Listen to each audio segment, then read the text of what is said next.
want to be able to either put the lockdown takeover on, or if I got a teammate that's not really good. Coming right up, the Pelicans taking on the Heat. For New Orleans, they've shown no fear so far this season. Now on the road against one of the toughest tests yet. You can bet they're salivating at the chance to cement their elite standing in this league. Heat, Pelicans. Tip-off coming right up.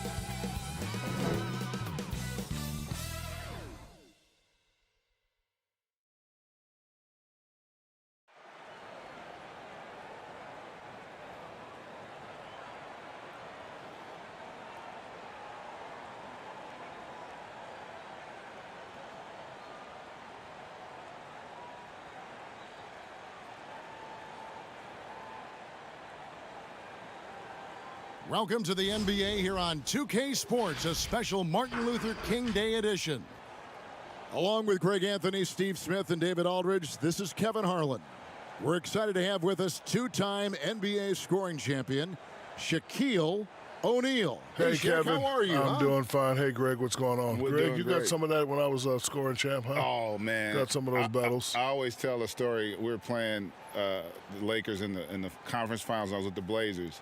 And Shaq had the ball. You know, like big fellas down there, so you got to go down and try to swipe the ball from him. So I go down, and I swipe as hard as I can, right, to try to knock the ball. He doesn't even feel it. I pop my shoulder out of place. Oh, no True kidding. story. And so I didn't want anybody to know I was hurt. So I just, like, signaled to the coach, hey, you know, I'm going to come out for a minute. I got to go to the bathroom. I ran in the hall. Popping your shoulder Man, I ran in the back hall. in. I was crying like a baby. Oh. True story, man. Big fella, he's strong. DA, it's all yours. Kevin, thank you. Last season with the Pelicans, Brandon Ingram became a star. Often his own toughest critic, Ingram said, "My motivation is being the best I can be. I can't be perfect, but if I do all I can, I think I can be close to perfect." Kevin, he's putting in the work to get as close as he can. Back to you. He is indeed, DA. Thank you. And they always say great offense beats great defense, but let's give those elite defenders their due. Shaq, who stands out as the best defensive players in your mind in the league right now? Well, I got three names. First, since I'm a big guy, let's go with the big guys. Rudy Gobert, a.k.a. the Stifle Tower. See, that's his bread and butter when you talk about defense. Then you got to go to, that's the Claw, Kawhi Leonard. Always going to be on that list. And I got to throw in Jimmy Butler. He never backs down from anyone. Can you make that noise one?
Is that like a bird or something like that? Yeah, Hawk.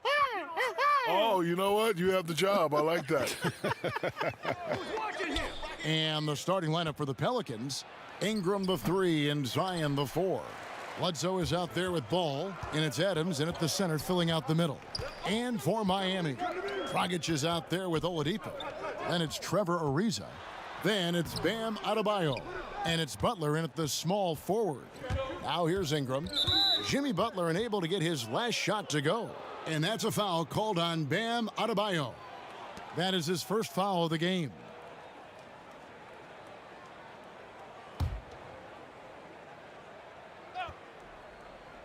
Here's Adams, out to the wing. And here is Ball.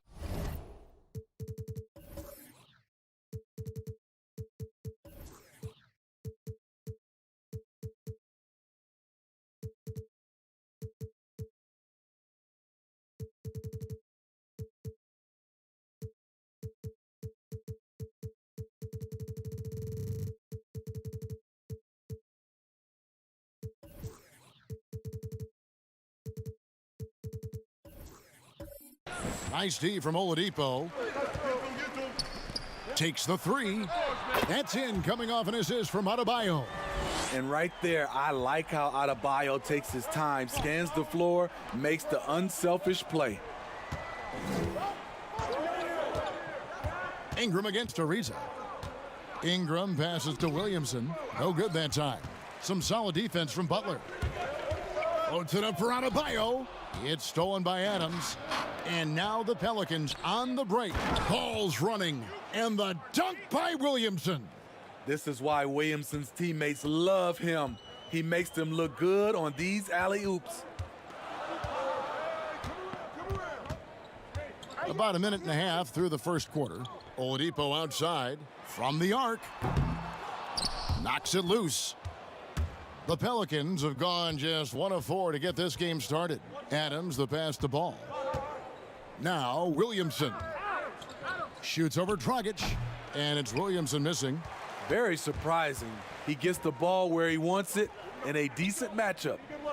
Oh, we know a big part of a center's job is rim protection. Outside the pivot, Shaq, who stands out to you in guarding that rim, erasing shots, blocking shots? Who's that guy? Well, the name that comes to mind right away is Jonathan Isaac.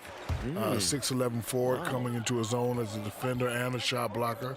Let's see, from the guard's point of view, Jrue Holiday, old school defender. Yes. Kent Bazemore, Derek White, they can all give you 40-plus blocks in a season. You know who's pretty good, too, is McCollum up at Portland. Yes, he's really good. All the guys under 6'7" in the league, he's #1 at blocking shots among guards.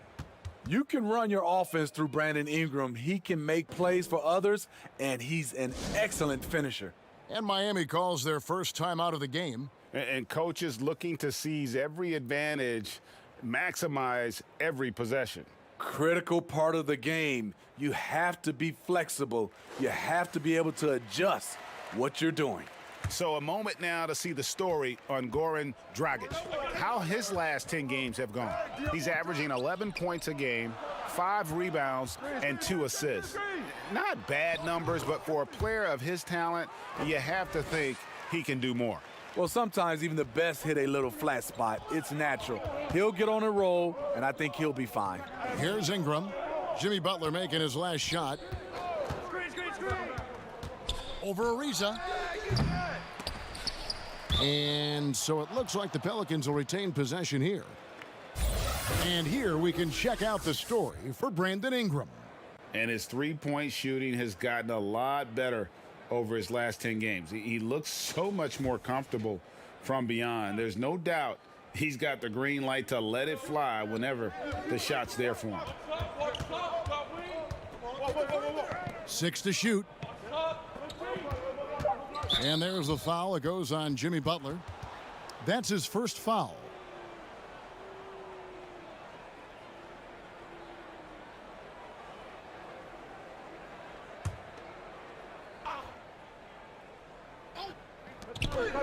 Here's Ingram, and slam dunk by Ingram. He's very long and slender framed, Brandon Ingram, but very effective at attacking the rim. Dragic finds Butler. Back to Dragic. Puts up a 3. Buries the long-range jumper. Shaq, you played on some great teams with a lot of other great players. Who stands out as maybe the best of the best you played with?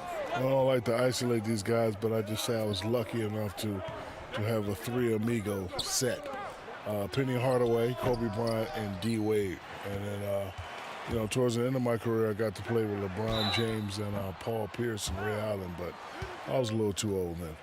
I tell you, big fella, a lot of people forget just how special Penny Hardaway was because of the injury.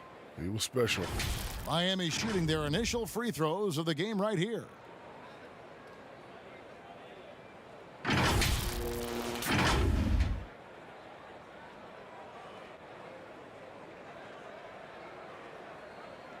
Two shots.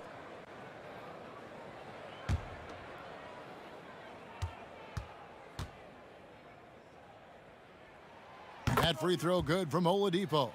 The combination of shooting and speed Oladipo provides this team is invaluable. And his hunger to keep getting better, also impressive.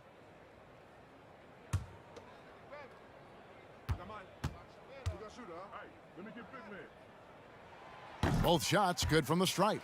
I'll tell you, he doesn't give points away. Excellent job from the line. Now here's Bledsoe. He had 13 points in the win against the Rockets in Houston. Williamson kicks to ball. And a miss there on the triple. And it's Dragic bringing up the ball for Miami. And going against New Orleans, their first meeting of the year. And going back a season ago, it was a win for both sides in their two meetings. So you know that every game these two teams play will be an exciting one. I mean, he's staying aggressive, trying to regain his touch. But right now, he's hurting the team. No good that time. Excellent D there from Ball. Down low. And foul on the shot. He'll shoot 2 at the free throw line. That one is on Ariza. This is where you like to see Zion go to work in the lane, where his size is a decided advantage. This is his first chance at the line tonight. And high-quality numbers for him all season long. How about 81 from the line?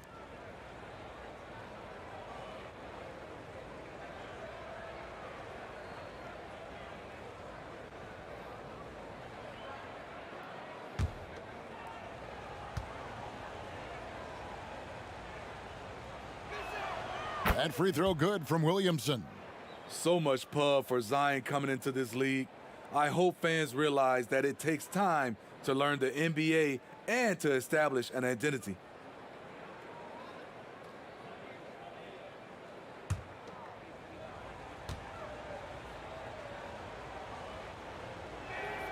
Second free throw, no good. Well, Jimmy Butler seems to be in the prime of his career. Shaq, I know you love the passion with which he approaches the game. Yes, he does not cheat you with his effort at either end of the court, offensively and defensively. And listen, at times, look, he's rubbed the teammates the wrong way, but he's all about winning. You got to love his approach. And you could argue, honestly, and when you're competing for championships, you should rub a teammate the wrong way from time to time. It's about holding guys accountable. And right from the start, Kevin, they've been pounding the glass. Most of those 50-50 balls also going their way. Floats it up for Williamson. Hammers the alley-oop through. Don't sleep on Ingram as a facilitator. Has the size to see over defenders and make sound decisions. Here's Oladipo, and finished off by Oladipo. Never a bad idea to run the old pick play. You're right. And if it produces a slam like that, we'll probably see more of them. Especially if the defense is going to allow you to do it. Have to switch on that play. Really well done there. Just confident and composed, never in a hurry. Ball against Oladipo. Shoots over Ball. And the shot no good, a bit short. That's exactly how you have to defend him. He's a guy that the D needs to be aware of at all times. And at a certain point, you just have to look to someone else to score for you. Now here's Dragic. What a tremendous game he played against Cleveland. Adebayo kicks to Ariza. That's in, coming off an assist from Adebayo. Such an accurate shooter off the pass. Ariza, a quick thinker who knows he can score in those situations. Here's Ball. He's coming off a 19-point game against Houston. Shoots the three, cans it from downtown. Matching baskets from the perimeter, an earmark of today's game. Hey, players love competition, and the fans love it as well. Timeout called, the Heat.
And some changes here for the Heat. Bielitsa, he checks in for Ariza.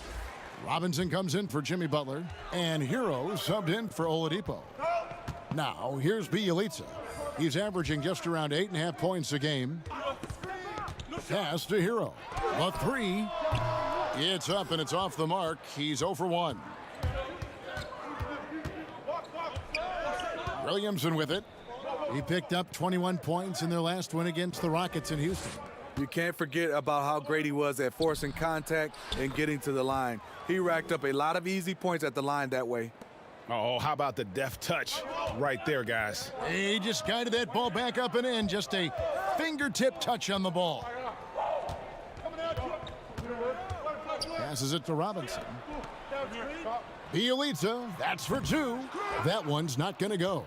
Now New Orleans will take it the other way. It's 3-on-3 on the fast break. Shaq, having played for 19 years, you went head-to-head with some of the all-time greats. Who stands out as the toughest opponent you ever faced on the floor?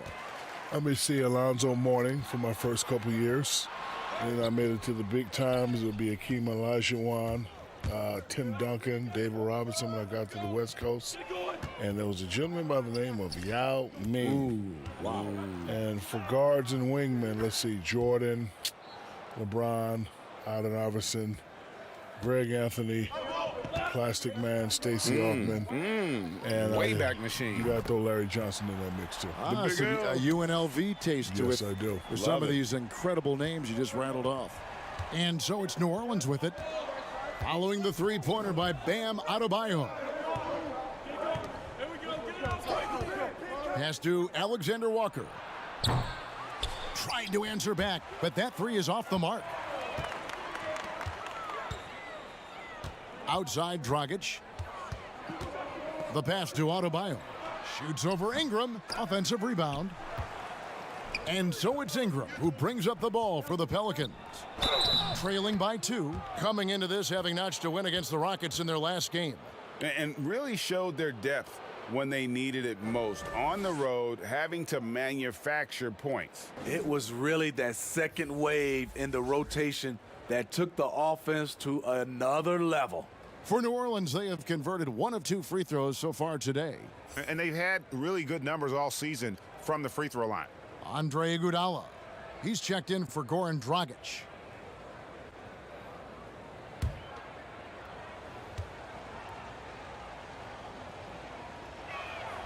That free throw good from Williamson.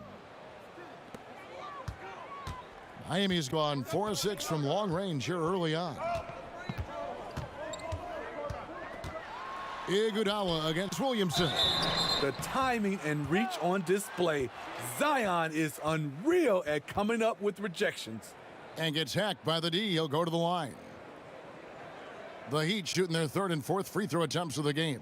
And they've had really good numbers all season from the free throw line.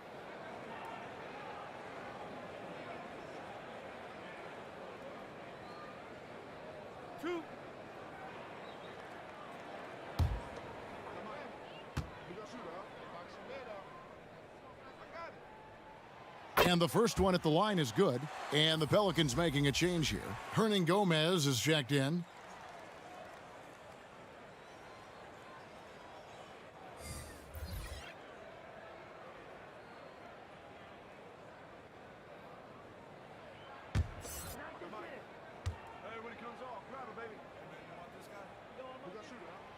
Good on both.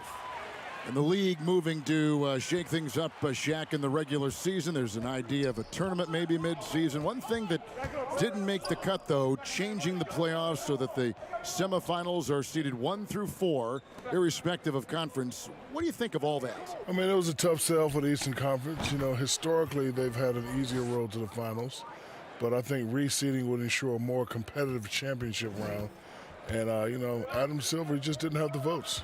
Yeah, and I think part of that is, too, you know, other than football, nobody really reseeds. And you know what? You have trends some years.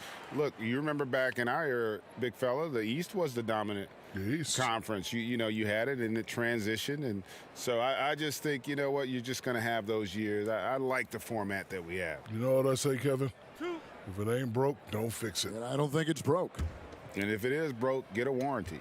Yes, good idea. I'm taking that one too, Greg. You're stealing a lot of stuff here. You can easily understand on that play why many are excited by Tyler Hero. The kid's potential is impressive.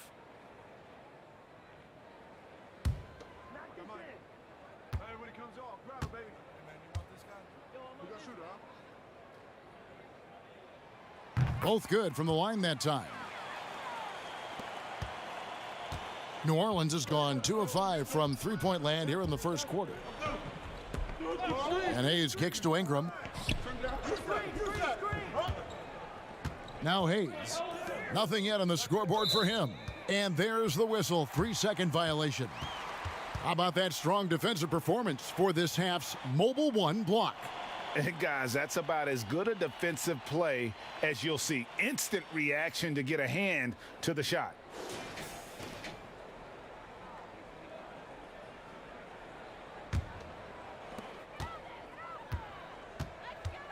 Here's Iguodala. He's averaging a bit over 5 points a game. Pass to Bielitsa. Wide open. It's rebounded by New Orleans. They hold the early advantage on the glass. And that'll be 2 free throws coming up. Officials on the call with the foul. Each year, Brandon becomes a little more assertive at the offensive end, and we know he has the talent. The Pelicans have shot 2 of 3 from the free throw line tonight.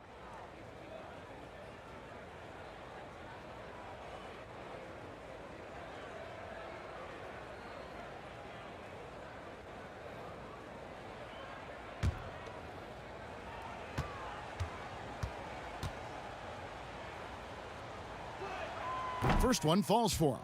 The key player involved in the Anthony Davis trade, Brandon Ingram, was considered a cornerstone for the Lakers, but things change fast in this league.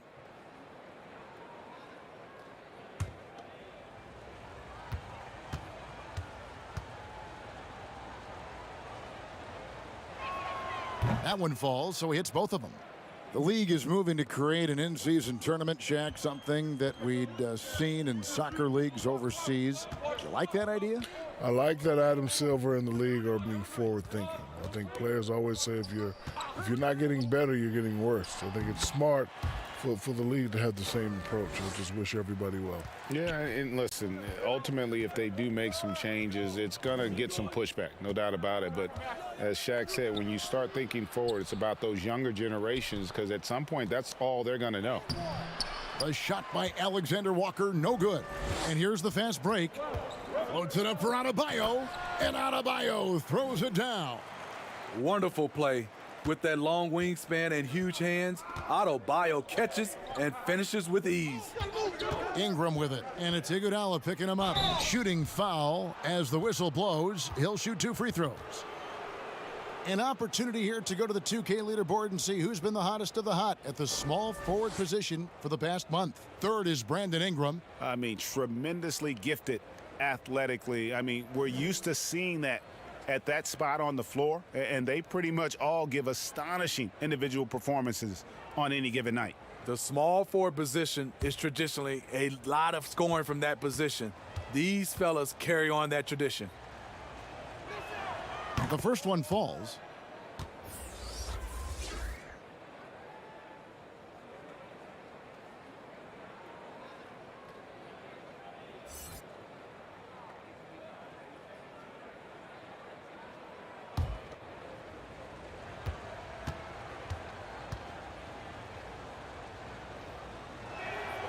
Both free throws good for Ingram.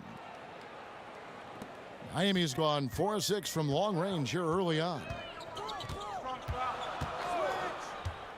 Here's Hero. And you can see his scoring totals. Those are some pretty good numbers. He's putting up close to 15 points a game on average. Oh, no, he didn't. An explosive athlete who finishes with power. Bam, getting people out of their seats. Here's Ingram, and slam dunk by Ingram. And that's not nearly the kind of defense that's going to prevent a player of his ability from scoring. Here's Hero. Herman Gomez grabs the miss. Just 1 second between the shot clock and game clock. Out to Ingram. The three. It's hauled in by Hero. And now in transition, here we go. Iguodala. Ball stolen. And a fast break now for the Pelicans. Here's Hayes. And there's the whistle on the shot. Took the foul. Shot misses. He'll be shooting two. And there's the call. Miami with the foul. This is his first free throw of the game. And he is a cool customer at the line, guys. You've got to be when you're shooting 84% on the season.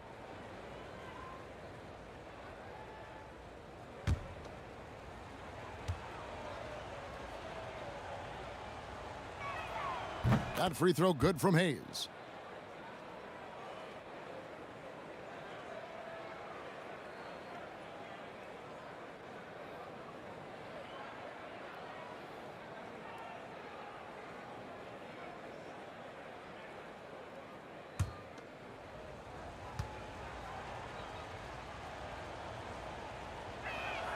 He hits both from the stripe.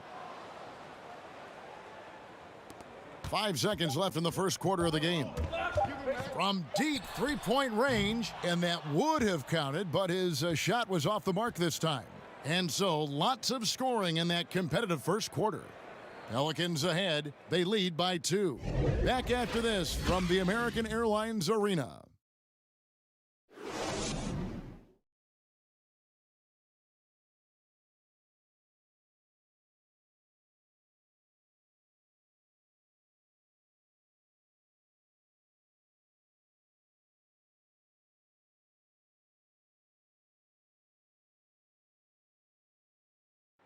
And we spoke with Jimmy Butler not too long ago about his teammates.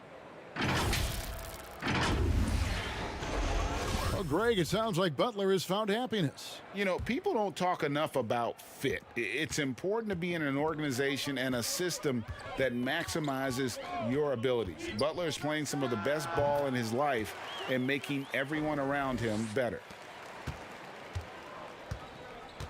And welcome back to our special presentation of the NBA for Martin Luther King Day. And before we move on, what do you guys think about what we've seen so far from New Orleans? Well, credit their anticipation skills on the defensive end. They forced a number of turnovers. And you can't cause those mistakes unless you're willing to gamble. So far, they've rolled the dice, and it's paid off. And now, brought to you by Gatorade, all fueled up and ready to go. Let's reset our lineups. So the Pelican 5 right now. Hernan Gomez out there with Jackson Hayes. Then it's Ingram. And it's Alexander Walker in at the 2-guard spot. And it's Adebayo with the ball for the Miami Heat. Trailing by 2. Pass to Bielitsa. And Adebayo throws it down. Ferocious finish. Bam's natural strength is next level. And Shaq, you know about getting buckets inside, but it also is great to see those guards who can also score when they get inside with bigger players. Who comes to mind of guys that would take it in against big guys like you? Well, if you're talking power, you got to go with Russell Westbrook, John Morant, Zach LaVine. Now, if you're talking finesse, you're talking Steph Curry, Kyrie Irving, and my main man, Kemba Walker. Yeah, I think that's a great list to have. Those are guys that they show you can do it a variety of ways, right? You can be physical, you can play above the rim, but you can also hit them with the smitty and play below the rim. The shot's good from Hayes. And the D getting outworked there on the putback. Can't let that happen. For some reason, blocking out has become a lost art, and that's the result you'll get. Timeout called, the Heat.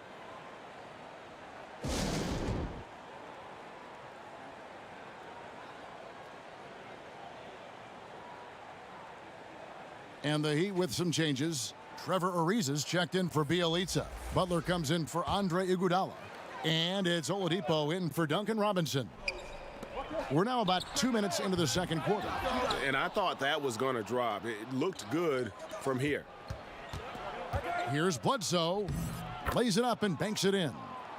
And the Pelicans lead by 2. Good job of stepping up to the plate there, seizing back the momentum for his team. That's the competitor in him. Close game. Let me have this one. And when Oladipo makes passes like that, his team kicks into a whole new gear offensively. Goes up the baseline. Ariza with the rebound. Ariza's got 5 rebounds tonight. Here's Hero. And a lot of contact on that one, so he'll shoot 2 here. Now that we have a second, let's take a quick peek at the rebounding numbers for the last handful of seasons for Bam Adebayo. On the boards, he's been a much bigger presence these last few years than he had been prior. And he can be counted on now to make an impact with his rebounding. And that's a product of all the work he's put in down low.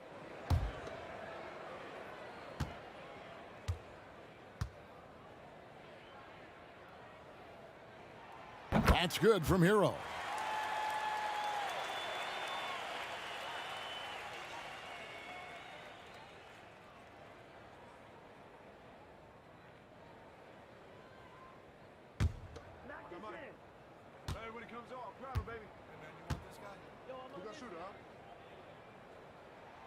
And so he hits both. And we're now a little over 2.5 minutes into the second quarter. Pass to Adams. Ingram deciding where to go with it. Over Adebayo. And it's Ingram missing. Miami's gone 4 of 8 tonight from three-point land, shooting 50% on the 3-ball here. Adebayo passes to Hero. Stolen by Bledsoe. And out of bounds as the Heat gain possession. Let's check out the Western Conference standings right now that we're here in the new year. Taking a look at New Orleans. Off to a great start this season, currently in second. And, you know, for the Pelicans, they've had an impact on the league already this year. You always hear talk about the power rankings in the NBA, and they're climbing that list in a hurry. A surprise to most outside observers, but internally, they had confidence coming into this season. Now we know why. One of the cases where height fails to tell you the whole story. Heat have gone 4 of 8 so far here in the second quarter. Butler on the wing. Closing in on 4 minutes played here in the second quarter. Great use of physicality by Butler. Muscles his way through to get off the shot. For Miami, they have been a perfect 8 of 8 at the line.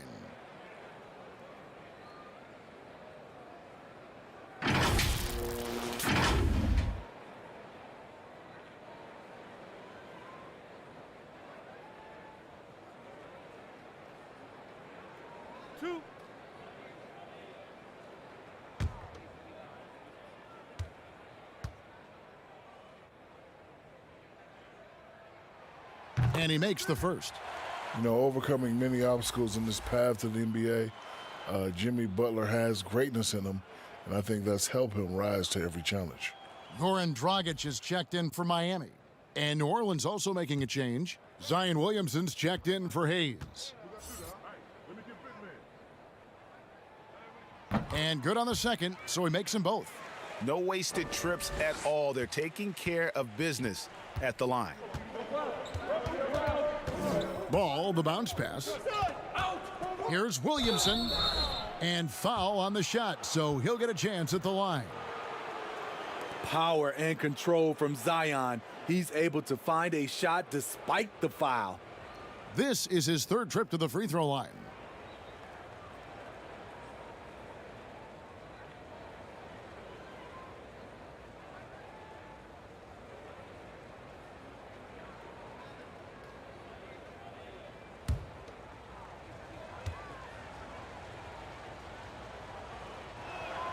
That free throw good from Williamson.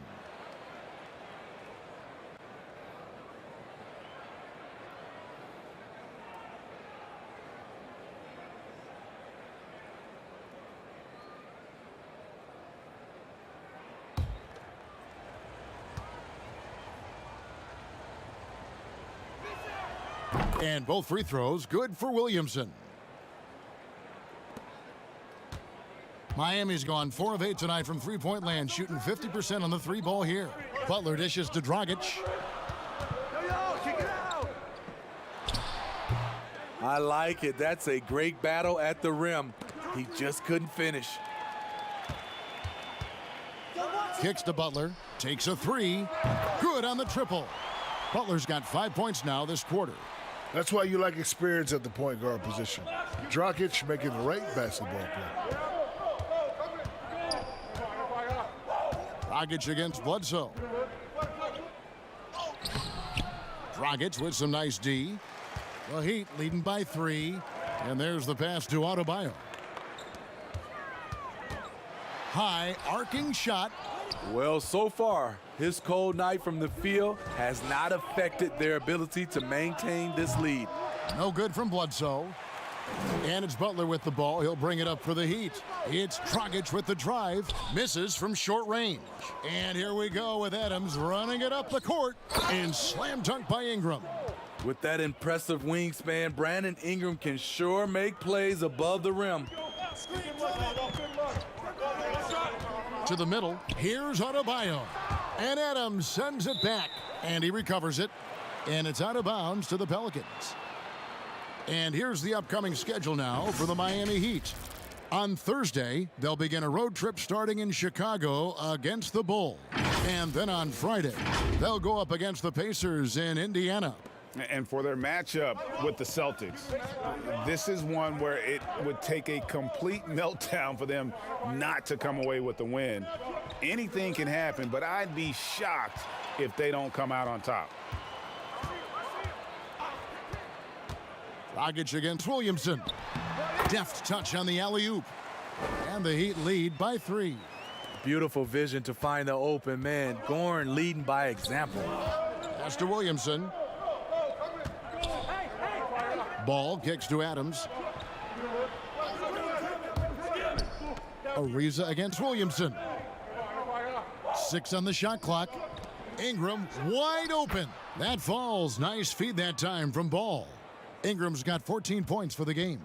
He's on a roll. Brandon Ingram believes he's one of the best scorers in this league, and he is showing it tonight. Dragic finds Oladipo.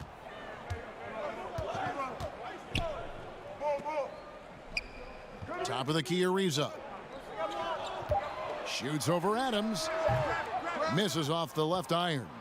Look, that's in his range, but he had a defender right up in his chest. Outside for Bledsoe. Right side, Ball. Drains the wing Trey. Ball's got the lead up to 2 now for the Pelicans. Reliable three-point shooting is so important. Lonzo works hard to deliver that for the team. Here's Oladipo. The putback. Great positioning on the putback. And folks, he did not luck into that one. He knew just where he wanted to be to grab that backboard. To the paint. It's stolen by Ariza. Lets it go from the wing. Oladipo misses.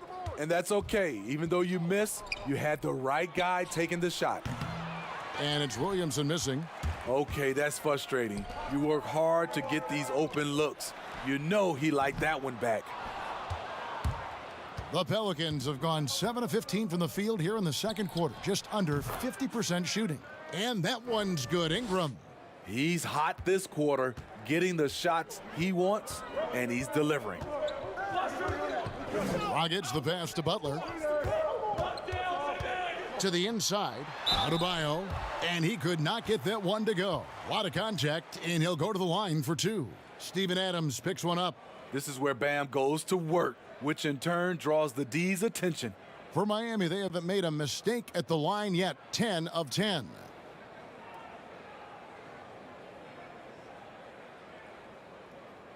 Two shots. Relax on the first.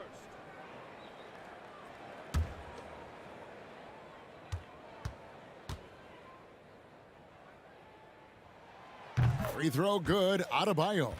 Bam Adebayo has been fairly solid from the line throughout his career. And the Heat making a change here. Bielitsa's checked in. Josh Hart, he's checked in for the Pelicans.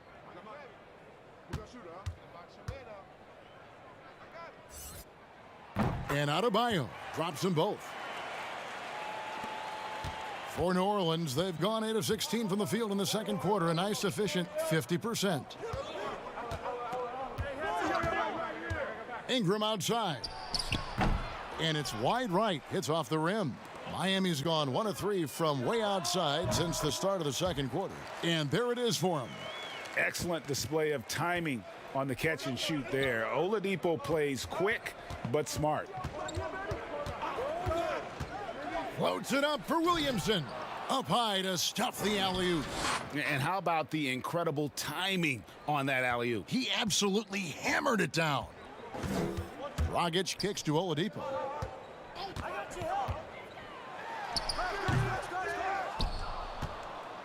And so it's Ball who brings the ball up for the New Orleans Pelicans. And it's Ingram missing. And now here's Dragic, the fast break chance. Shoots over Ball. Another shot, and Bielitsa lays it up and in. And the Heat lead by 2. At the end of the day, when the ball goes up, there's no substitute for effort. Ingram dishes the ball. The floater. It's stolen by Dragic. Adebayo, high post. Adams on him. Oladipo misses. Having a shaky time from the floor, but his teammates have been picking up the slack. And again, New Orleans has no luck. Miami's gone to the three-pointer 11 times tonight, nailed 5 of them.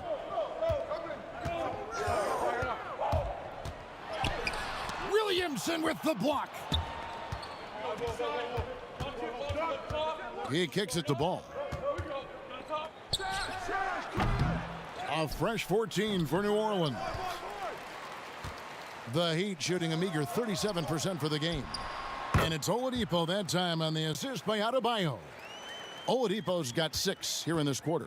Yeah, he's in such a great rhythm right now. Makes sense to get him the ball any way you can. Let him decide whether to shoot it, whether to pass it. He's your catalyst right now. They get it back. Ball. Williamson trying to free himself up.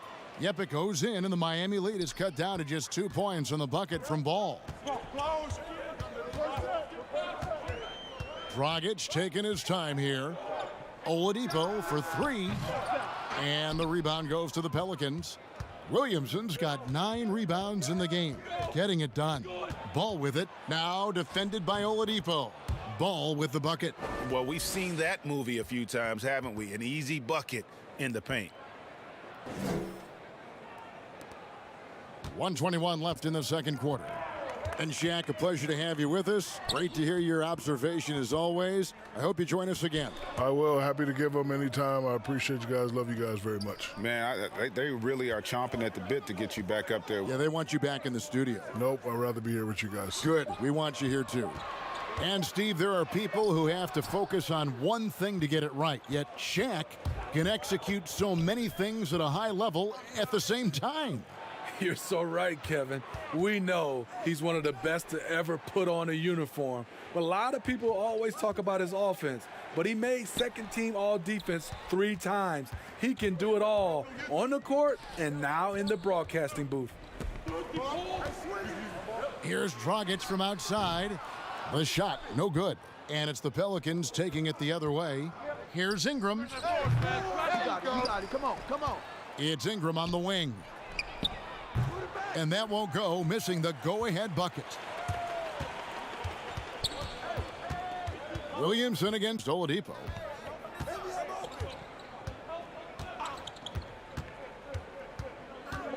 Shoots. Good D by Williamson. It's all tied in Miami. And now let's catch up with David Aldridge, who's standing by from the sideline. All right, Dave.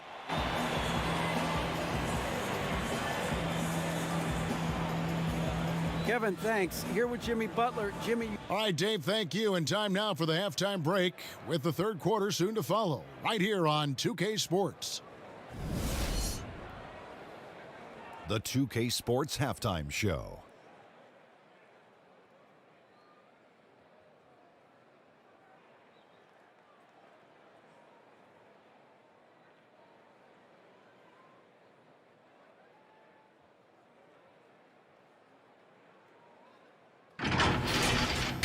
And making the long walk back from the courtside broadcasting booth, the esteemed and somewhat winded Shaquille O'Neal. Very funny, Ernie. I'm not tired. I took the elevator. Yeah, it was a freight elevator. Watch your mouth, kid. All right, that was key. Give this man some mouth-to-mouth. Oh, not me.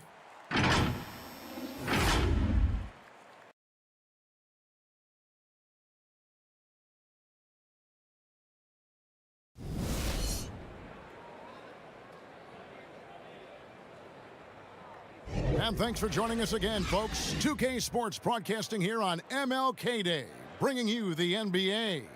You look at Bam Adebayo in this game, guys, he has been everywhere. Man, he's been running wild on him through that first half. Absolute dynamite on offense. This is his challenge, to continue to dominate, to help them try to close strong here in the second half.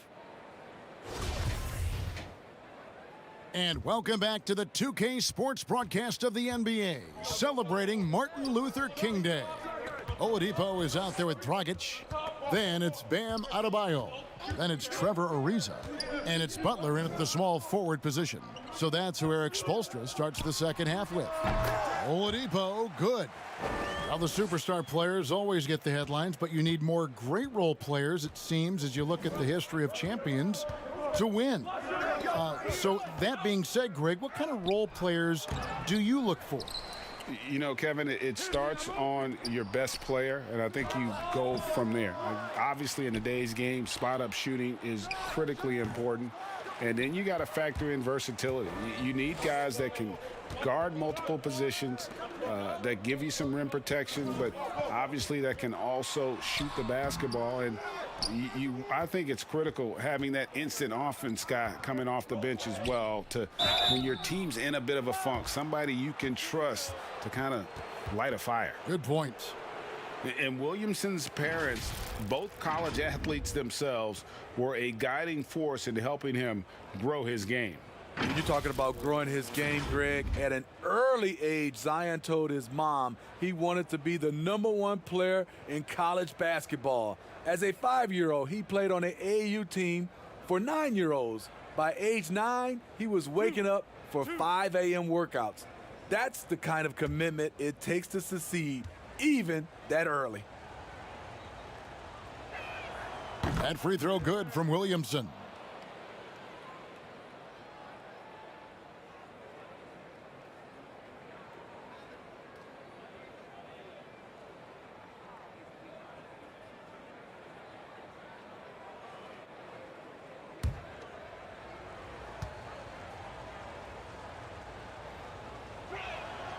And so he's able to get one of two.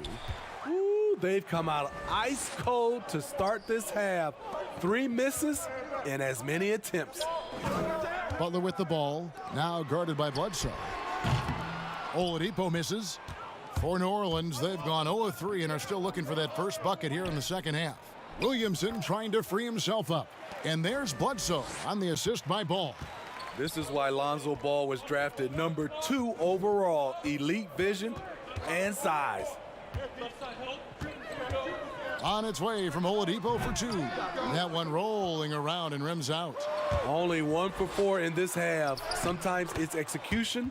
Sometimes the shots just don't go down. And sometimes it really seems Bledsoe is better finishing through contact, almost like he enjoys the challenge. Dragic against Ball. Here's Ariza. No good from outside. Yeah, the offense scuffling a bit to start this second half. Only 1 for the first 5. Bledsoe against Oladipo. And Bledsoe with the stuff. Just rubbing it in their faces with that dunk. He is never going to take his foot off the pedal. And the defense knows he's relentless. You have to try and match that intensity. Here's Dragic. Again, the miss by the Heat. The thing is, you want to do everything you can to help your team, and sometimes you just try to do too much. Williamson on the follow. Williamson's got the lead up to 7 now for New Orleans. Great position by Zion. It's what allows him to get offensive rebounds. Timeout called, the Heat.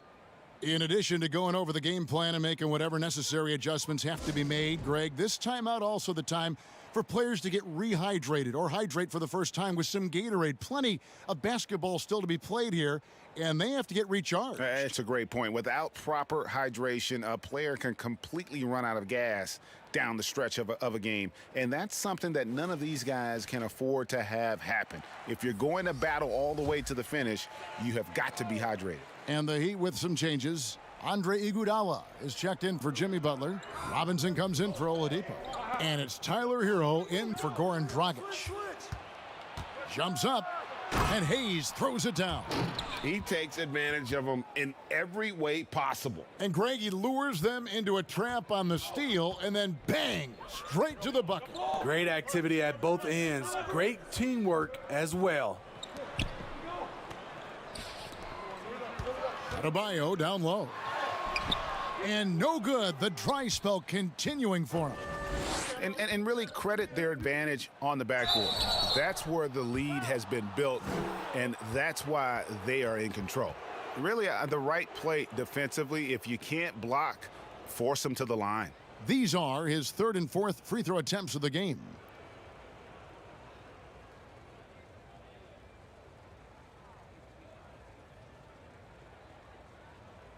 Two shots. Relax on the first.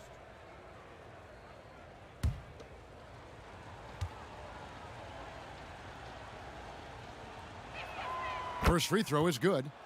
Greg, in New York, you obviously played in a number of championship contending teams. What do the Knicks have to do to get back to that feel, that kind of team?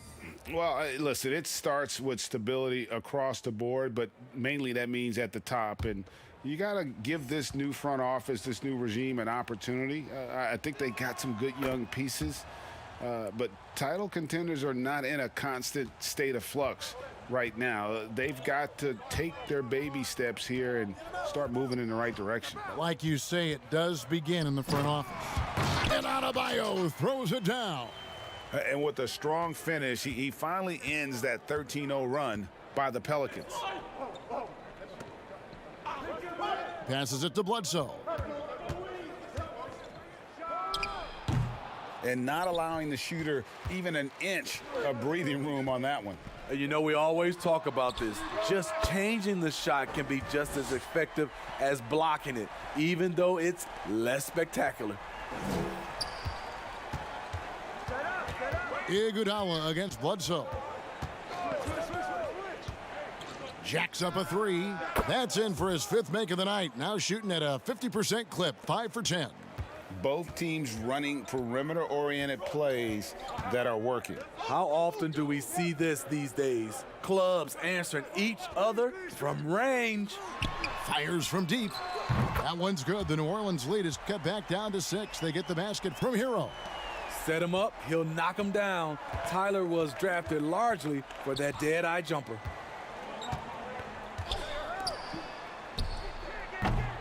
Tried to come right back with the three of his own, but it's no good. Ariza passes to Iguodala. Pass to Hero. There's the triple. The shot's good on the assist by Iguodala. Iguodala's got his third assist on the night. Yeah, this looks like a pregame shoot-around with all the threes they're allowing.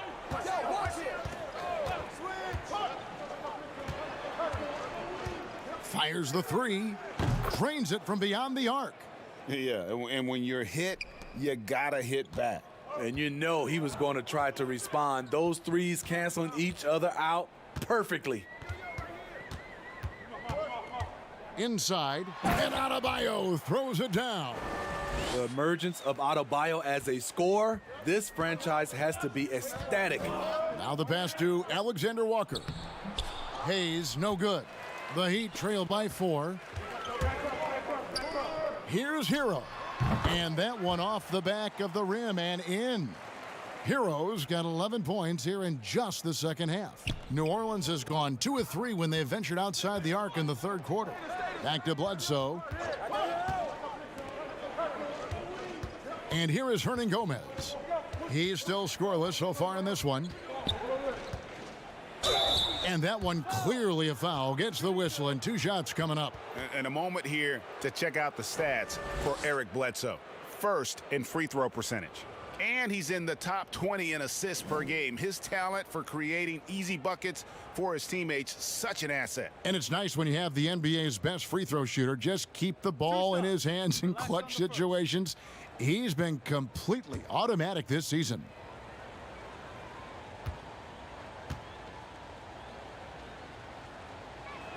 And the first one drops. Bielitsa, he checks in for Trevor Ariza. Josh Hart, he's checked in for New Orleans.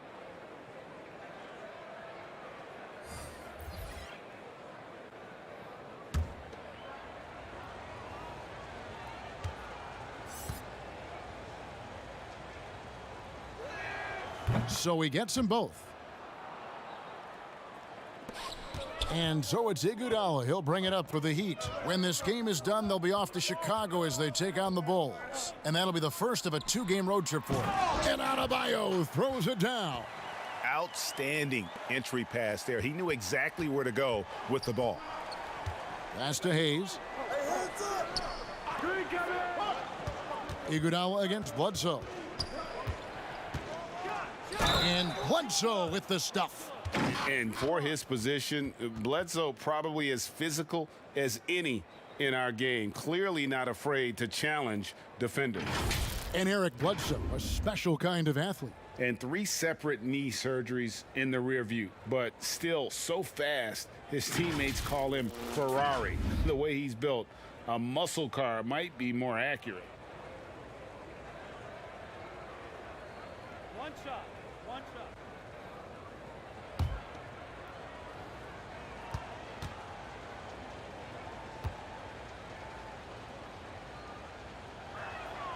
That's good from Bledsoe. An underrated two-way player. Bledsoe wows you with his offense, but he's also made the all-defensive first team. Iguodala deciding where to go with it. Floats it up for Adebayo. Takes the alley-oop pass and dunks it down. And you could see him give a little nod and then just burst to the rim for the alley-oop slam. A pair of teammates, Greg, with a terrific feel for each other. Here's Bledsoe. Shot number 12 goes in. He's made 7 of 12 now. And it looks like they left their defensive effort back in the locker room, guys. They just haven't had the same commitment here defensively in the second half. Ripped away. Here's Alexander Walker, guarded by Robinson. He gets that one. His shooting has been outstanding here. Definitely one of the reasons they're up in this game. Here's Hero. He's got 19. Over Hart. The offensive rebound. And that's a pure hustle play, getting to the offensive glass for the tip-in. And that's the kind of quality you see in any strong offensive rebounder, isn't it? Here's Hart. Here's Hayes. Rebound by Bielitsa.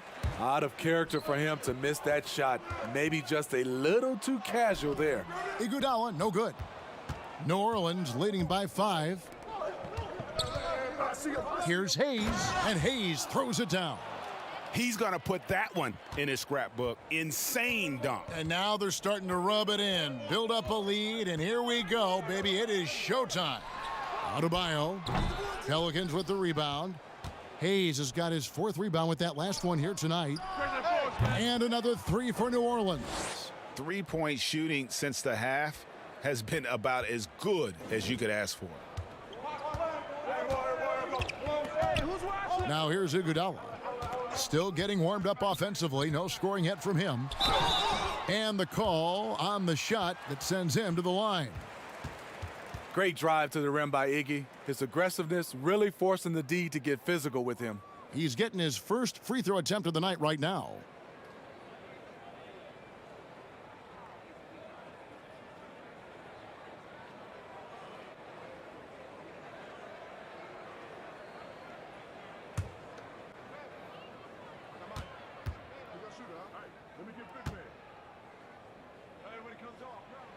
And he knocks down the first one. The charity stripe is far from the strongest part of Iggy's game, but he will hit him in crunch time. Some changes for New Orleans. Zion Williamson comes in for Hernan Gomez, and it's Ingram in for Eric Bledsoe.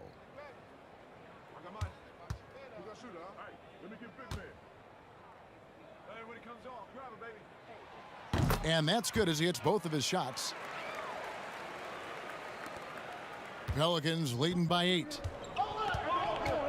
Passes it to Williamson. Lobs it up there for Ingram. Throws down the alley-oop slam. Because of that length, Ingram can catch that pass no matter where you put it. Pass to Hero. Robinson against Ingram. Robinson passes to Hero. Robinson kicks to Bielitsa. Just 4 to shoot. Hero, no good.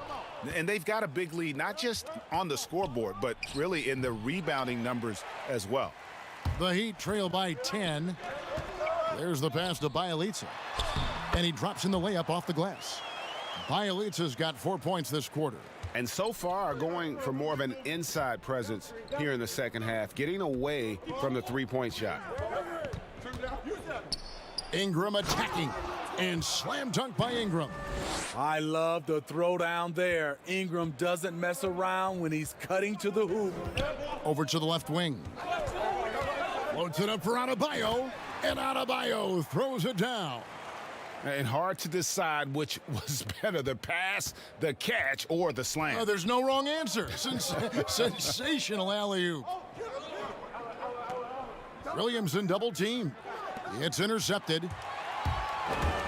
Here's Hero. And contact on the shot, so he'll be shooting free throws here. A wrinkle that Hero's been adding to his game, beating people off the dribble. So far, he's hit all of his shots at the foul line, going 4 for 4.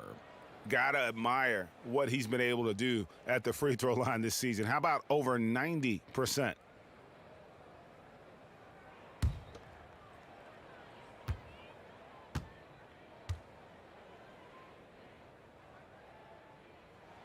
The first free throw is good. A different look for Miami. Butler, he's checked in for Robinson. And it's Dragic in for Andre Iguodala. New Orleans also making some changes. Adams comes in for Jackson Hayes. And Ball subbed in for Hart.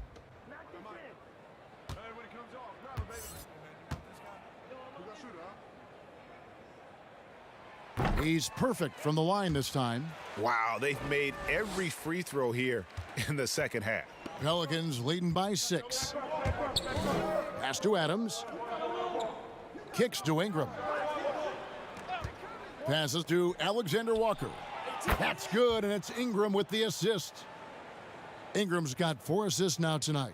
Now that's a high percentage look when the D doesn't fight over the screen. Reason why it takes extra energy to do it. You have to trust your defensive rotations, but it's worth it.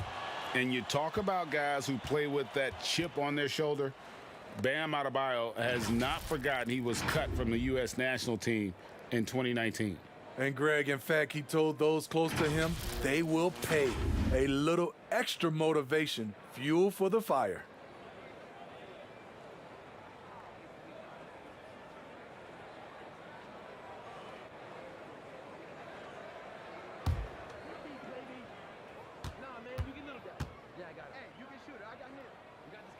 And he makes the first. Oladipo, he's checked in for the Heat.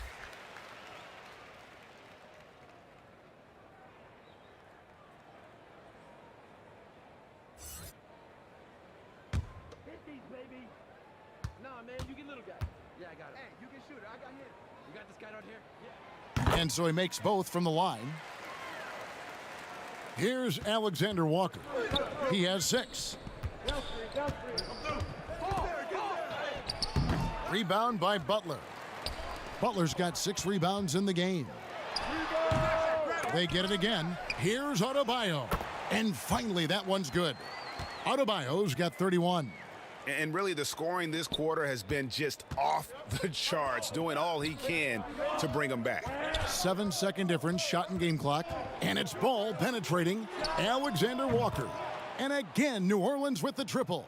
And after a first half in which their offense shot under 40%, they've got the lead, and they should count themselves to be lucky. Oladipo taking his time here. There's the three. Here's Butler. And the last-second attempt doesn't fall. Not giving the shooter a clean look. Ingram's length is a problem. And so it's New Orleans in the driver's seat, up 8 points at the end of the quarter. And they've done a phenomenal job down low, so many of their points coming right at the rim. And we've got more NBA action on 2K Sports coming your way after this break.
And let's go back to a terrific pass that we're calling tonight our State Farm assist of the game. Yeah, an easy choice tonight. Look at the precision on this pass. Put it on a platter for him. This is why you preach teamwork. Some of the most spectacular plays are the ones where guys are feeding off one another.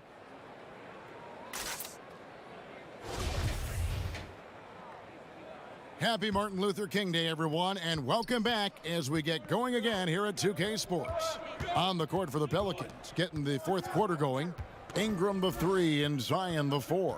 Then it's Ball, and then there's Steven Adams, and it's Alexander Walker in at the 2. Off on the timing, or it may have been a miscommunication. Either way, turnover. And I'm glad we got to see the mobile one block once more. What a play. And read the plate perfectly. Gets himself in the air at the right moment. Terrific denial. Here's Dragic.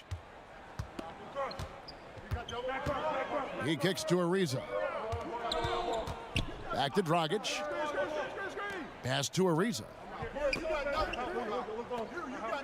Oladipo outside.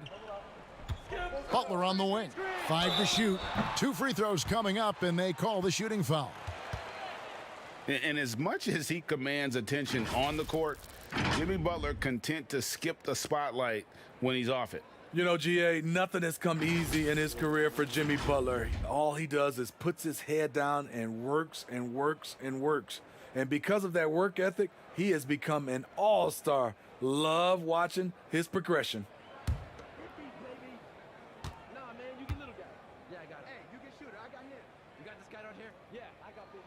First free throw is good. He's not like a lot of superstars. Jimmy Butler will call you out if you're on his team. All he wants to do is win.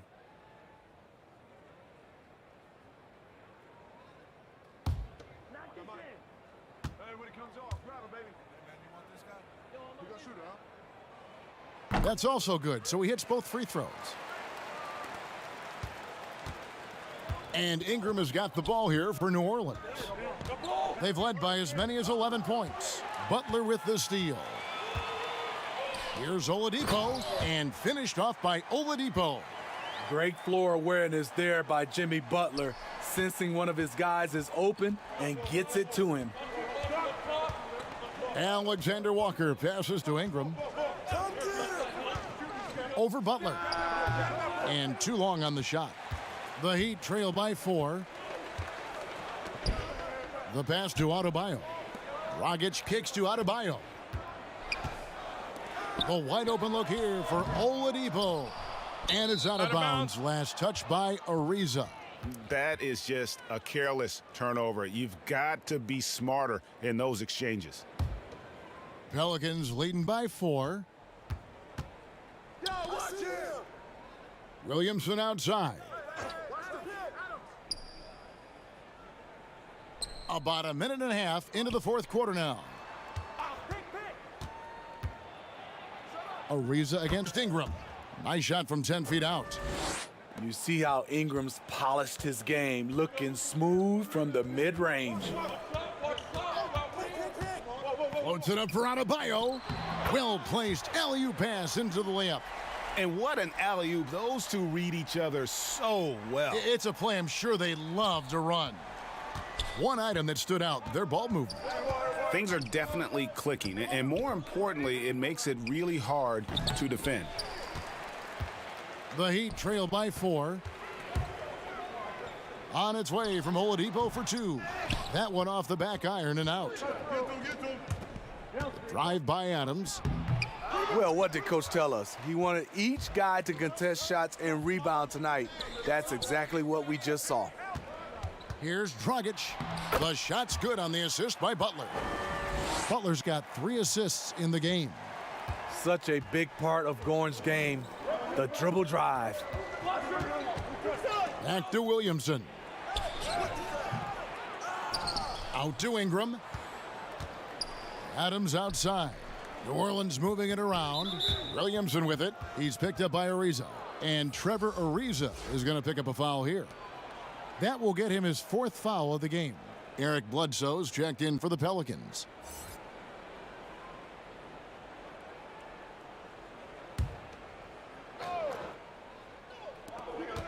We're in the final quarter of play here. 3 minutes in. 3-pointer. That counts. He's put up 13 shots, and he's had 8 of those go in. Here we go. His second made from beyond the arc in the second half after having no such luck in the first. Oladipo against Ball. Down low. And he gets the whistle. 2 free throws coming up. Steven Adams picks one up. A powerful athlete who's still developing his skills. Adebayo has become a threat at the offensive end.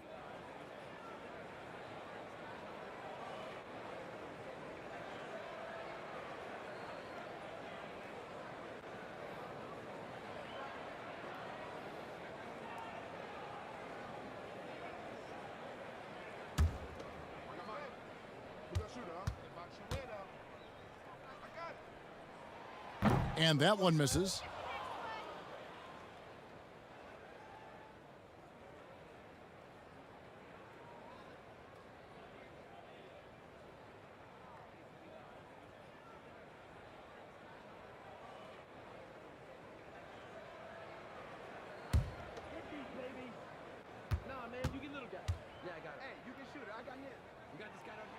And that trip coming up empty, missing both.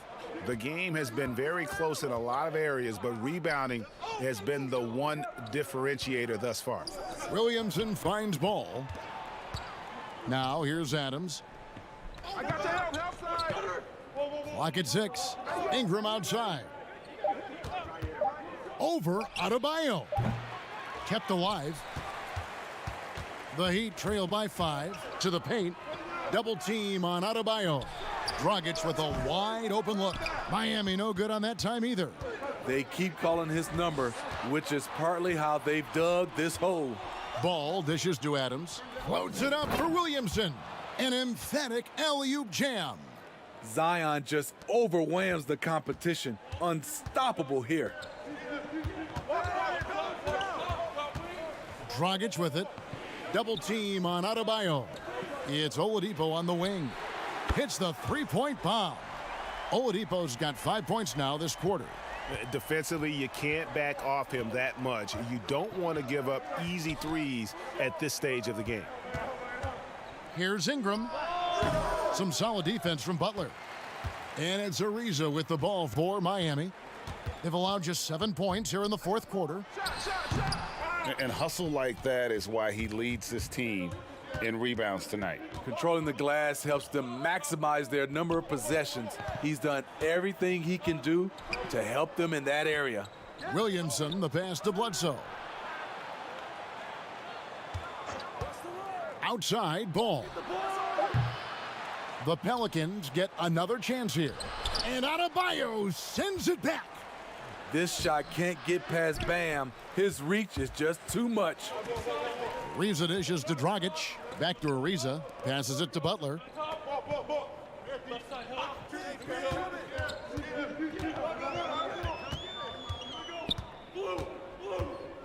Floats it up for Adebayo. Great pass to set your man up with a high percentage look. Timeout called here. The Pelicans decide to talk it over. And as fans and broadcasters, we're not permitted to hear the specifics in these huddles. No, we're left to infer from the adjustments we see on the floor. And on our sideline, our reporter, David Aldridge. Well, during that last break, Kevin, I got a chance to hear what Stan Van Gundy told the team. He knows this has been a hard-fought game, and he wanted his guys to just sit down and catch their breath. He said, look, we're right in the game, guys. Let's make a little push here. Let's come out with some bite. Kevin? Bledsoe kicks the ball. And a great assist by Bledsoe as that one goes in. And the Pelicans lead by 5. Now Oladipo shoots over ball. Oladipo misses. Here's the lob to Adams. Oh, and they get in the way of the alley-oop. Not to be. Good play defensively. Dragic with it. Eric Bledsoe covering. Oladipo for 3. Tries yet again. And there's the play by Ariza inside. A strong finisher around the rim. Ariza with the size to do some damage. And here's Bledsoe. Outside ball. The jump hook. And it's Williamson missing. He had it rolling and then lost it for some reason. Let's see if he can get it back while it still matters. Williamson with the block.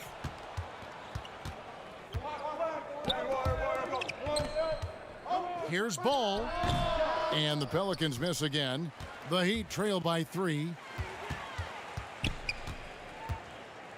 Here's Oladipo. Looking to get it going. And foul on the shot, so he'll get a chance at the line. And there's that scorer's mentality that Oladipo possesses, which really puts the defense in a bind trying to stop him.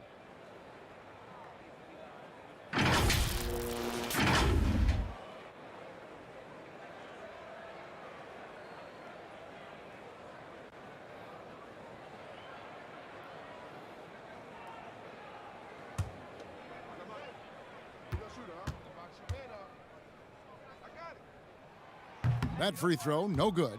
Hayes, he's checked in for Adams.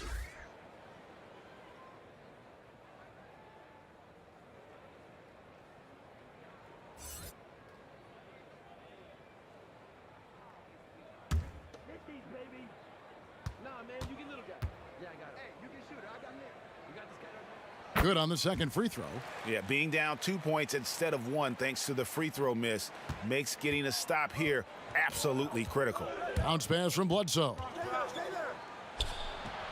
Williamson, the pass to Ball.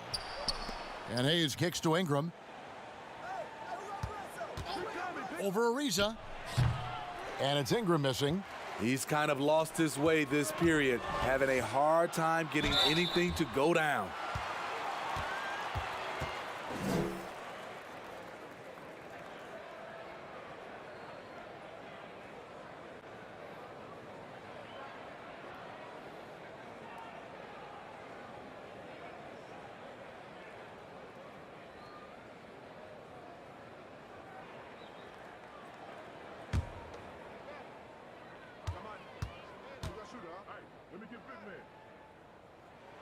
Makes it, and the next one could tie it up.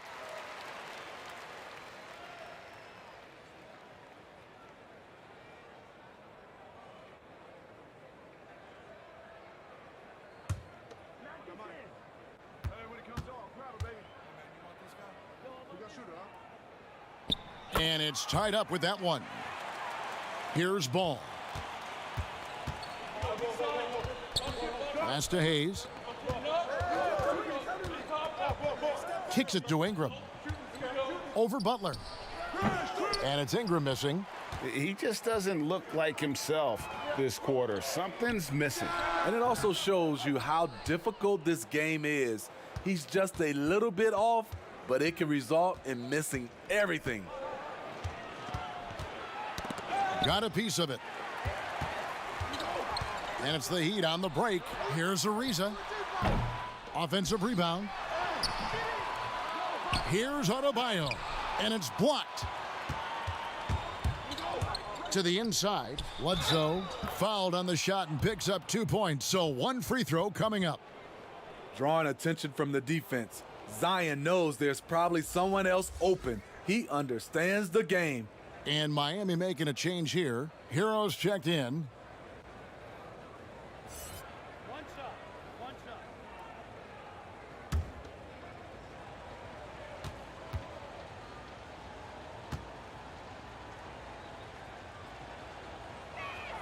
shot. The free throw drops for Bledsoe. And it's Dragic with the ball for Miami. Outside Butler.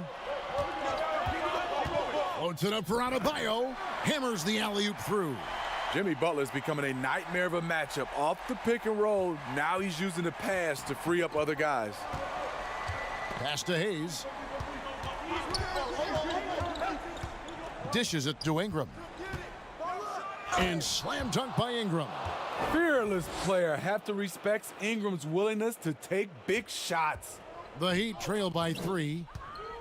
And the pass to Hero. Kicks it out to Ariza. Williamson with the block. Now here's Hayes. He's guarded by Dragic. And Ball slams it in. Pressure's on, but Lonzo looks unshakable. Shoots with total confidence. Timeout called, the Heat. Brandon Ingram with a strong contribution so far in this one. The man has been relentless scoring inside, attacking the rim every chance he gets. Their defense has been powerless to stop him. We'll see what adjustments they make coming out of this timeout. And now, let's present our New Balance Player of the Game, Zion Williamson. He deserves a lot of credit, but the D they played on him deserves a little bit of the blame as well. Even when he got hot, they didn't do enough, I don't think, to try and cool him off. And they've been passive when they've needed to be aggressive. And boy, did he make them pay. Responsibility all on Jimmy Butler. He stepped up to the plate on that one. Now a timeout called by New Orleans. And coach most likely wants to address their turnover issues. The offense looks forced right now, rush, there's no synergy to it. They have to find a way to work together and remain aggressive without making mistakes.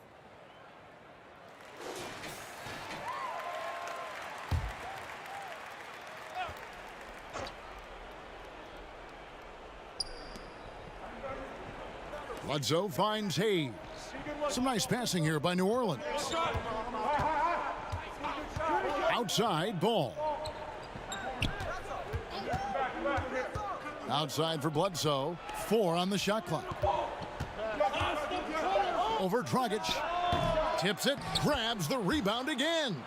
He hauls in his 20th rebound. Dominating the glass.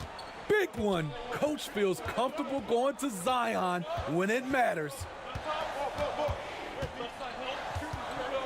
Bledsoe against Dragic. Trying to get open is Adebayo. No good from Dragic. Near the three-point line, it's Ingram.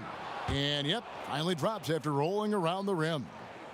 Now it's a 7-point Pelican lead. Miami's gotten just 1 of 4 three-pointers to go down for them here in the fourth. Here's Adebayo. It's blocked. And that's out of bounds. Miami will retain possession.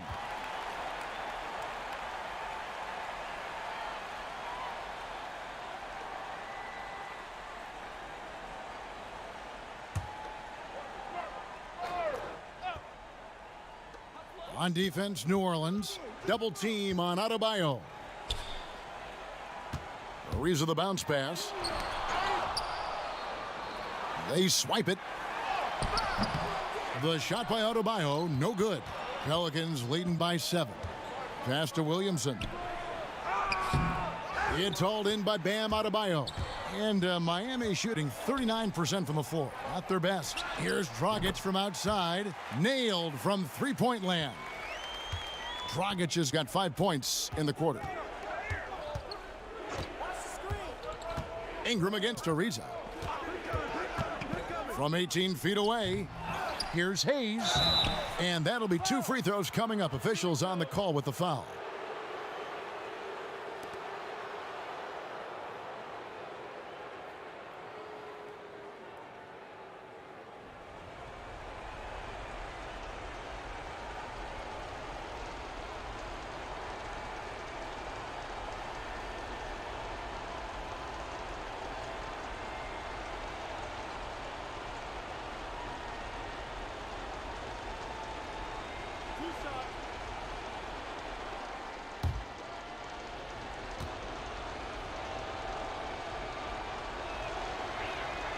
He hits the first one, and that puts them up by 5.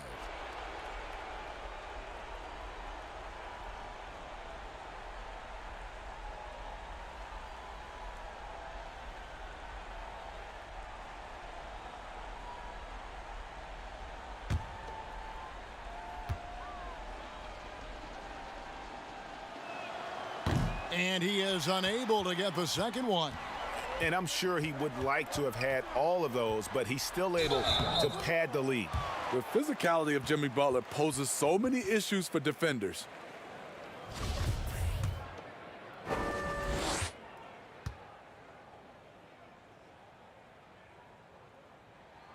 He drops the first one, and that shrinks the margin to just 4.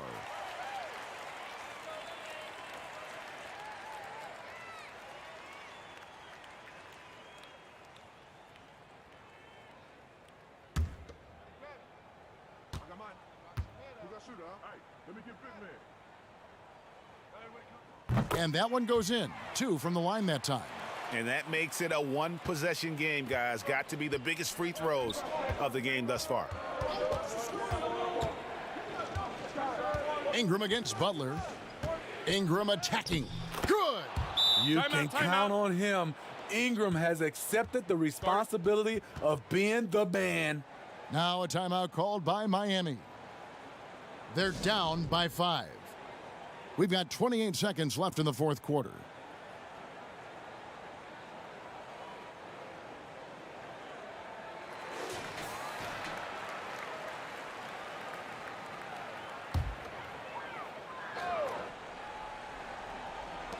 Here's Hero. Offensive rebound. Great perimeter D. Gave a good shooter absolutely no room to operate. And so they foul intentionally.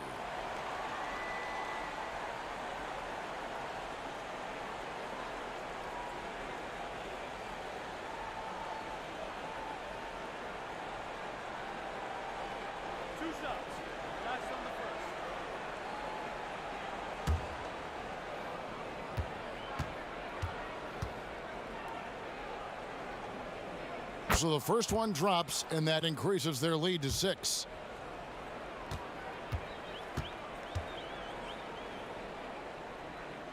Second one is good, getting both at the line, and it's a 7-point game.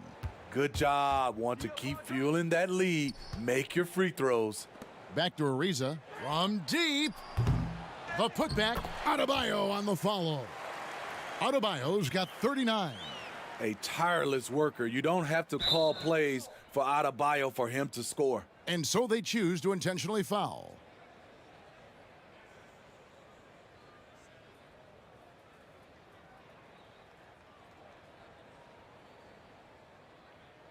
Two shot.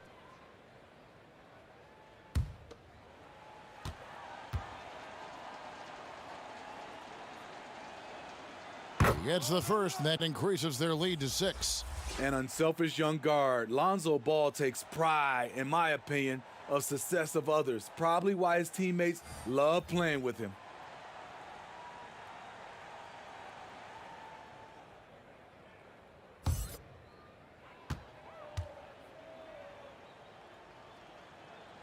So he gets them both, and it's a 7-point game.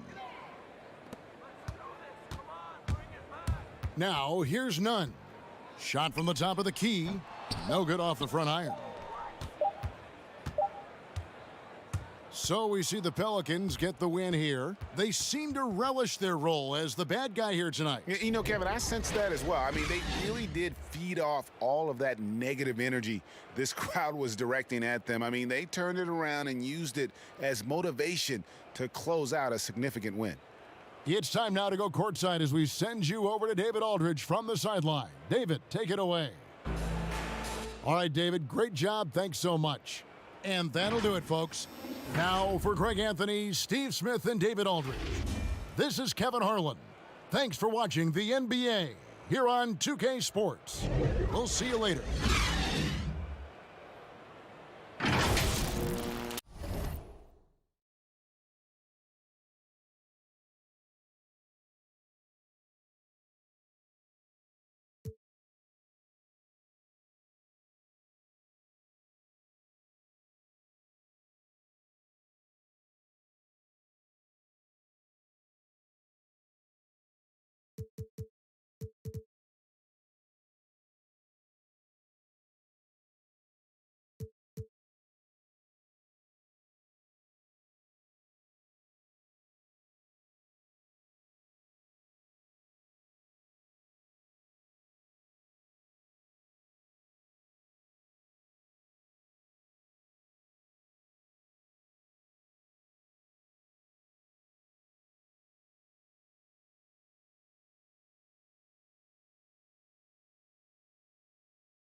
So you mentioned the 2s and 3s. What are you running out on the 2K City? Are you out there on 2s? You out there on 3s? You running rec?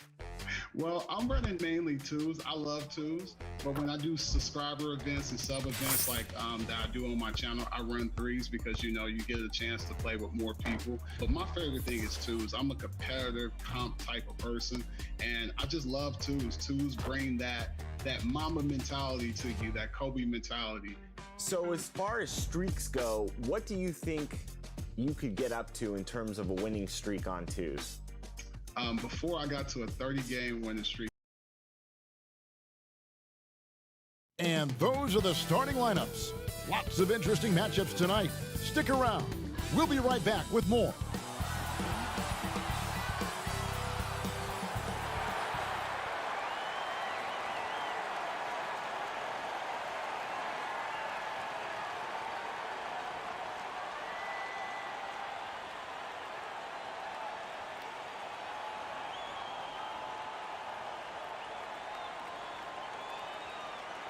Welcome to the NBA here on 2K Sports, a special Martin Luther King Day edition. Kevin Harlan here, joined by our analyst Greg Anthony and Hall of Famer Doris Burke. Plus, reporting from the sidelines, another Hall of Famer, David Aldridge.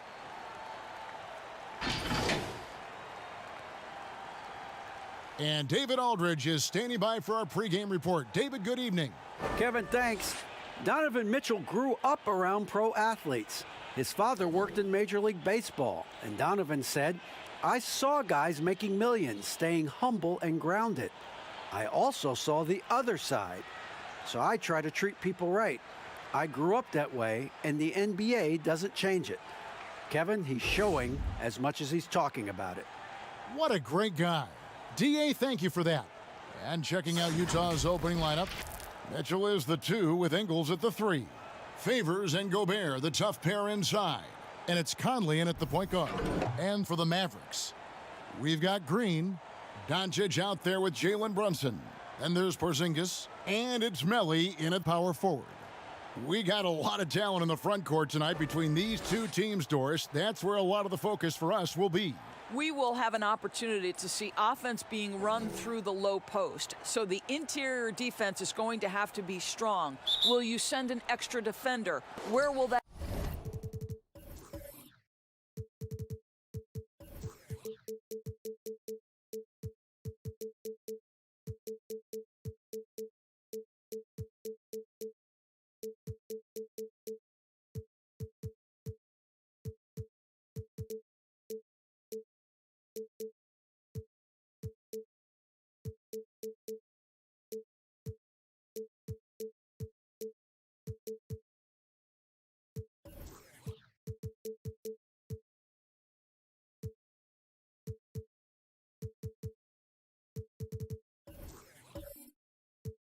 defender come from? There's a lot to play out here tonight, Kevin.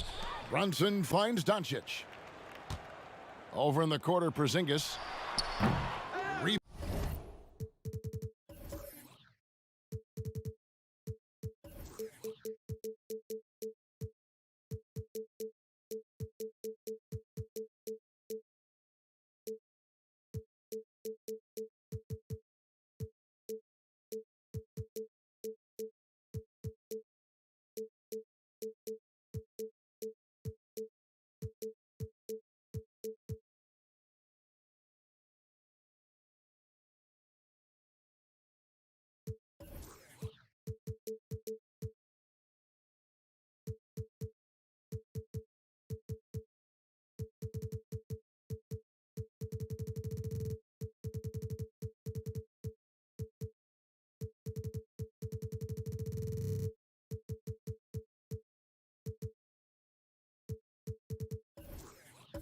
Bounded by Donovan Mitchell. The Jazz on offense. Lets it go with the 3. Green with the rebound.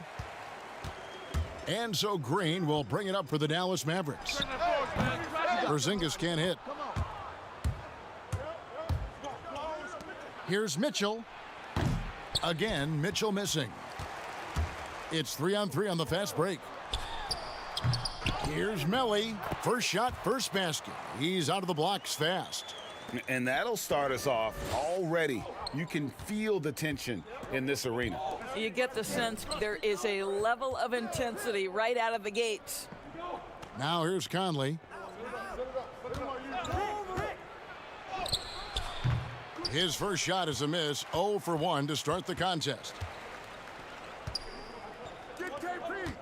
Brunson against Mitchell. Get there. Brunson scanning the floor. Here's the 3. And it's Melly missing. And they're 1 of 5 to start this game. Just really haven't gotten into a flow offensively.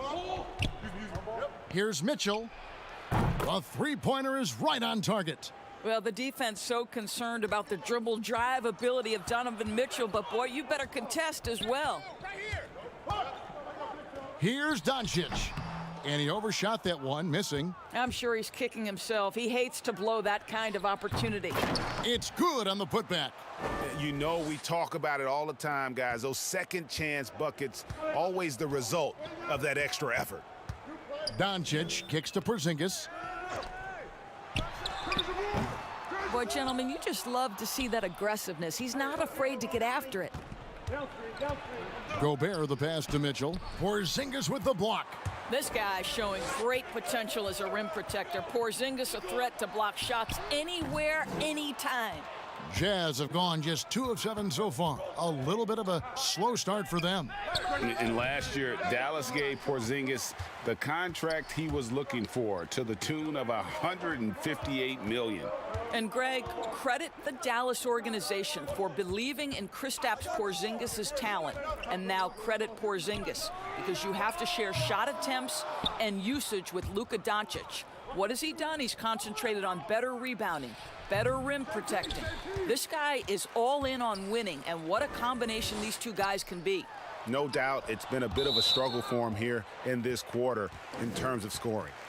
We have got to see that sensational mobile one block again. And early in a game, these sorts of plays really can set the tone.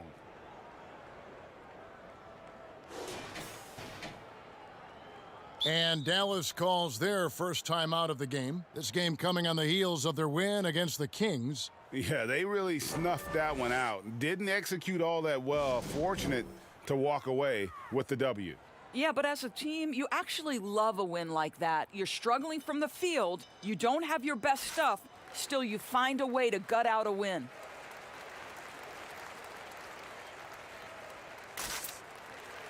And with the pause in the action, let's look at the numbers for Luka Doncic. He's around 31 points per game, 9 rebounds, and 5 assists.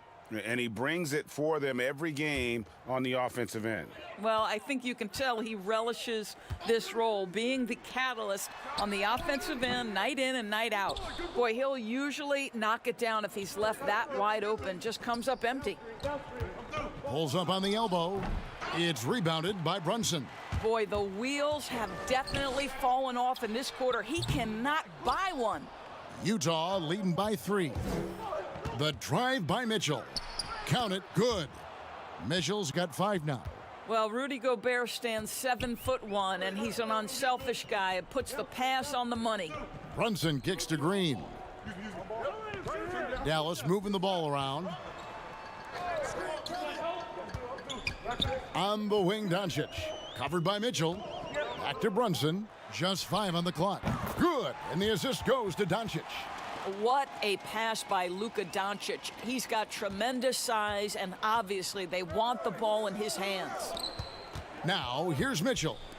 A 32-point game for him in the win against the Pistons in Detroit. And the other thing, guys, he really got after it on the backboards. What a complete game for this guy. Mavericks trail by 4. Here's Doncic. Second chance shot, and the call on the shot that sends him to the line. Michael Conley picks one up. Yeah, and KP, he's not shy about creating some contact there. He might have a slender frame, but he is not afraid. And he's got his first free throw of the game. And, you know, guys, he had a big game at the free throw line in their last outing. Shooting 2.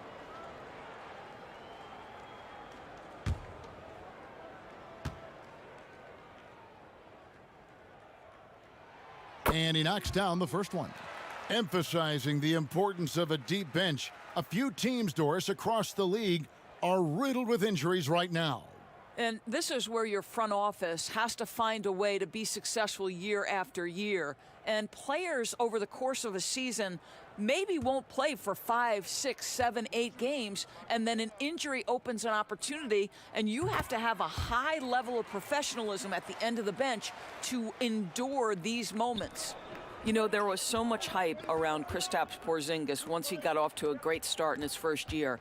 And you just want to see him continue to grow and add dimensions to the offensive game every year. What's next? We'll see. The putback controls the rebound and puts it back up and in. I love it when Rudy Gobert crashes the offensive glass, uses those long arms to great advantage. The pass to Porzingis. Good, and the assist goes to Doncic. Porzingis has got 5 now. And he likes to get in a rhythm early. Nice triple. Mitchell passes to Favors. And here is Mitchell. He's got 5. The Mavericks pull it in. Porzingis has got his 6th rebound on the night for 3. Another 3 for Dallas. This is where the respect you have for Porzingis' ability to drive is when he can pull up for that jumper and become a real handful. Porzingis with the block. 4 on 3 as they bring it up from deep. No good that time. And Utah the other way now. Conley feeling it out. Back to Favors. And slam dunk by Gobert. Boy, that is just too easy. As Gobert gets this close, forget about it. Doncic against Mitchell. Fires at the elbow. Doncic, no good. It's almost as if there's a lid on the hoop for him right now. He still hasn't gotten one to fall in the quarter. Dallas has gone 3 of 7 from three-point range in the first quarter. Melli passes to Doncic. Outside, Porzingis. Dallas again missing. Utah has gone just 1 of 4 from three-point range here in the first. Here's Mitchell. Here's wow, that was a strong dunk. That is nice. Well, that's the size of Derek Favors, allowing him to snag these boards. This guy, you've got to keep him off the offensive glass. Brunson with it. He averages a bit over 6 points a game. Here's Porzingis. Good work defensively by Conley. Just doing the job on the backboard. Again, Mitchell missing. I'll tell you, his shot is just lost right now. There's just no consistency. Amazing that they're still up in this basketball game. Here's Porzingis. Happy to see that one go in after missing 6 of his 9 shots today.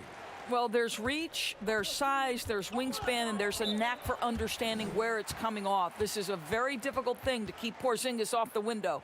And a first time out of the game called for Utah. Now coming into the league with immense potential, Porzingis has already fulfilled much of it, already an all-star. But you know, Greg, there are still areas he's working on. Yeah, he's definitely getting stronger and more physical. You'd like to see him make the next pass a little more often when a teammate has a better shot. But if he can just stay healthy, boy, the sky's the limit on what he can accomplish.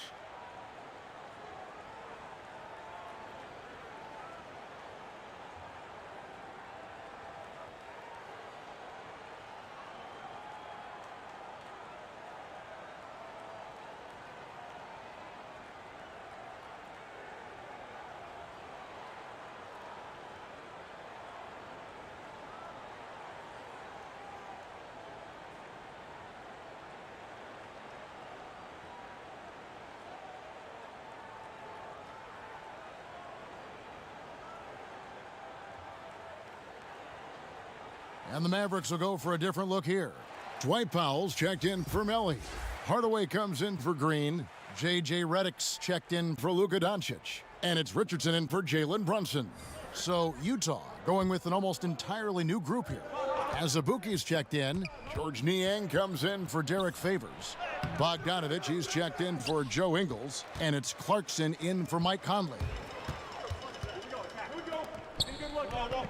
Back to Redick. In transition, here come the Jazz. Mitchell outside. Beyond the arc. A second chance effort. Niang, no good. Now the Mavericks moving it up. And the wide open shot from Redick. A miss that time would have put him up. And it's Mitchell with the ball for the Utah Jazz. Niang passes to Bogdanovich. Jazz passing it around. Mitchell. Another miss by Utah. And he has definitely been struggling in this quarter. And you know what? They keep calling his number, and they're simply trying to get him out of this funk. Now here's Richardson. He's been patient so far. Nothing on the scoreboard yet. Bucket is good. Scoring through contact is something Kristaps Porzingis has got to get used to in the NBA. Teams try to get physical with this guy. Here's Mitchell. He has 5. Shot from 12. Again, Mitchell missing. The Mavericks leading. It's Redick on the wing. Richardson outside. Ball's knocked loose. Bogdanovich with it. He's against Porzingis. And it's Mitchell missing. Boy, if you're going up against this guy in this close a range, you've got to defend with everything you've got. A tremendous job defensively.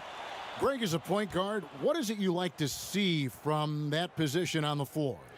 I think first and foremost, leadership. It's so valuable at that spot. And, you know, you always got to have your head high because your teammates are feeding off what you put forth in terms of your body language and enthusiasm. So, you know, the typical stuff about organizing the offense and setting the tone on the defensive end, that stuff's important as well. But so much of how you carry yourself out on the floor when you deal with adversity and you know that you're going to, it is really paramount. The free throw drops for Redick. And in college, Redick was an all-time leading scorer. Years later, he's still a top producer. Great shooting ability is really something you can bank on. The Jazz making a switch here. O'Neal's checked in. Hey, when it comes off, grab it, baby. Hey, man, you want this guy? You got shooter, huh? And both free throws good for Redick. The way he's shooting free throws tonight, you simply don't want to put him there. Here's Clarkson. Still looking for his first bucket in this one. To the middle. Here's Niang. Uses the glass to finish the layup. I mean, the number of points they've scored in the paint already here is eye-opening. Maverick shooting pretty grave so far, about 23%. Outside, Porzingis. They grab their own miss. And Hardaway gets it to go. Well, I think Hardaway Jr. has the kind of athleticism that allows him to be a contributor on the backboards. Clarkson passes to Azubuike. Dishes it to Bogdanovich. No good on the three. Dallas leading by 4. Fast break, Dallas. Shooting foul as the whistle blows. He'll shoot 2 free throws. And checking out some numbers here for J.J. Redick. His last 10 games, first in free throw shooting. And he's a defensive ball hawk. You can't let your guard down. Remember, he's 10th in the league in steals per game. And it's nice when you have the NBA's best free throw shooter just keep the ball in his hands in clutch situations. Shooting 2. He's been completely automatic this season.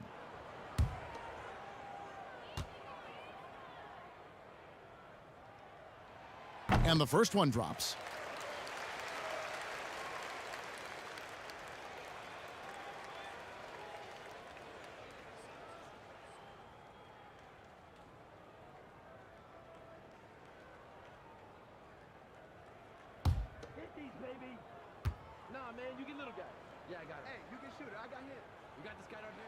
And both free throws good for Porzingis. And doing a good job getting to the line and capitalizing. They need a bucket in a big way here to regain some confidence. Clarkson dishes to Bogdanovich over Hardaway. Bogdanovich, no luck. Mavericks leading by 6. Here's Richardson. Again, the miss by the Mavericks. Utah shooting just 26% early. Here's Azubuike. And foul on the shot. He'll shoot 2 at the free throw line. I mean, even from over here, you can see that one pretty clearly. The Jazz shooting their first free throws here tonight. And they've had really good numbers all season from the free throw line.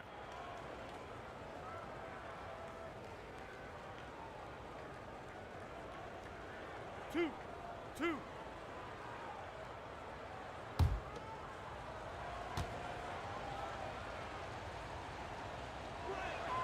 He's off on the first.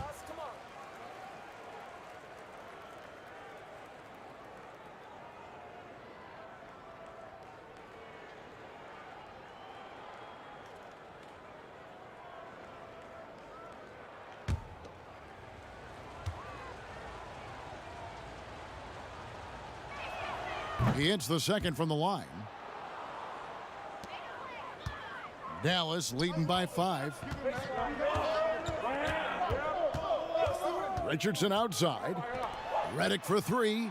Knocks down the three ball. Redick's got 5. Already, they've piled up 8 second chance points.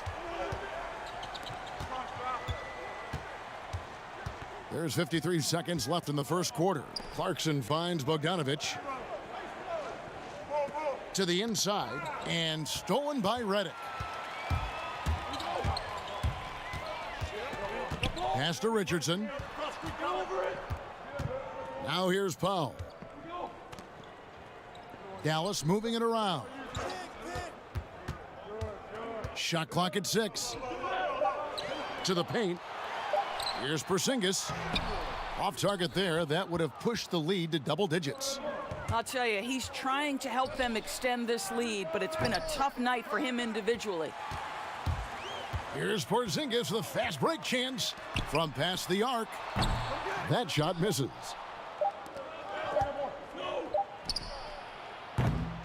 A big-time effort for Porzingis, providing a lot of energy for Dallas. His work on the glass was outstanding in that quarter. Great rebounding. We've got more in store for you right after this.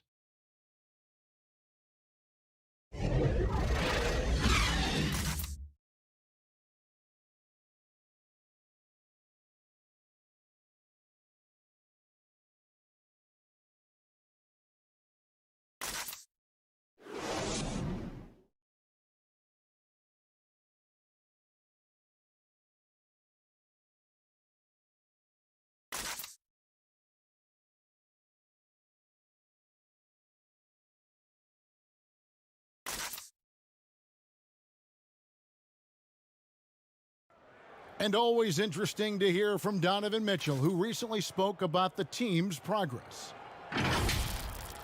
Everybody had their expectations of what we should be or will be, but at the end of the day, you know, we got to be able to focus on us, you know. Obviously, we went through a little bit of a rough patch. You know, we're still figuring things out, but we can make adjustments and continue to build. And I think we're playing great basketball. I think we're doing things the right way. And you know, Greg, Mitchell's going to be right in the middle of it, leading the way. And on top of everything else he does, he's elite at getting his own shot. We've seen him carry this team offensively at times. Boy, he is special. Thanks again for joining us, and welcome back to our special Martin Luther King Day presentation of the NBA. And what do you think, guys, about Dallas here in this one? They set a physical tone in the first, and that really showed on the backboard. I think it's why they hold the lead here early, because they're controlling the flow of the game with those second chance opportunities. On the floor for Utah, getting going here in the second quarter. Jordan Clarkson is out there with O'Neal. Then there's Bojan Bogdanovic, and it's Niang in at the 4-man position. And keeping us updated from the sideline, let's swing it over to David Aldridge. Hey, Kevin. Well, Mike Conley is a 3-time Sportsmanship Award winner. He's also won the Teammate Award. And he's never been assessed a technical foul at any level of basketball. Now, some ask if going easy on the refs costs him calls down the road. But Coach Quinn Snyder said, it's hard to imagine that handling yourself with poise and respect can ever be a negative. Guys? Well said. Thanks, David.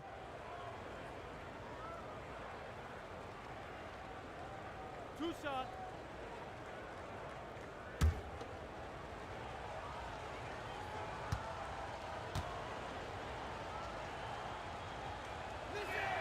First one falls for him.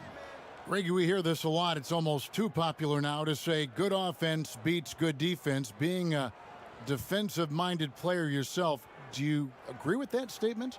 Absolutely, Kevin. And the thing is, in today's game, when I played, there was an era, you know, you could hold teams in the 80s and 90s. You could go a quarter and keep them at 12, 15 points.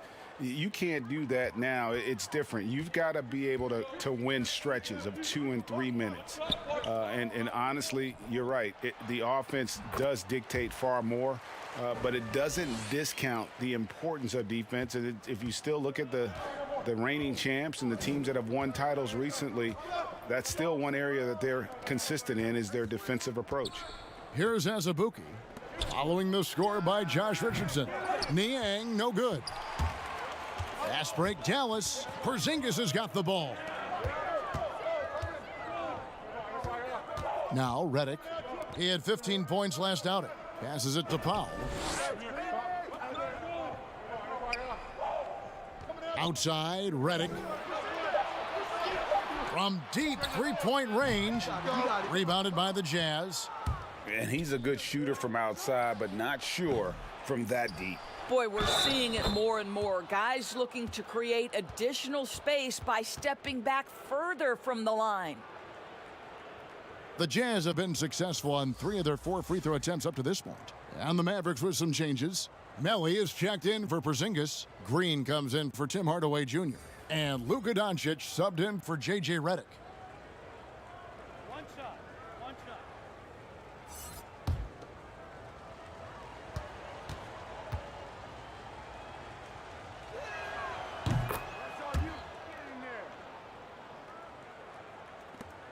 Dallas leading by 5. Now, here's Doncic. He had 34 points in the win against Sacramento. And he was also a terrific creator in that game as well. His assist totals show you what a fantastic all-around effort it was. Now, here's Doncic. He dishes it to Richardson. Here's Green. And they call the foul, so a chance at the line for one more coming up. Boy, you have to be cognizant of where people are when the shot goes up. Defenders not blocking out in that instance. The Mavericks shooting their 7th free throw attempt here. Jalen Brunson, he's checked in for the Mavericks. And a switcher also for Utah. Ingles is checked in.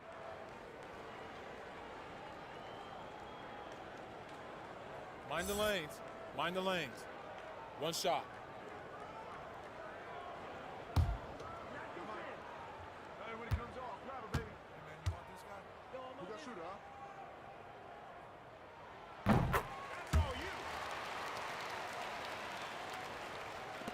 Jazz trail by 8.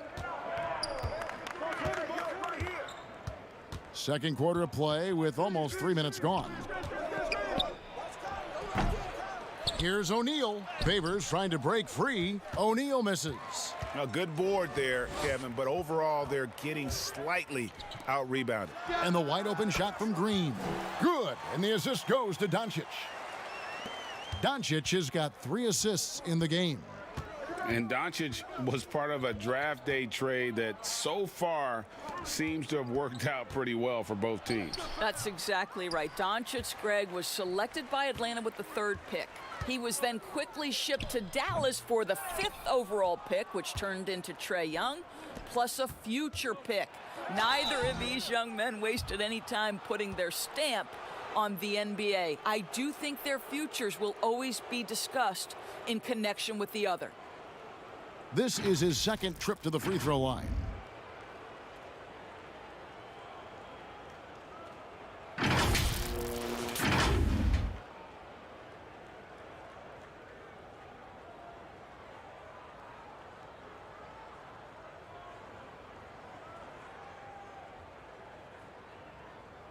Two.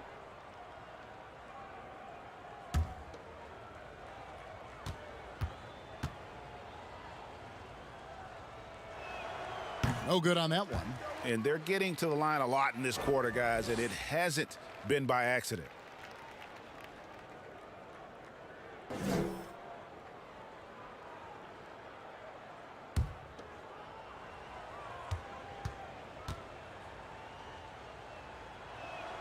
And the 2nd free throw, good. He does a great job of drawing contact and getting himself to the line, something he didn't do in the 1st period. Doncic passes to Powell. Back to Doncic.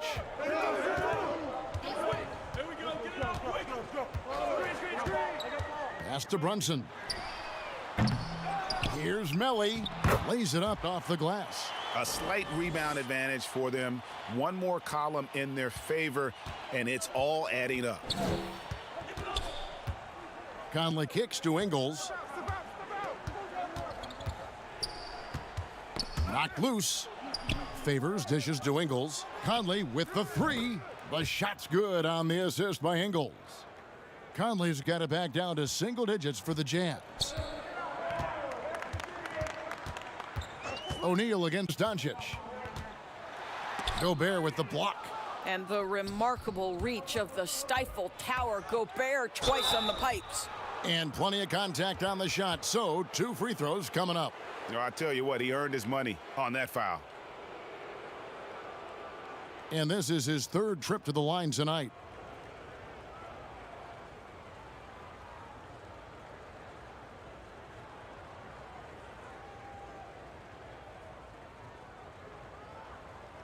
Two shots.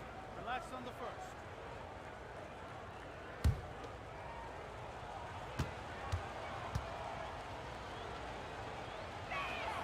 And the first one at the line is good. The Jazz making a switch here.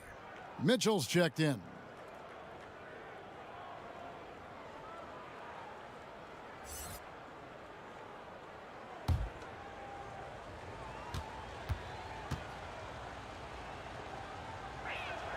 O'Neal hits them both. And here's Brunson. The pass to Melly. All alone. And that one goes long. Jazz trail by 7. Favors finds Mitchell. On the wing, Ingles. Inside, Gobert. And he floats in for the easy 2. Credit the assist on that one. Rudy Gobert, an athletic monster. He fends off the defense with an amazing finish.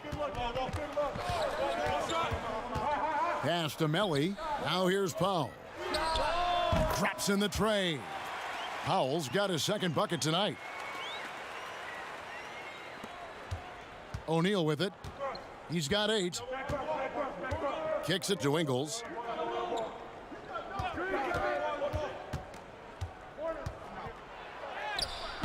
Green with the rebound. And so Green will bring it up for the Dallas Mavericks. They've held a 12-point lead earlier. After this one, they're off to Sacramento to take on the Kings. That'll be just 1 game played away from home for them. And Derek Favors with the slam. Favors flying high on alley-oops. My goodness, how about the ups on that guy? Doncic passes to Brunson. Here's Melly. He's covered by Favors. Another 3 for Dallas. This is as pure a shooter as there is. You've got to stay connected or it's a problem.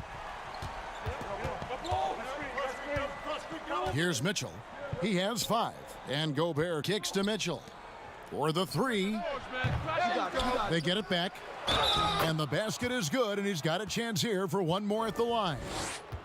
And defensively, they are on their heels every time the ball comes inside. And Doris, as Gobert has added strength, his rebounding numbers have continued to improve. That's right, Greg. He's always been a force as a shot blocker. But over the past 2 seasons, this guy as a rebounder has been top 3 in the league. Last year, he even challenged Andre Drummond for king of the boards. He's got great size, great anticipation, and he plays with passion.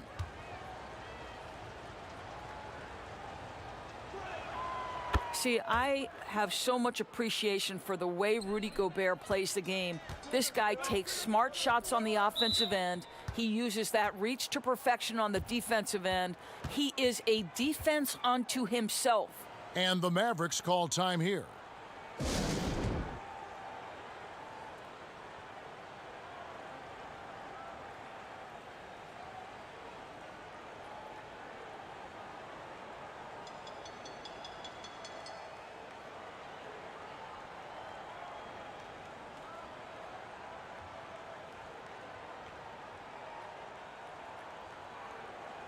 And as we check out this year's contenders for the dunk contest, we get a look at some of the showmen, the best showmen in the NBA. And with the names on that list, you know we're going to have a crazy competition this year. You look at Mitchell. His athleticism is off the charts, and it doesn't go unnoticed, as you can see by how high he is in the dunk contest voting. Yeah, no, the fans want him. I think the media wants him. Heck, he wants to be in, so I'm glad that he's in a position to take part. So there you go. And as it's looking, this year's dunk contest is shaping up to be a fantastic competition. We'll keep you updated on the voting. No doubt it's going to be a good one, Kevin. We've got players on that list who'll do things that you didn't even think were possible. Now here's Favors. 6 to shoot. Conley's shot is off. Dallas leading by 6. And here's Green outside. It's good from long range.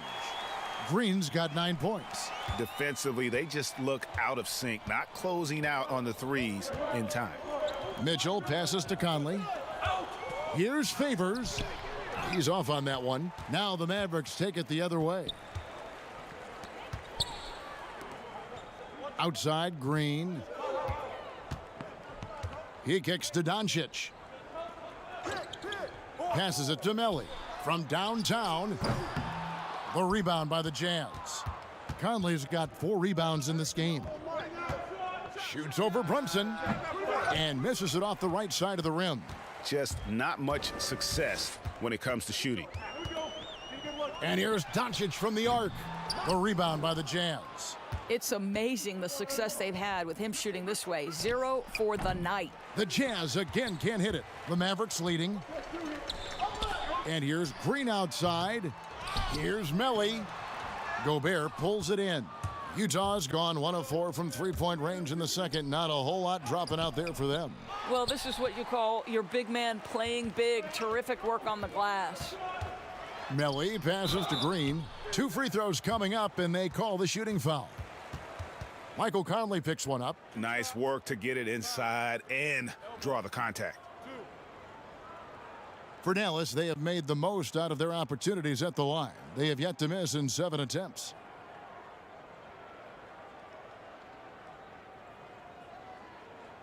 Shooting 2.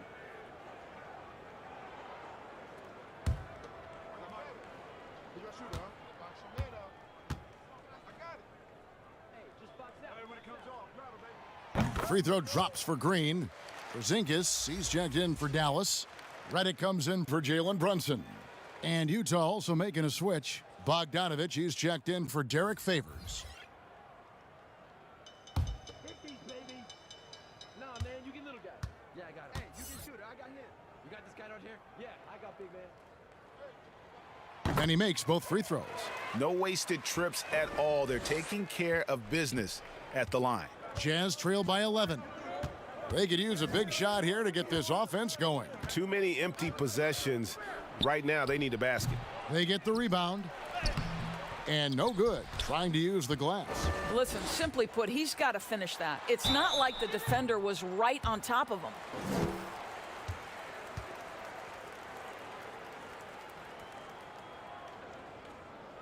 The Mavericks have an exceptional shooting free throws tonight, going 9 for 9. And they've had really good numbers all season from the free throw line. Shooting 2.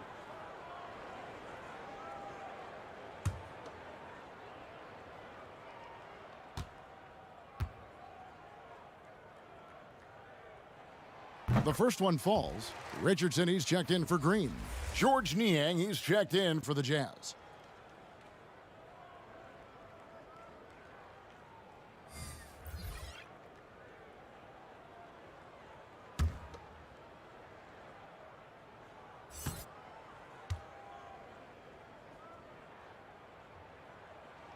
He hits both from the stripe.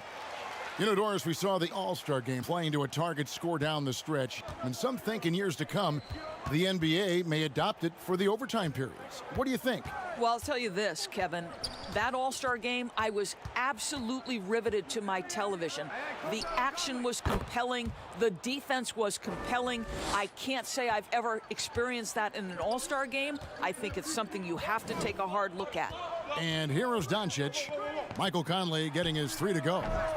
Again, the miss by the Mavericks. No idea why he's attempting so many outside shots. It's not his day, and he needs to either look to drive or get it to an open teammate. And contact on the shot, so he'll be shooting free throws here. Well, Rudy Gobert showing a bit of an edge on the interior. This guy, if he goes up strong, the defense is going to have to whack him to contain him. He's gone 1 of 1 in the game so far from the line.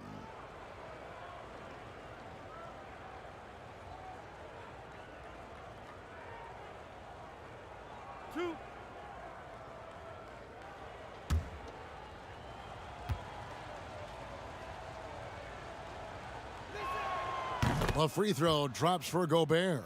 And the Mavericks making a change here. Hardaway's checked in. And Utah with a change here, too. Clarkson's checked in.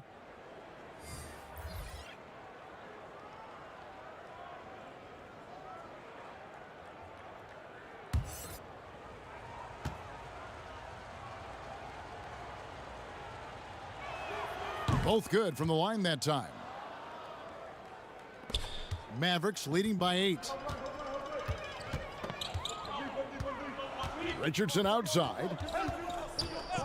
Three-pointer. Finds the hole for the second time from the floor. Now 2 for 5.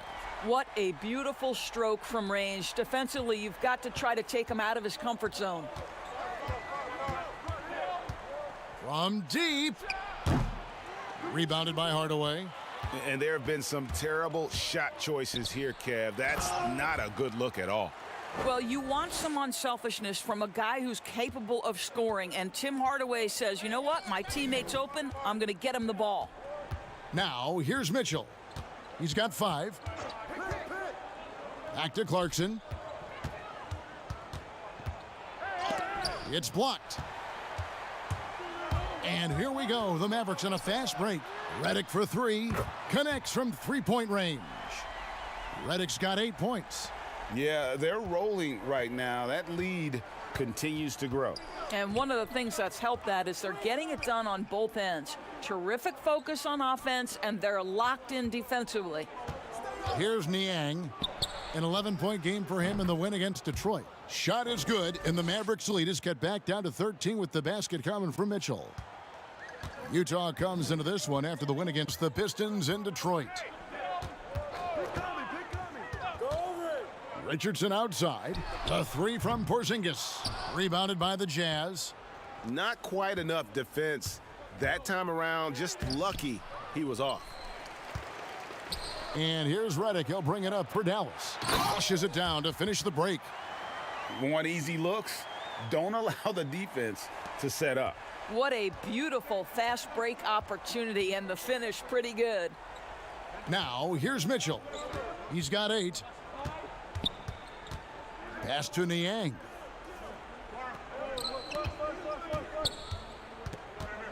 Just 5 to shoot.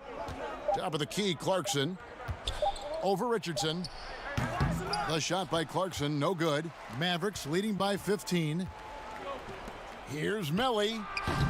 Rebound collected by Clarkson. Utah's gone for the three-pointer 7 times here in the second and been successful 3 times. The gigantic frame of Rudy Gobert is a problem for the defense. Very hard to contest this guy without fouling. He is 3 for 3 from the free throw line.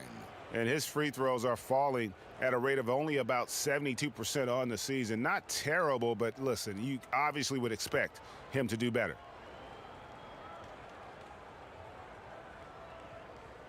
Two shot.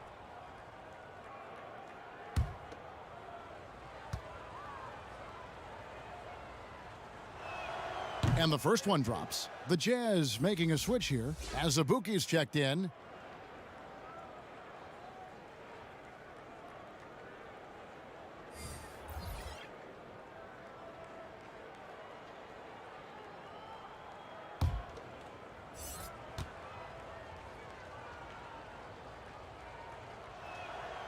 No good on the second, so he hits 1 of 2. Looking at the last game for the Jazz, it was a win against the Pistons. They get it back. Shooting foul as the whistle blows. He'll shoot 2 free throws.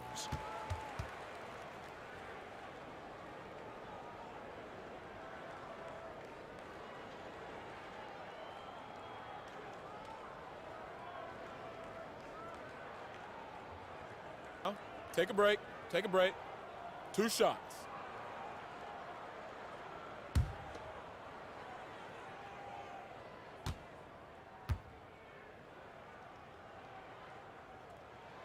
And he can't get the first one.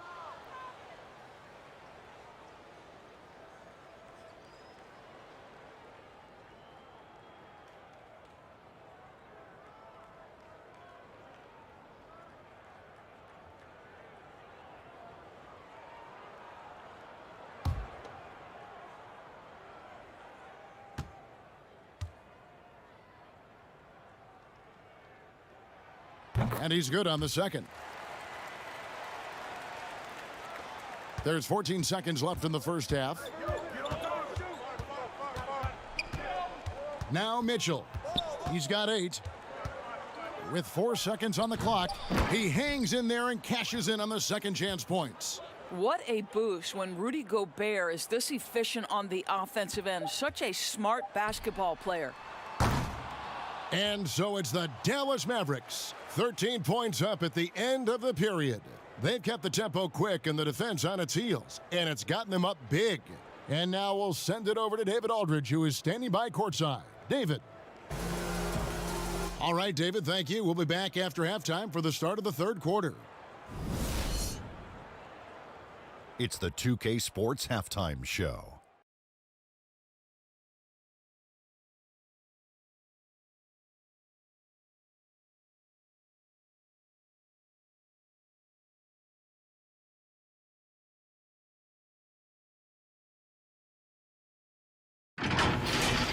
Dallas has the edge here at halftime. They have a 13-point lead.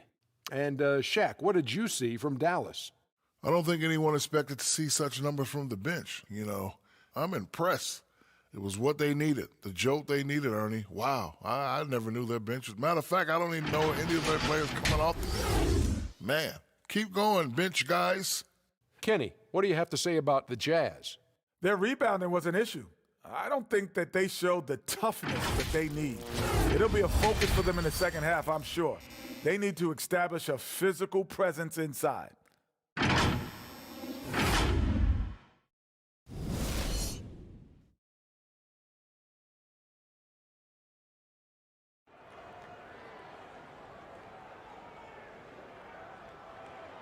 And welcome back to our special presentation of the NBA for Martin Luther King Day.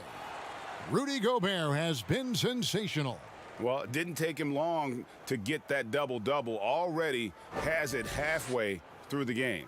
That takes a level of aggression and a level of focus, and he has brought it all night thus far.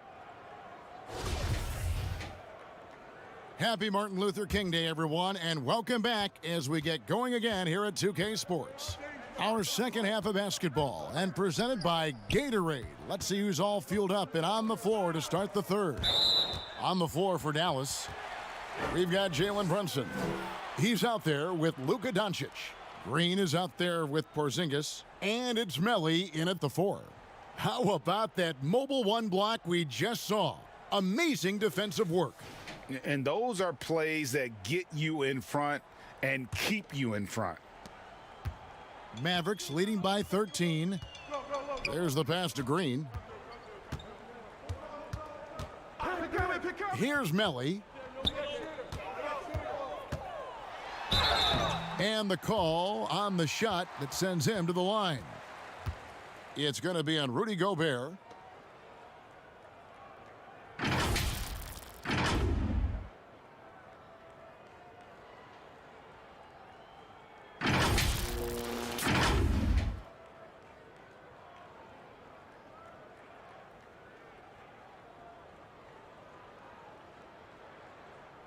Two shots. Relax on the first.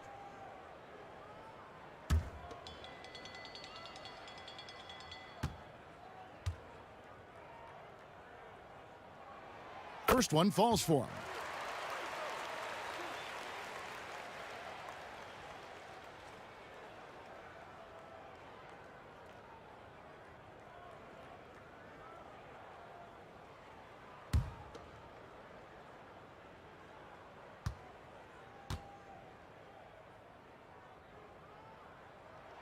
And so he makes both from the line. Jazz trail by 15. Gobert double-teamed on the wing angle. Off target with his 3. The Mavericks shooting at a 32% clip from the field. They're just not executing. Offensive rebound. Dallas moving the ball around. Tries again. Here's another rebound. He hauls in his 20th rebound. Dominating the glass. Well, that's a good, strong finish. Porzingis not shying away from getting after it. Now here's Gobert. Ingles finds Mitchell. 2 free throws coming up, and they call the shooting foul. And we talk a lot about Mitchell's offense. and for a good reason. But the defense is also an area where he's excelled. Oh, no doubt, Greg. We identify him with the offensive end of the floor because he's carried a burden for the Utah Jazz early in his career. But think about it. He's strong, athletic, long wingspan, excellent instincts. This guy has the potential to be one of the most impactful two-way players in today's NBA. 2 shots.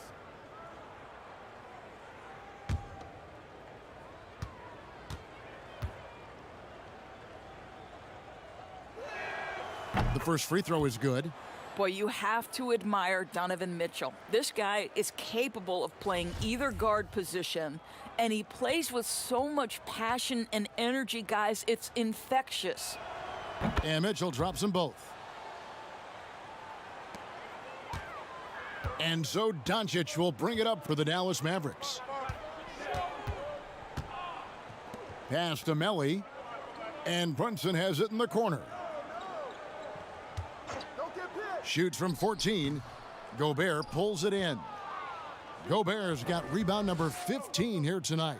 Well, trying to find themselves in the second half here. Just 1 for 4 from the field. Can someone in the group get hot? Let's see. Here's Brunson. Following the basket by Donovan Mitchell. Brunson finds Porzingis. And that one hits back iron. Not how they hoped to start this half. 1 for 5, brick after brick. Let's start building the building. Mitchell's shot is good. Well, the ability to rise and fire in catch and shoot situations, he keeps the defenders off balance. Now here's Brunson. Passes it to Doncic. Here's Porzingis. Dallas no good that time either. Jazz trail by 10. Just under 2.5 minutes into the third quarter now. Ingles kicks to Mitchell. Back to Ingles. This one for 3. Green with the rebound. Green's got his 4th rebound in this one. And that'll be 2 free throws coming up. Officials on the call with the foul. No question, he got bumped on that shot.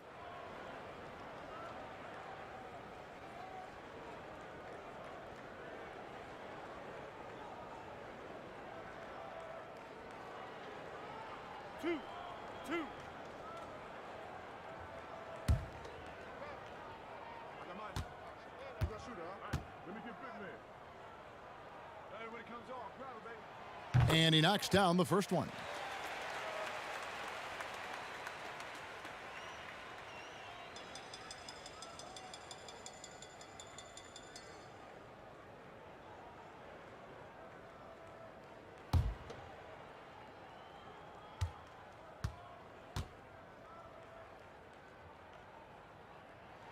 Both shots good from the stripe. And if they continue, Kevin, their outstanding free throw shooting, that'll help them seal the deal. Pass to Gobert.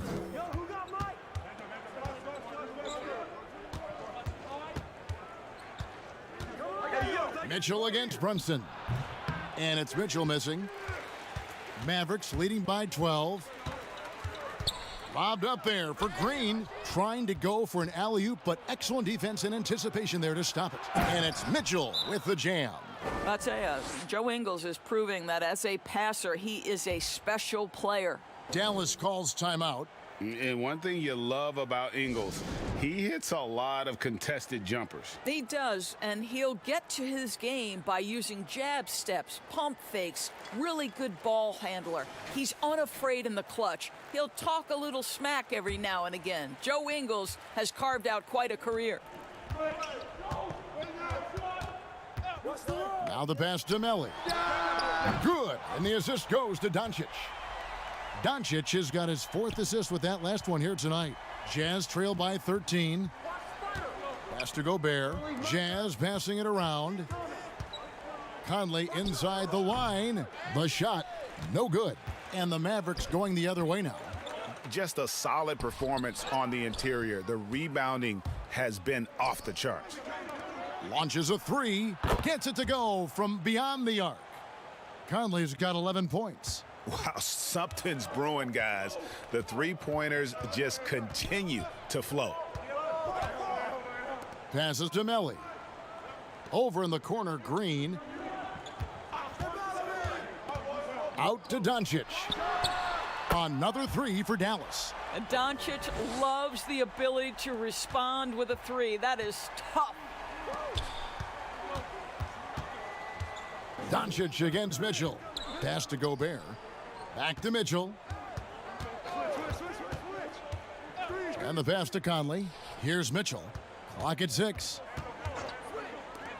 The wide open look here for Ingles. Here's Gobert. Porzingis with the block. Near the three-point line, it's Doncic. Again, the Mavericks score. No shortage of confidence from Luka Doncic. If he gets a clean pass, it's going up. Mitchell passes to Gobert. The dish now to Conley. Fires the three. And it's Melly with the rebound. Mavericks leading by 15. Good, and it's Green picking up the assist. Green's got 3 assists in the game. Just Mr. Reliable again here today, Kevin. I mean, they need his points, and he's producing. Now here's Gobert. He's got 16. Here's Mitchell. And that time, also a missed shot. Pass to Green. And there's the feed to Doncic. Drops in the layup for 2. Doncic has got 7 points for the quarter. What I like here, even with the big lead, they continue to execute their offense. And that, to me, is a sign of excellent coaching. There's an attention to detail. There is valuing of every possession. Here's Mitchell. Another miss by Utah. They have been board dominant in this game. That's definitely been a factor in crafting this huge lead. But they recover it. And that's a good job of just getting after it on the backboard, gets them another possession, and allows them to run even more clock. What a brutal night for this guy, and it is having a ripple effect throughout the team. This is tough. Porzingis can't hit. It's Gobert with the ball for the Utah Jazz, trailing by 19. Second shot opportunity. Here's Mitchell, and at last they get one to fall. Mitchell's got 11 in the second half. Brunson against Conley. Brunson kicks to Porzingis. He gets it in there. Porzingis has got 18 points. Yeah, 3 consecutive field goals have come right at the rim. The D had better start buckling down. And the Jazz call time here. And with their offense sputtering, coaches got to get them back on track. And to me, they're just taking too many tough shots. And when they do get an easy one, the confidence just isn't there. And some changes here for the Mavericks. Redick comes in for Green, and Josh Richardson subbed in for Jalen Brunson. The Jazz also changing it up. Bogdanovich, he's checked in for Favors. O'Neal comes in for Joe Ingles, and it's Jordan Clarkson in for Mike Conley. Clarkson against Doncic. And he uses the glass on the layup. 9 points in the game so far. Their interior has been inferior defensively. It has got to tighten up. Oh, the lob to Gobert. And slam dunk by Gobert. Just great recognition from the athletic big man. Gobert finish off the nice pass. No one near Doncic as he lets it fly. Off target from three-point range. And Bogdanovich kicks to Clarkson. The three-pointer no good. Mavericks leading by 16. Redick passes to Doncic. And the shot goes in. That's the 10th straight point they've given up in the paint. Jazz shooting a pretty sorry 29% from the floor here. Clarkson passes to Mitchell. Jazz passing it around. Nice D from Doncic. Well, we love his ability to attack the rim. He just loses a little bit of focus and misses the chippy. Here's Porzingis. Goes to the reverse layup and drops it in. Porzingis has got 20 points. And not hard to see why they are giving up points on this run. Just too many good looks from in close. Gobert double teamed. Bogdanovich wide open. Drills it from outside. Boy, Bogdanovich with the distance delivery. How about that effortless shooting motion? Richardson kicks to Redick. Doncic outside. Pulls up on the wing. That doesn't go either for Doncic. Jazz trail by 17. Pass to Clarkson. Mitchell outside. And again, it's the Jazz from deep. Well, individually, he is doing everything he can in this 12-minute session, but he's just not getting enough help. In the corner, it's Richardson. Good, and the assist goes to Doncic. Richardson's got 8 points. And an eye for an eye. Both teams working to stretch the floor. Well, that three-point shot just gives you so much room to operate on the offensive end. And stolen by Richardson. And here we go, the Mavericks in a fast break. Good on the shot. Melly's got 9 points in the quarter. And not quite as aggressive from outside as they were in the first half, sticking to the high percentage shots, playing smart with the lead. Right side, Bogdanovich.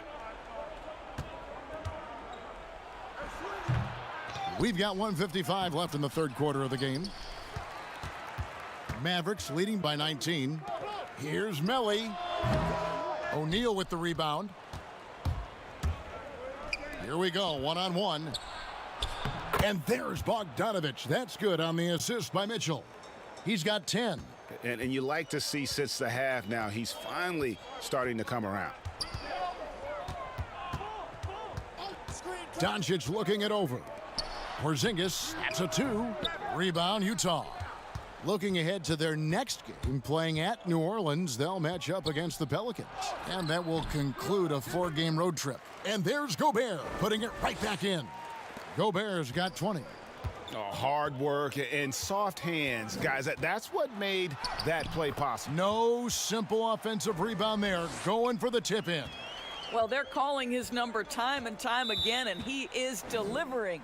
And the Jazz call time here.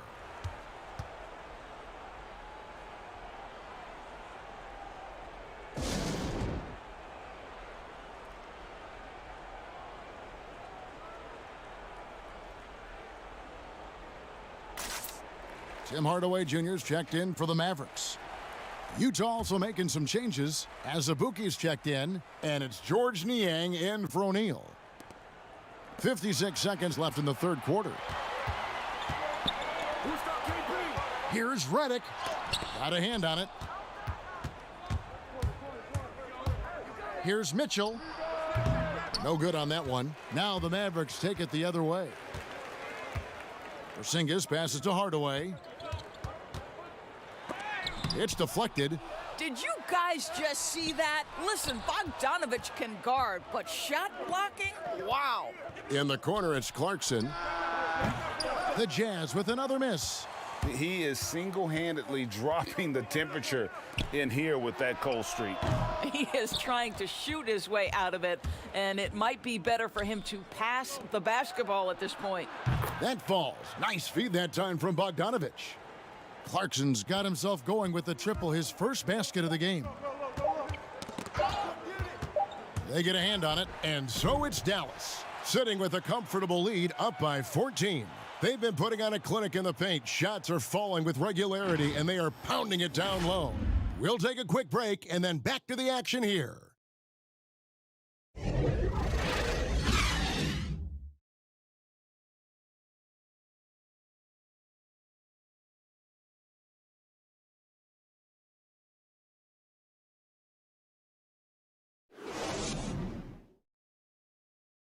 And a chance right now to show you our State Farm assist of the game. Yeah, and I like the fact we get to see this pass one more time. A magnificent feed, and you love to see your off guard taking over the playmaking duties with this much skill. You love the unselfishness, finding the best look, and it doesn't matter who's taking it. And thanks for joining us again, folks. 2K Sports broadcasting here on MLK Day, bringing you the NBA. So on the floor for Utah, at the forward slots, it's Bogdanovich and Ingles. Donovan Mitchell is out there with Clarkson, and it's Azubuike in at the 5. Well, Porzingis will make you pay if you collapse off of him. Mitchell against Richardson. Here's Clarkson, and he banks in the layup. This guy a tough cover for any defender. Creative and assertive scoring the ball. Mavericks leading by 15. Richardson the pass to Melli. Porzingis kicks to Hardaway. Launches it. Ingles with the rebound. Boy, this guy just can't buy a bucket, and yet they have the advantage. We've played just over 1 minute here in the fourth quarter. And there's a pattern starting to take shape here. They're working it inside and getting good shots from close range. Richardson the pass to Melli. Outside, Porzingis. Dallas moving it around. High post try. That shot missing. So Utah will take it the other way.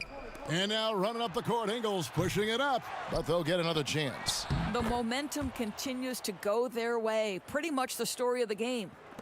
And so here is Dallas. They lead by 11. Redick up top, covered by Mitchell. Here's Hardaway. Nice shot from the wing. Unwilling to let up even for a moment. That's his killer instinct, just fanning the flames. One thing I enjoy is watching players who don't pay attention to the score. You lock in on the moment and play the right way. And he gets the whistle. 2 free throws coming up. And now a look at the upcoming schedule for the Utah Jazz.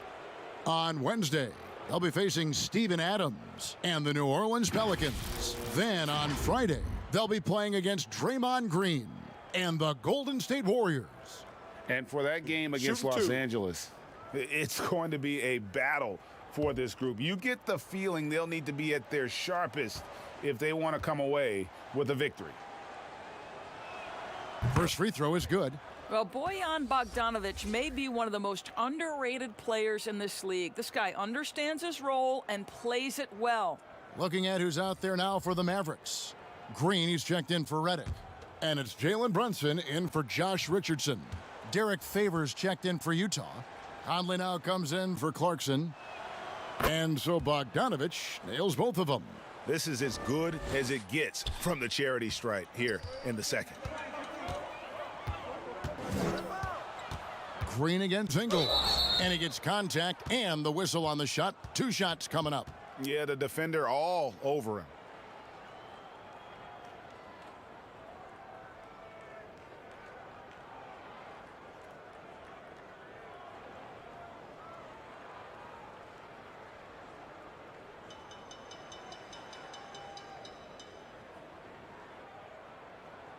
Two shots. Relax on the first.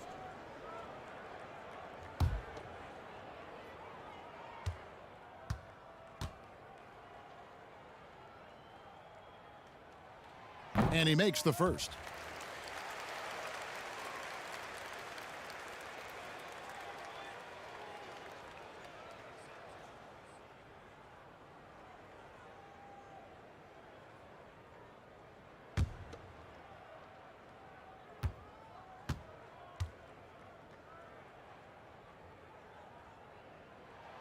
And both free throws good for Green. So it's the Jazz now. It's a 13-point game. Mitchell passes to Favors. I'm open right here. We're in the fourth quarter here, just under 2.5 minutes gone. Another miss by Utah. And it's Porzingis with the ball. He'll bring it up for the Mavericks. Runs in the pass to Melli. Outside, Porzingis. Now Hardaway. Green deciding where to go with it. 5 on the clock. And it's in there. Green's got 4 points in the quarter. Really, the defense is helpless to stop a layup right there. Just too much of an advantage in terms of the mismatch. It's Bogdanovic on the wing. And this is what dominating the glass looks like. He just cannot be contained. Wow, what a performance. And he's not just winning with physical ability, he's winning with anticipation.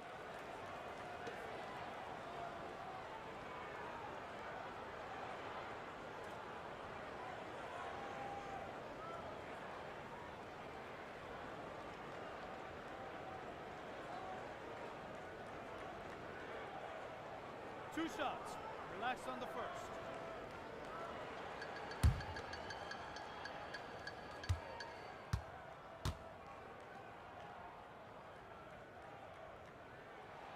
And the first one at the line is good.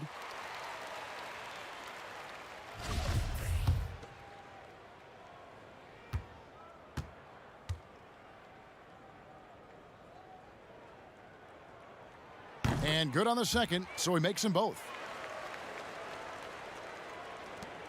Jazz trail by 17. Dishes to Favors. Here's Mitchell. Another miss by Utah. Dallas has gone 1 of 2 from three-point range here in the fourth. Pulls up. Again, the miss by the Mavericks. For Utah, they've gone 3 of 7 from the floor in the fourth. That's a 42% mark in the quarter. And it's the Mavericks on the break. Hardaway from outside gets the three-pointer to fall.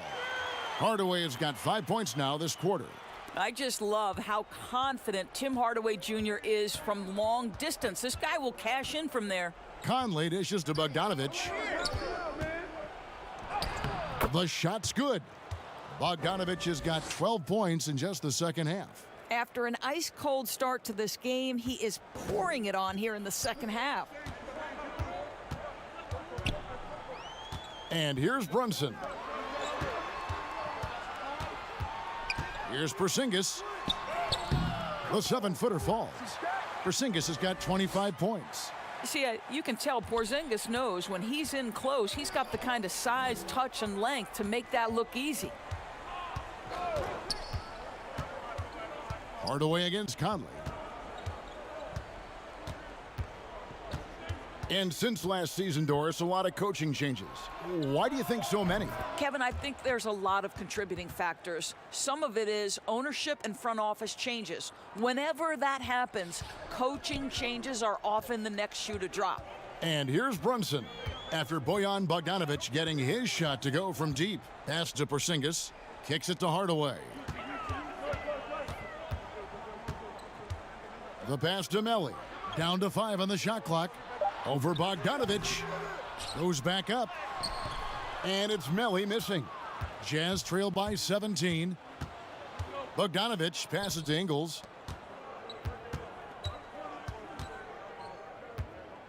Lets it go from deep. Mavericks with the rebound. Melli's got rebound number 15 here tonight. On the wing, Hardaway. Covered by Conley. Hardaway against Conley. From deep, Green. Good, and the assist goes to Hardaway. Hardaway has got 3 assists tonight. Well, Tim Hardaway Jr., a better playmaker than maybe people think. This guy very good at breaking the defense down. And the Jazz call time here. And when you watch Hardaway shoot, one thing that stands out, he has a very quick release. And Greg, that's what makes the jumper very tough to contest, especially when he's dialing it up from range. You have to stay connected to this guy defensively. It's not easy to do with the other weapons on this team. Luka Doncic, he's checked in for the Mavericks. Gobert, he's checked in for Utah. I tell you, at times, guarding Donovan Mitchell has got to feel overwhelming defensively. When he starts to go with the floater, look out. Now here's Brunson. And it's Green, missing. Bogdanovich passes to Mitchell. Nice D from Porzingis. Mavericks leading by 18. Lob pass to Porzingis. The assist totals, Kevin, just continue to grow. They're way ahead in that category. Ball movement has been flawless.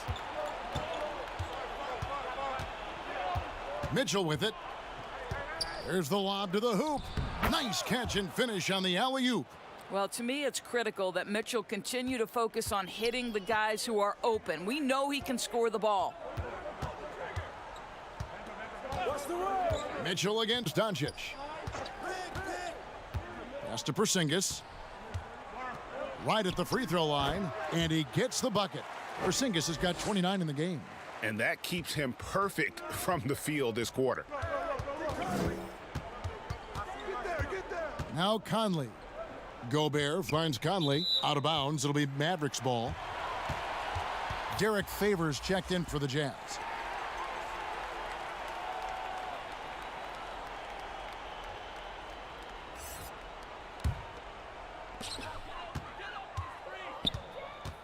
Brunson against Conley. Passes it to Melly. Doncic left side. Jazz trail by 20. Mitchell in the corner. The tray. It's rebounded by Porzingis. What a nice individual defensive effort right there. Did a great job contesting. And foul on the shot, so he'll get a chance at the line. Yeah, easy call.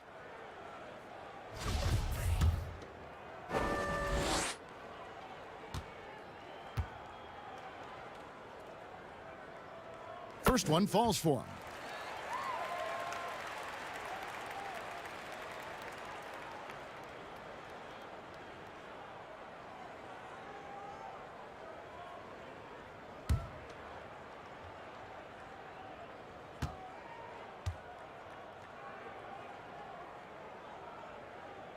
And that one goes in. 2 from the line that time.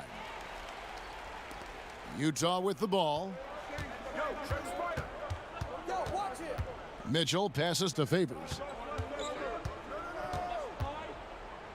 Outside Conley. Pass to Mitchell from outside the arc. And the rebound goes to the Mavericks. Oof, rough shooting night tonight, but you can't fault him for the effort. And Green gets it to go. Here's Conley. Guys, they're looking for a way to score here. Yeah, they've had a tough time taking the lid off. Here's Ingles. Porzingis with the block. An even 3-on-3 break. Here's Doncic. Favors with the rebound. Favors got rebound number 10 tonight with that last one. Conley. Porzingis with the block. And they get it back. Nice shot by Gobert. Boy, this guy has been terrific. The rest of the team, however, struggling. Up top, Doncic. Covered by Mitchell. Fires for 3. Utah with the rebound. Ingles has got 4 rebounds in this game. Down low. Porzingis with the steal. Here's Doncic. To the inside. And Porzingis gets it to go on the assist by Doncic. Doncic has got assist number 8 here in this one already. Now here's Conley.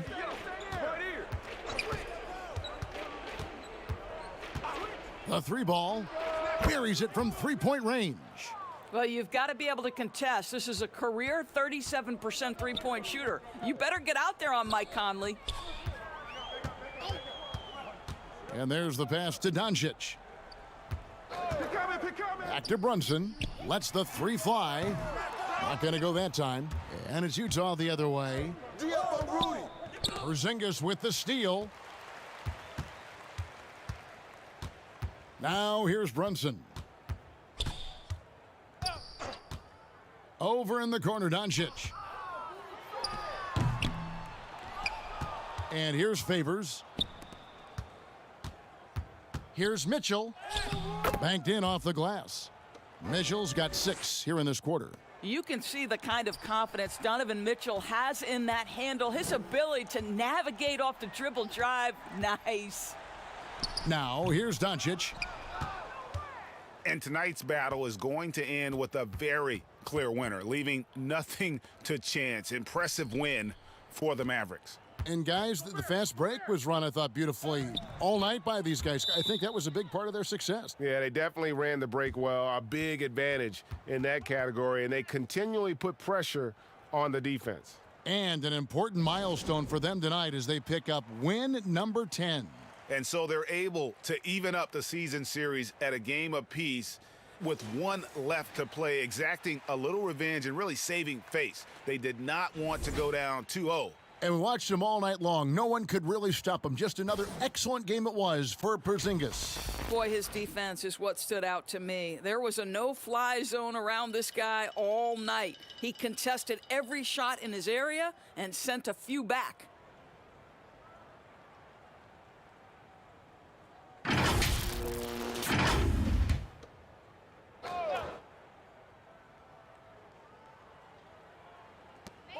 We've got 1:13 left in the fourth quarter of this one. Marjanovic passes to Kleba. Pass to Hardaway. Shoots it. And it's good off the back of the rim and in. And the Mavericks lead by 19. Convincing lead with very little time remaining, and the fans are pumped. Well, they're getting ready to celebrate, no doubt. They know it's theirs to lose at this point. Mitchell's shot is good. And you can appreciate the fight now, but it isn't how they came into the game. No doubt. It felt like they were a little tight for much of the evening. Now they're in a better flow, but it may be too little too late. Stolen by Mitchell. Goes up, and it's Mitchell with the jam. Well, we talk about Donovan Mitchell as an exceptional two-way talent. No better example than right there. Now 8 seconds separating the two clocks. Here's Marjanovic. Doesn't go that time. Utah with the ball. They trail by 14. It's good. Quick job of getting up the floor and creating early offense. You don't give the defense any chance to set up. Sometimes you just love an easy look. Burke with it.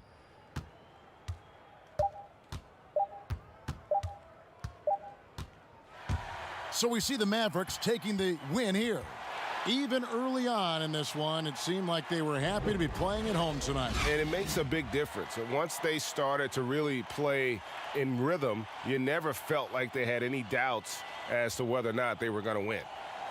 And a chance now to send it over to David Aldridge, standing by courtside. David, thank you as always.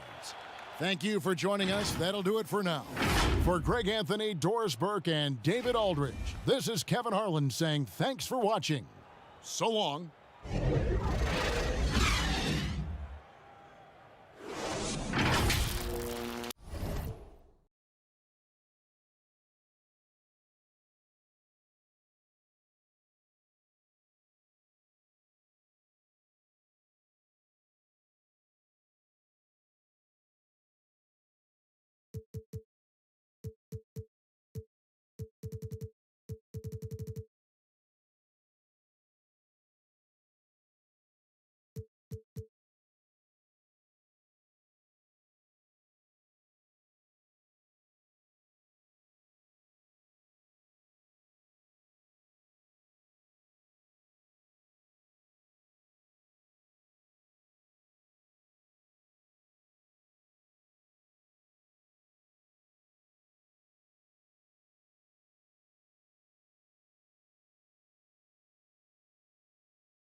I definitely do. For those that don't know your channel, where can people find your content at?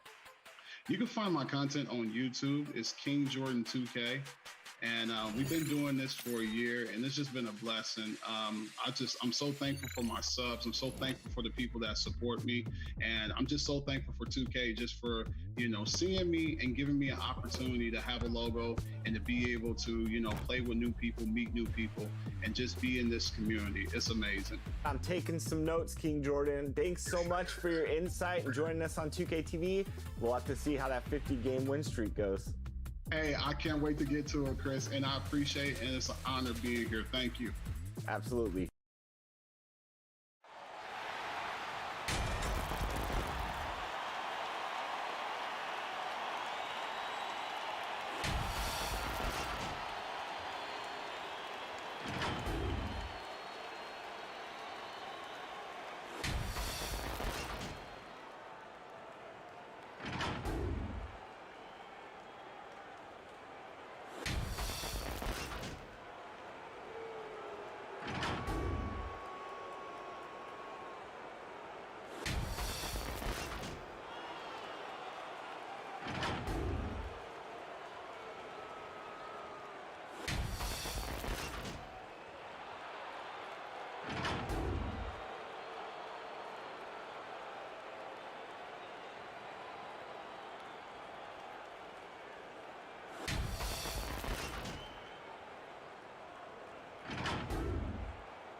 Hello and welcome, everyone. Thanks so much for joining us on this Tuesday night edition of the NBA on 2K Sports. Tonight, we'll see the Boston Celtics as they play against the Atlanta Hawks at State Farm Arena. This is Kevin Harlan alongside Brent Barry and Greg Anthony. We've got David Aldridge reporting from the sideline. DA, take it away. Hey, Kevin. Trey Young said when he was growing up, he was never a big leaper or a dunker. Truth be told, he said, I wasn't even considered a top guard in my recruiting class, but I worked relentlessly and played with a chip on my shoulder. I wanted to be considered among the great players. I wanted to belong. Well, Kevin, he certainly belongs with the Hawks right now. Thanks, DA. Now let's take a look at some of the numbers for Trey Young. And the biggest takeaway when you look at his numbers is how good his three-point shooting has been the past 5 games. He's finding the open spots on the perimeter, and when he's getting good looks, boy, he is not missing. And now the opening lineup for Boston. Brown is the 2 with Tatum at the 3.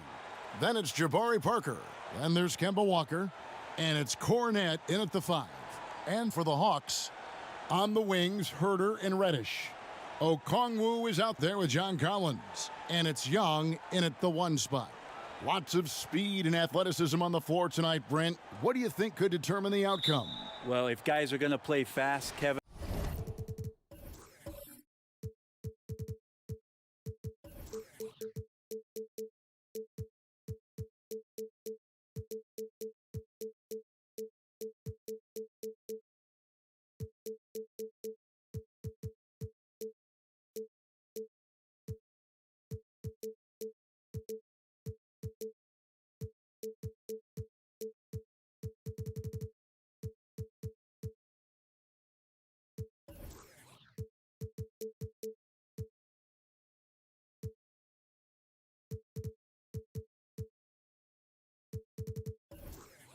And guys are going to be up in the air. It's going to come down to very solid decision making to see who it is that separates themselves in this one.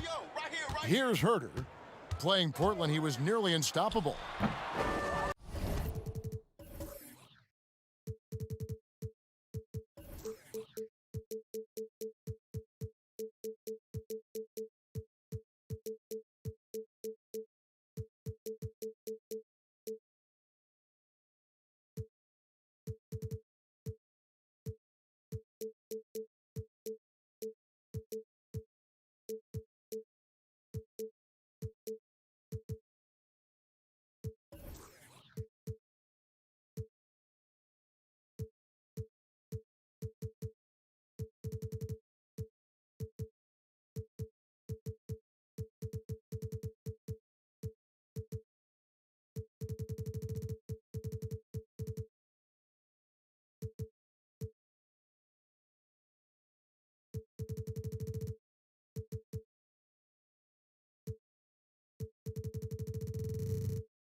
Here's Cornette for 3. Offensive rebound. The kick out to Walker. 3-pointer. Boston again missing. Reddish the pass to Herter. And foul on the shot. He'll shoot 2 at the free throw line. Herter showed some great progress in his first year and now showing how much more comfortable he is. First trip to the line for him here. Gotta admire what he's been able to do at the free throw line this season. How about over 90%? 2.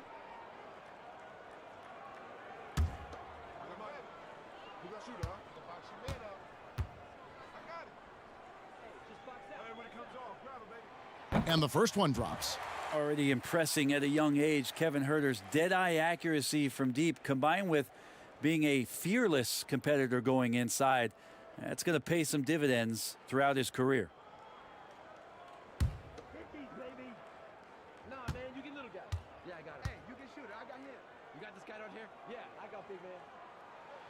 He's perfect from the line this time. Boston with the ball. Outside Tatum. Brown outside. Back to Tatum. To the middle. Here's Cornette. It's good. A young guy with maturity, awareness, and a feel for the game. Tatum is special. And now just over a minute played here in the first. Here's Herter. Some solid defense from Brown. There's a little bit of pressure on him, but not enough to cause him to miss a shot that's in that close. And slam dunk by Tatum. Man, and Tatum gets up on these alley-oops, has a great grasp of when to attack and exploit the opponent. Now, here is Young. Last game, an incredible scoring display for him. The second chance effort. And the rejection by Tatum. And how about the craftiness from Tatum? He plays smart, quick hands on defense, and able to block the shot. For Atlanta, they've gone 0 of 4, missing their first 4 field goals here. Second chance shot. The shot by Okongwu, no good. Boston's gone 0 of 2 from deep here. Parker kicks to Walker.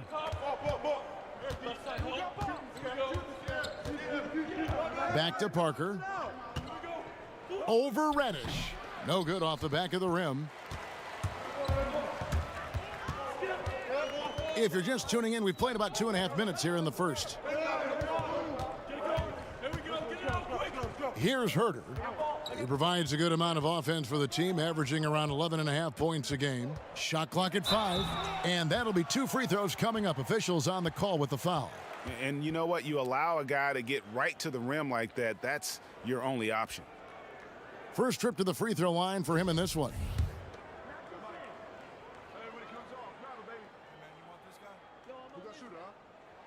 And he makes the first.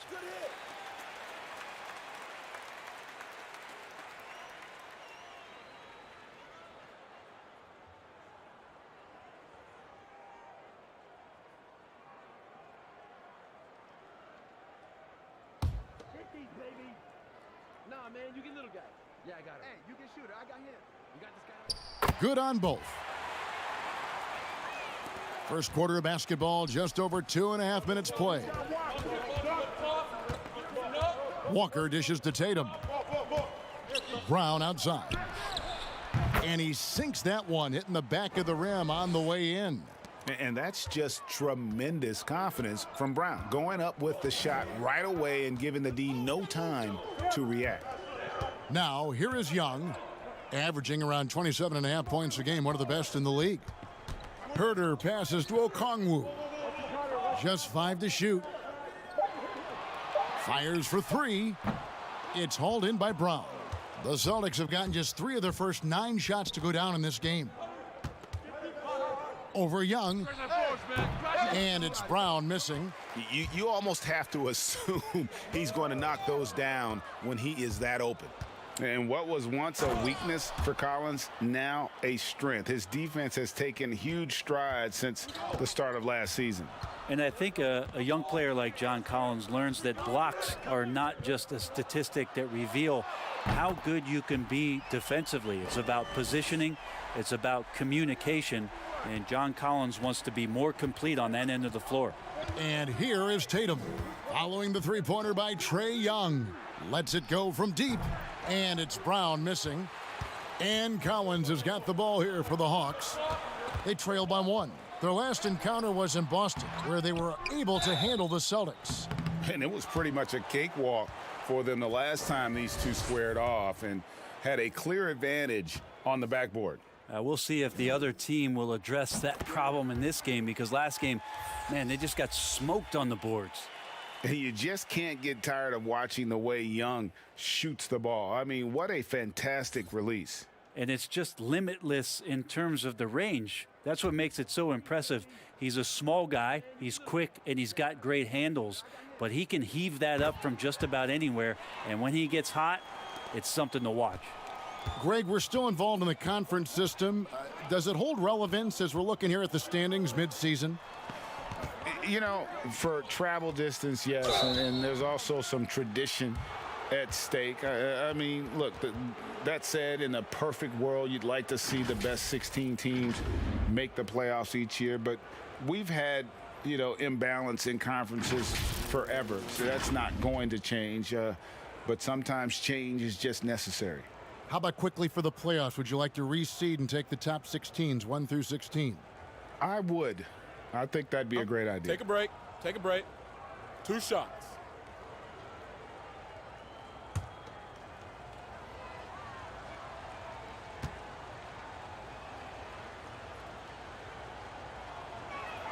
The first free throw is good. Earning all rookie first team honors after a brilliant first year, Tatum quickly became a fan favorite.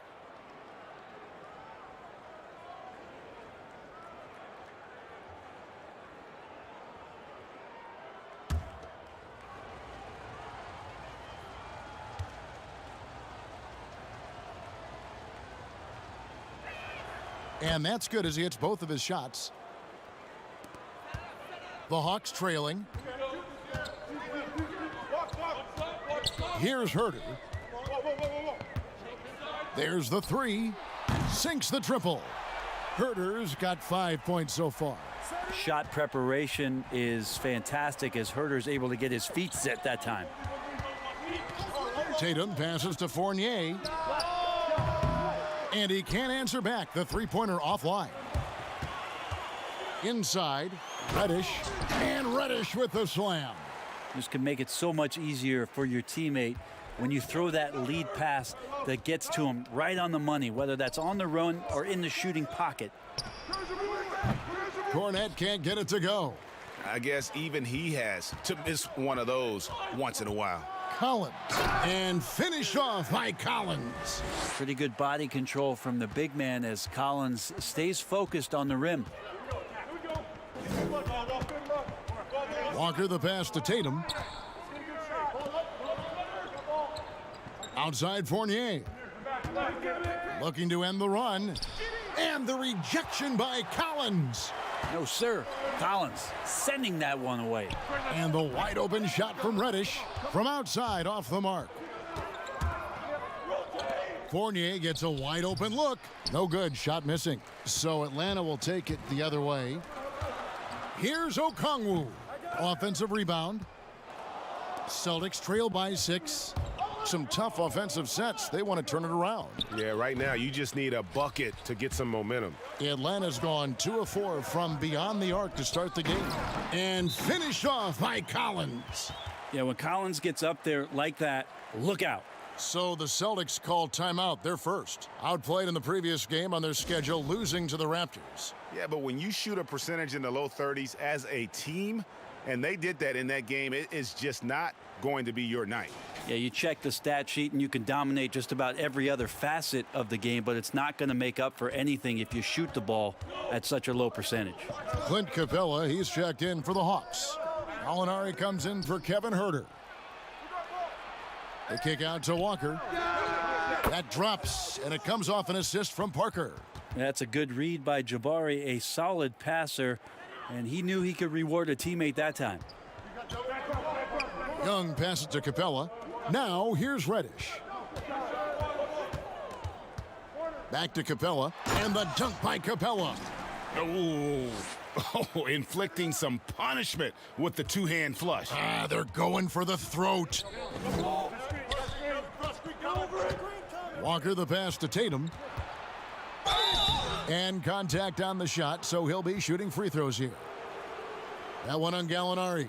Yeah, nice job by Tatum inside. Very assertive. He's fantastic at putting the pressure on the D and consistently getting to the line.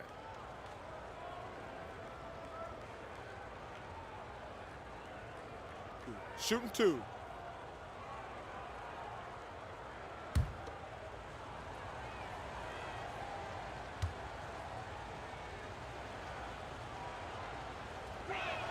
First free throw is good.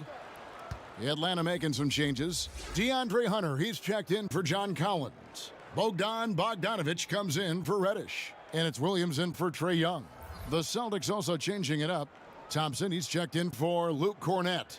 Robert Williams comes in for Parker, and Marcus Smart is subbed in for Kemba Walker.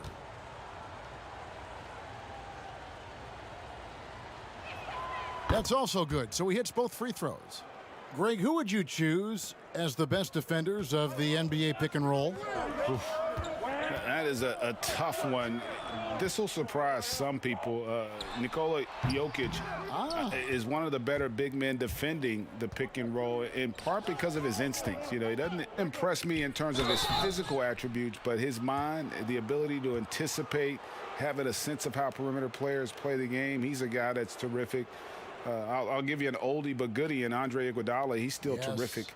And I pick bigger guys because you've got to be able to switch that and guard smaller players. And, you know, at the center and the swing position, those are two guys that still are very reliable.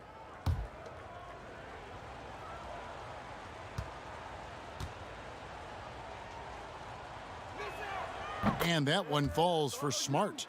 And not only is Smart one of the best defenders in the league, Greg, he's also one of the most versatile players in the NBA. Kev, when you talk about players who can guard 1 through 5, it's usually referring to Kawhi, PG-13, or Giannis. But Smart at 6'4" has the strength, the anticipation, and the toughness to hold his own against anyone. It's remarkable. Atlanta leading by 3. And here's Bogdanovich. Looking at his point production, he averages almost 11 points a game. And the dunk by Capella. And this is the chemistry Capella has with his guys. Exceptional at feeling when to go for alley-oops. Smart kicks to Thompson. Tatum on the wing.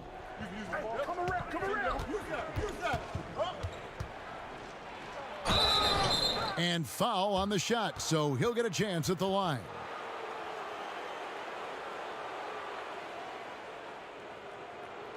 The Celtics shooting their 7th and 8th attempts at the foul line tonight. And they've had really good numbers all season from the free throw line.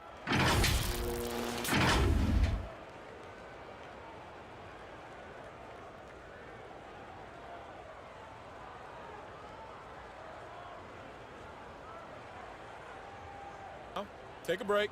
Take a break. 2 shots.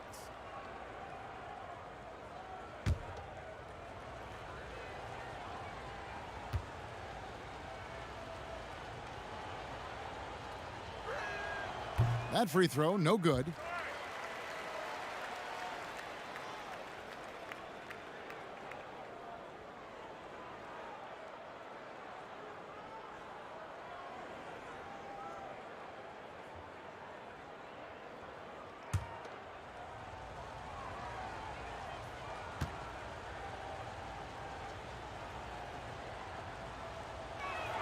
And he sinks the second. And so it's Bogdanovich who brings up the ball for the Hawks. 4-point game. And Bogdanovich throws it down. Pretty smooth screen and roll there. Got to be up on Bogdanovich. Boston's gone 1 of 5 from downtown in the first quarter. Points out there have been hard to come by. Tatum passes to Fournier.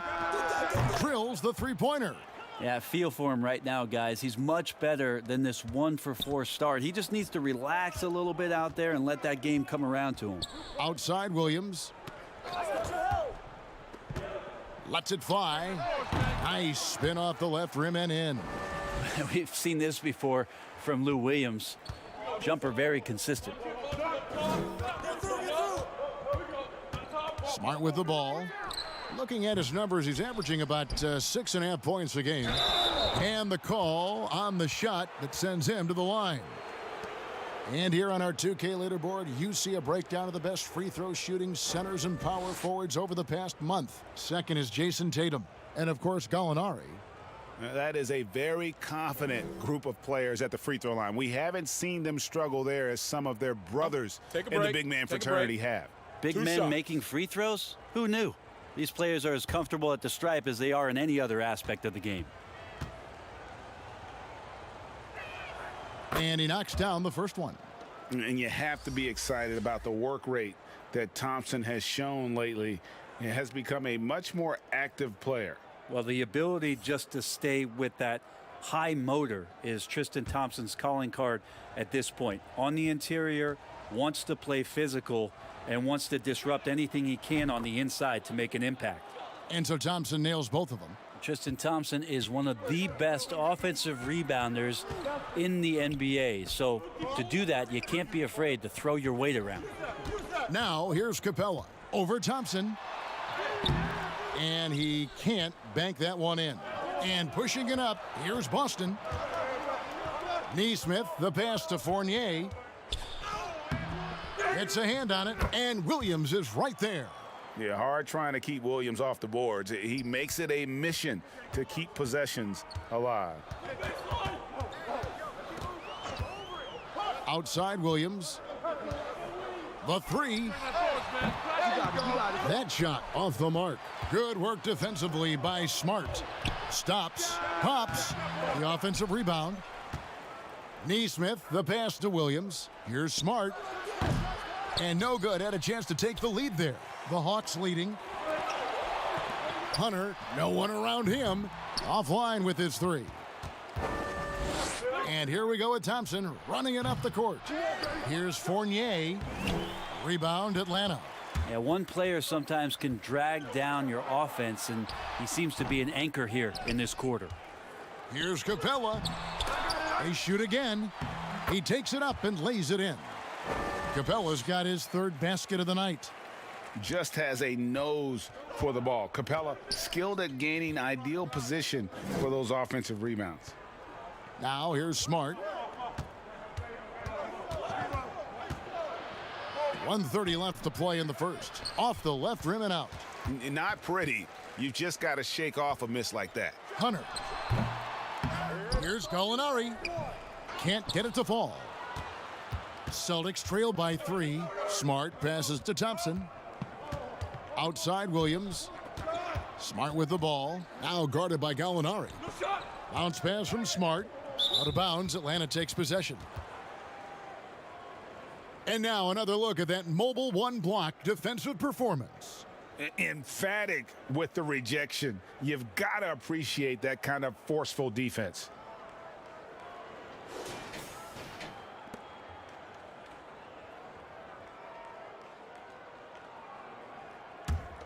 The Hawks leading by 3. Now Bogdanovich to the paint. Capella inside. He's covered by Thompson. Nobody near Williams. A three-pointer off the mark.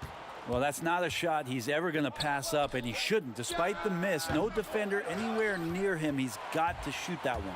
Fast break, the Hawks. Lob pass to Capella. Stolen away. Nice job to interrupt the alley-oop attempt there. It's Fournier on the wing. The three ball. Here's Williams, and it's Williams with the jam. You know, something that Williams does so well, as soon as he has inside positioning, he just goes for the finish. 16 seconds left here in the first quarter. Williams against Smart. 4 on the clock.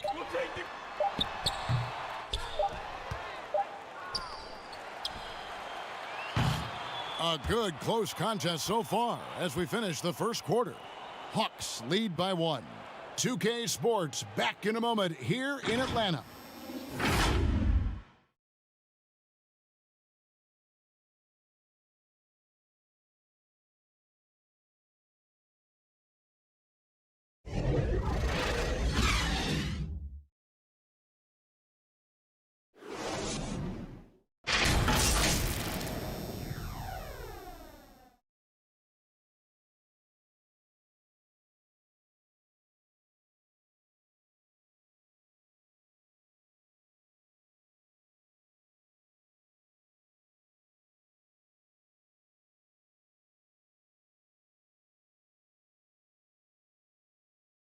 And before the game, we checked in with Marcus Smart, who told us how his upbringing helped shape his approach to the game. I'm the youngest of 4 boys. So as anybody who has siblings, older, younger, you understand the struggle, especially being the youngest. You know, you always got to fight for what you want. And no question, Smart is considered one of the toughest guys, Greg, in the NBA. You have to love his passion, his willingness to sacrifice his body for the team on a nightly basis. Hey, yo, right here. And some good action in the books as we get back to the game that's been pretty close here so far. And for the Hawks, guys, what stands out to you stats-wise? Stingy on the defensive end in that first quarter. They were just getting up into people. Just a great job, really, of making the game ugly, trying to muck it up a little bit out there. Bogdanovich out there with Williams. Then there's Hunter. Then it's Clint Capella. And it's Gallinari in at the 4 slot. So that's the Hawks 5. Shooting 2.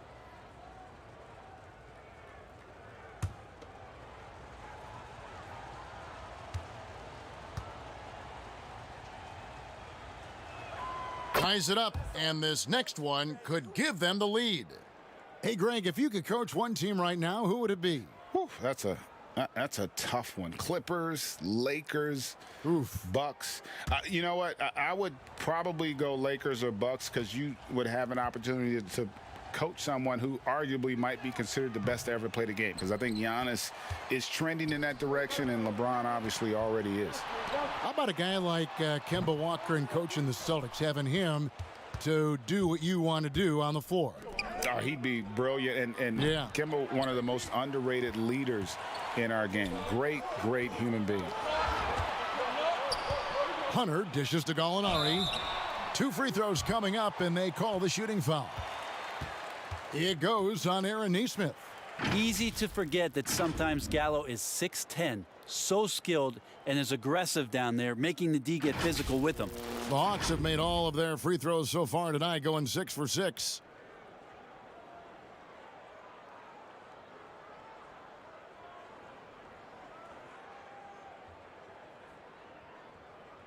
Two shots.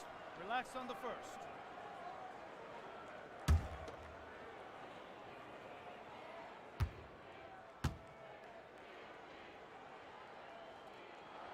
The first one falls. And going back to when he turned pro at just 16 years of age, Gallinari has proven to be one of the best players ever from Italy. And you think about his final year in Milano and just how highly efficient he was, first in the league's ratings overall. 6th pick, going from Italy to New York City, and the fans had no idea what they were getting, but Gallinari eventually dealt in the Carmelo deal, and his career, although it's been multiple stops, has been pretty exemplary. Now here's Brown. His last outing, he had 8 points.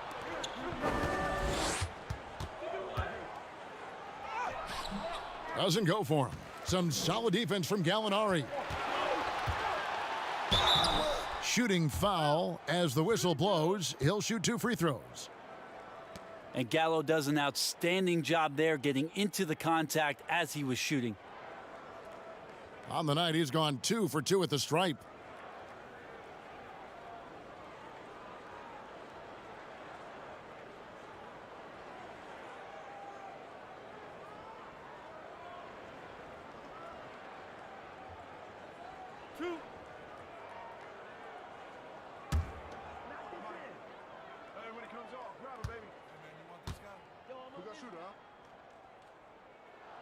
And the first one at the line is good.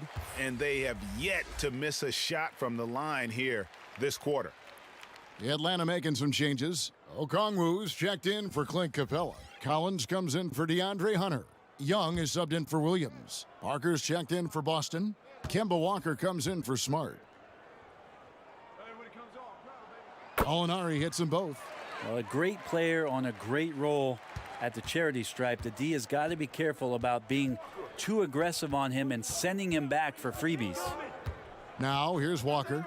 20 points for him last game against the Raptors in Toronto. Felt like he had a sense in that game that the defense was being over-aggressive, and he tried to take advantage of that. He continually frustrated them throughout the night and got to the free throw line. It does so much out there to stretch out the defense when he's out on the perimeter, and he drains the triple.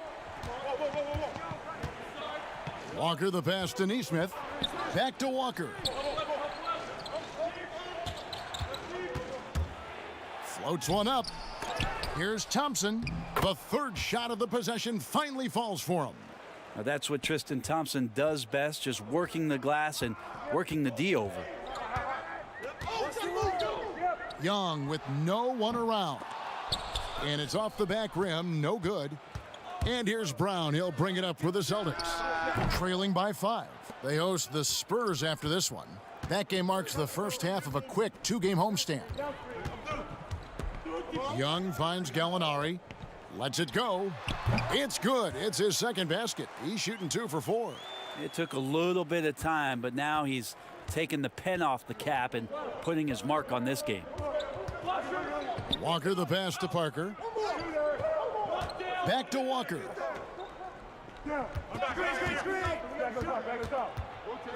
Over Collins. Walker missing again. The Hawks leading by 4. To the middle. The kick out to Young. Pass to Okongwu. Now, here is Young. He's got 5. Thompson with the rebound. Thompson's got his 5th rebound in this one. And he's trying to shoot his way out of it. You know, they have the lead, but honestly, I think it might help if he'd be a little bit more selective tonight.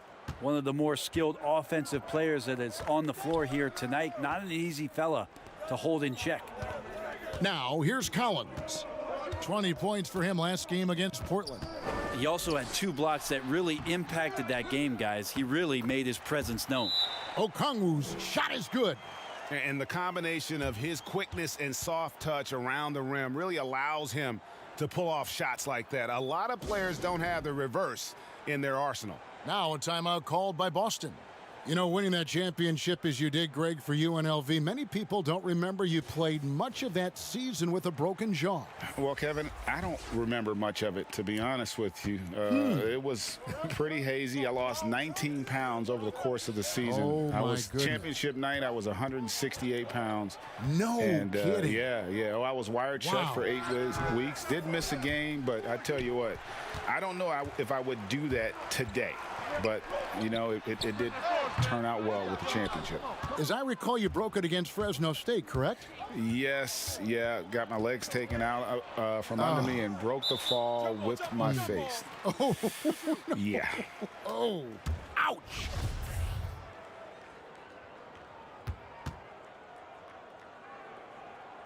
Poked away, and the Celtics with possession here. Tatum finds Brown. The Celtics working the ball around now. They get it back. It will go down, and the Hawks' lead is cut down to just 1 on the basket from Tatum. How about the timing and hustle there? Tatum earns his team some second chance points. Young outside. Passes it to Reddish. Rebound, Boston. Parker's got his 6th rebound on the night. And here's Brown outside. Here's Tatum. And trying for the go-ahead basket. It doesn't go in. Reddish with the ball. He's picked up by Parker. And Okongwu slams it in. Now, sometimes Reddish might defer too often, and maybe sometimes that's true. But also, give him credit for being unselfish. Tatum on the wing.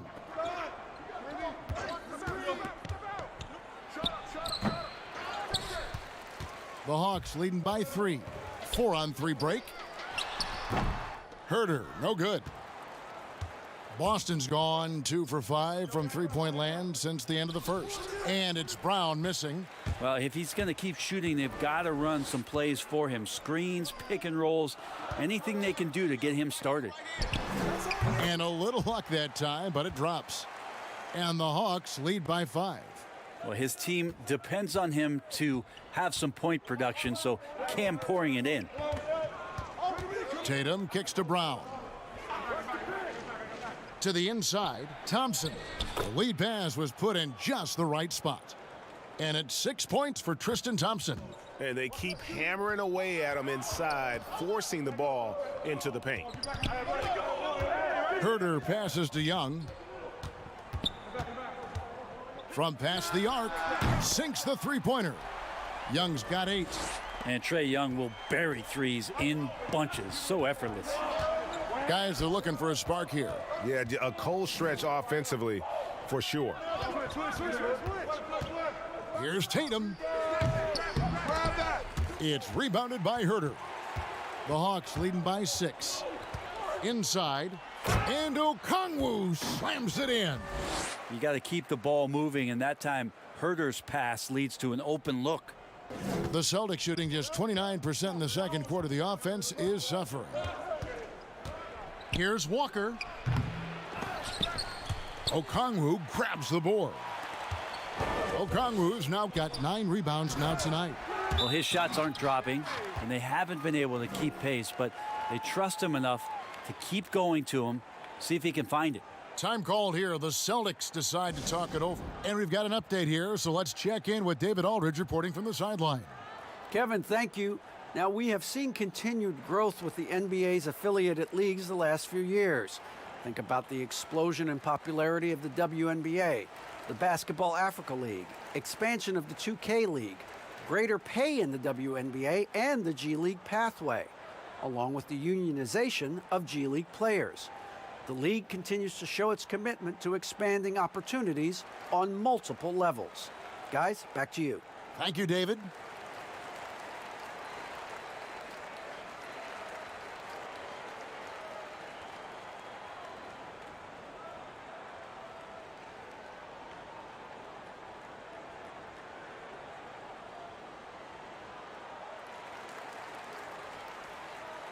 Bogdanovich, he's checked in for Atlanta.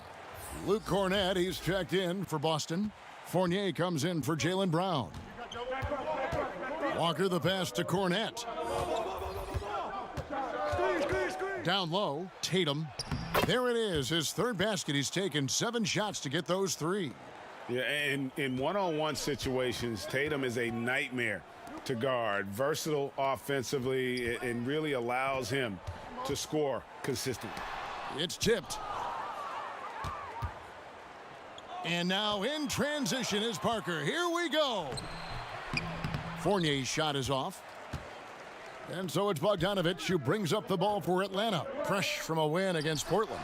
Yeah, I felt like they attacked, but with a purpose. They knew what they wanted to accomplish coming in.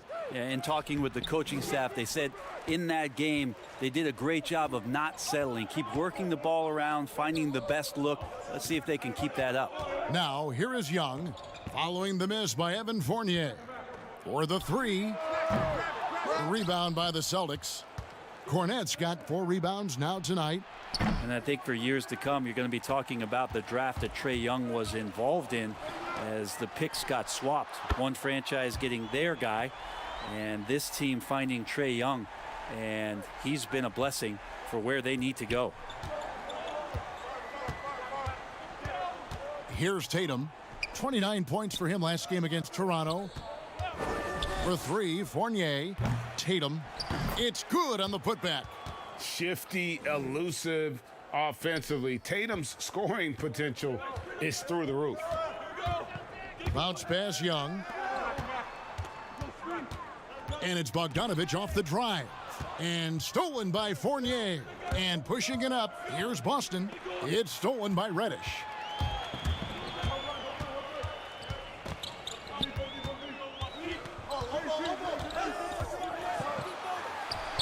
Nice D from Fournier. Brent, you know the Hawks believed in Trey Young on draft day. They made the trade for him and gave up a chance at Doncic. Well, I don't look at it like that, Kevin. I look at it like Atlanta. What a jam! You knew something good was coming, Kevin, right? Yeah, that's got to feel good. Reddish rising up. Celtics trail by 11. Outside Tatum. There's the pass to Parker. Over Young. And Parker gets it to go. The assist by Tatum. Parker's got his first basket of the night. He didn't need to fade back. No one in his face, but he buried it anyway. And now the first timeout called here for the Hawks. And coaches looking to seize every advantage, maximize every possession. Got to feel good as a coach if you make all those adjustments, pull the right strings. That's what they love to do.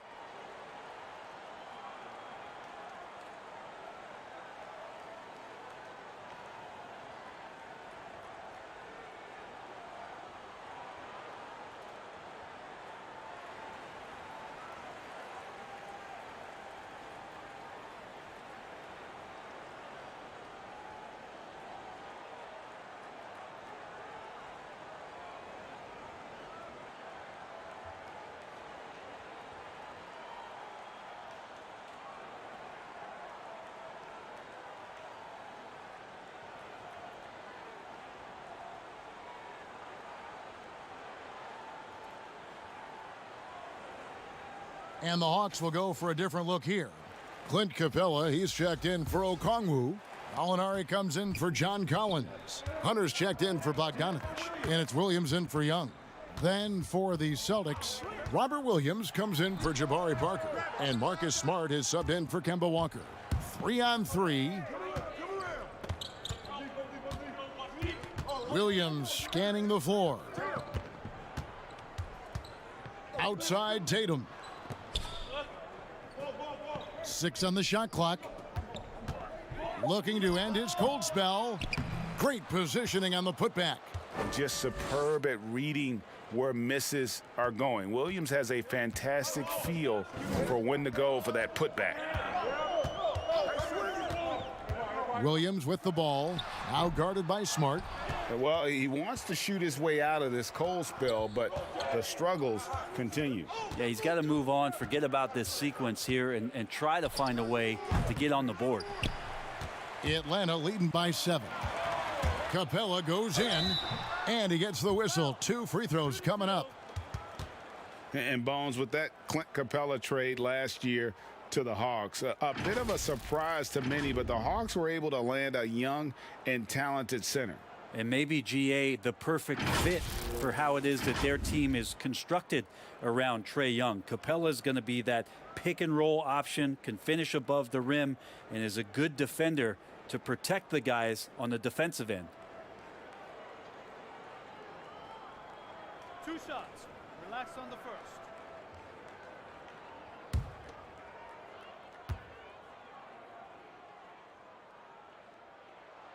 That's good from Capella. And the defense Capella provides is huge. I mean, a legitimate shot blocking threat who also rebounds the ball at an efficient rate.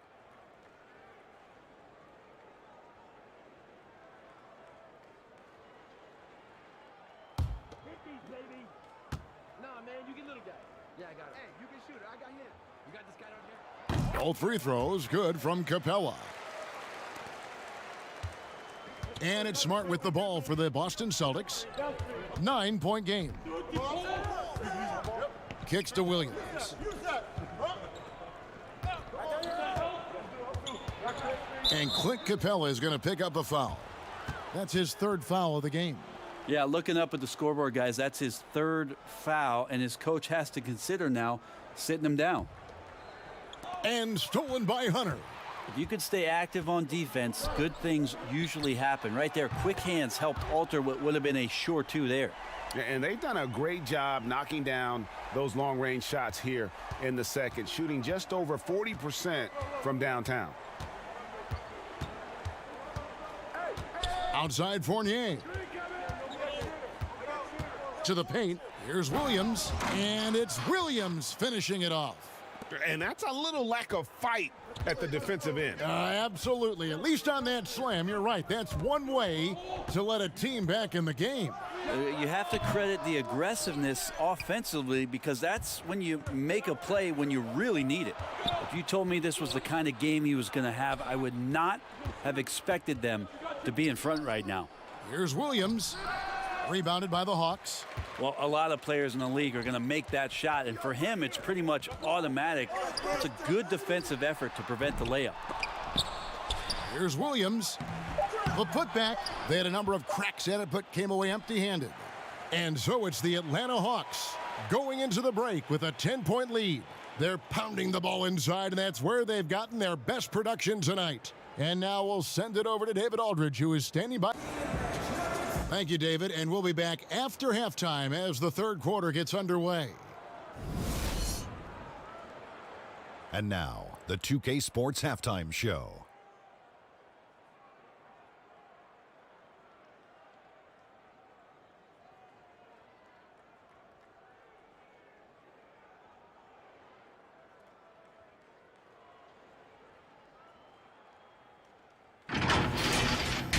And the greatest bench scorer in NBA history. Lou Williams? Only getting better with age. Yeah, Kenny. I like that. NBA history. He's a walking bucket. Defender know what's coming. Still can't stop it. Microwave Vinnie Johnson. Slick Watts. But he's top of the top. I never heard of those Jamal players. Crawford? Never heard of those players. But his passing has also reached a new level. He's a master operator in that pick and roll. Yeah, he is.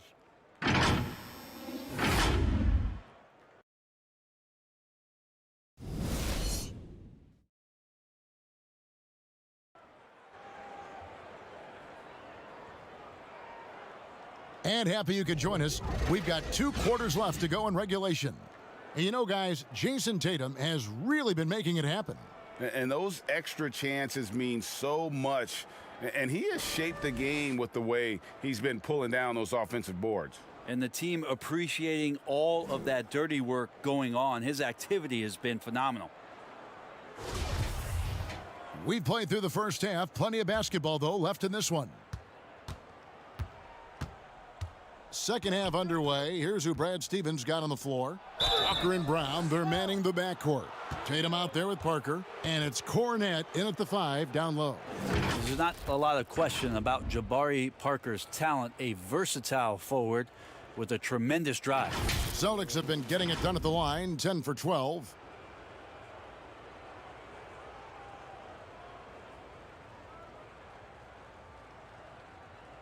Two shots.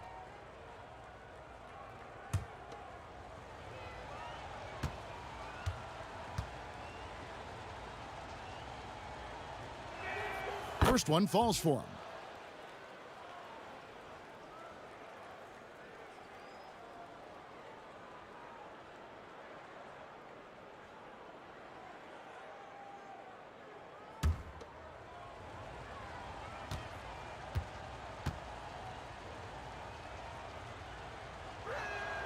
And so he hits both.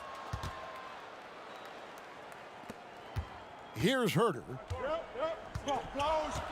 Pass to Young. Okongwu dishes to Young. The high post shot rebounded by the Celtics. Tatum's got 6 rebounds now in the game. Here's Brown. Makes it off the glass. Brown's got his 3rd bucket of the night. And that's where Brown is at his best, a muscular beast who loves finishing strong through the contact. And Young kicks to Reddish. It doesn't go for him. Great D that time from Tatum. It's good, and the Hawks' lead is cut down now to just 4 points with the basket from Kemba Walker. And Walker, the definition of a creative finisher. No foul, no problem. Pass to Young. Looking to get back on track here. And he makes the bucket, gets the whistle, and now a 3-point play chance here for him. And that's exactly what you want to start the second half. Smart play call. Halftime talks can go all over the board, but right there coming out, that's the way you want to start the half. Be aggressive. This is his 3rd free throw attempt of the game. And you know, something I remember from their last game was how good he was at the line. Mind the lanes. Mind the lanes. One shot.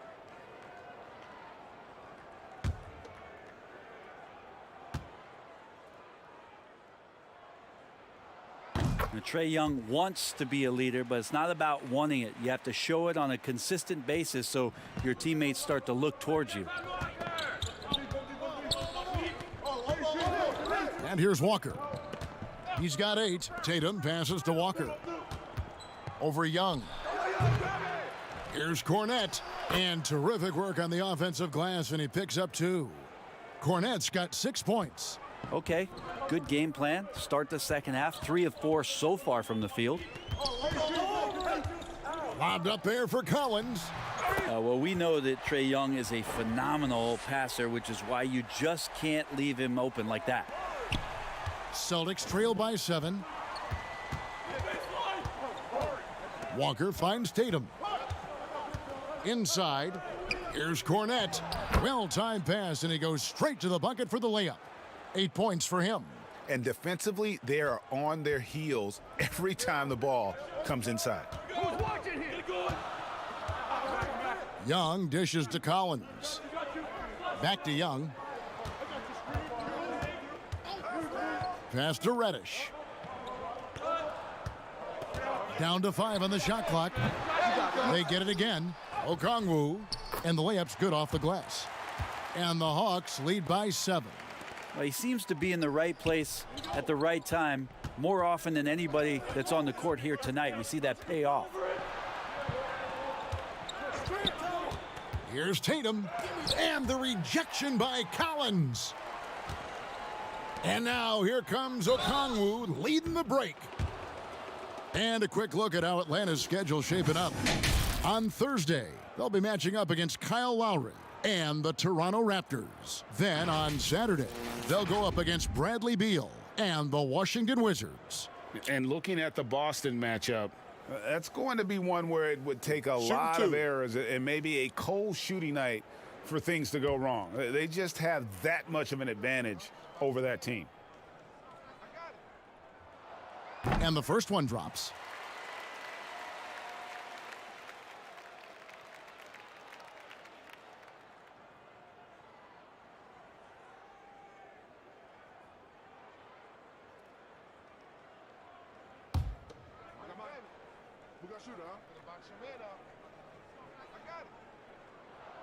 So he gets them both. Second half of play, and we're 3 minutes into the third here. Walker looking for an opening. Parker outside. No one near him. It's hauled in by Trey Young. The Hawks leading by 9. 2 free throws coming up, and they call the shooting foul. It's on Jabari Parker. How about that? John Collins with some footwork down low. That looked like it's been practiced in the offseason. This is his first trip to the line tonight. Gotta admire what he's been able to do at the free throw line this season. How about over 90%? Shooting 2.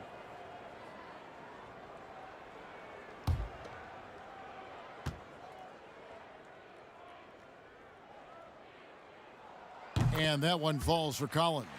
We're still waiting for that first miss from the line this half.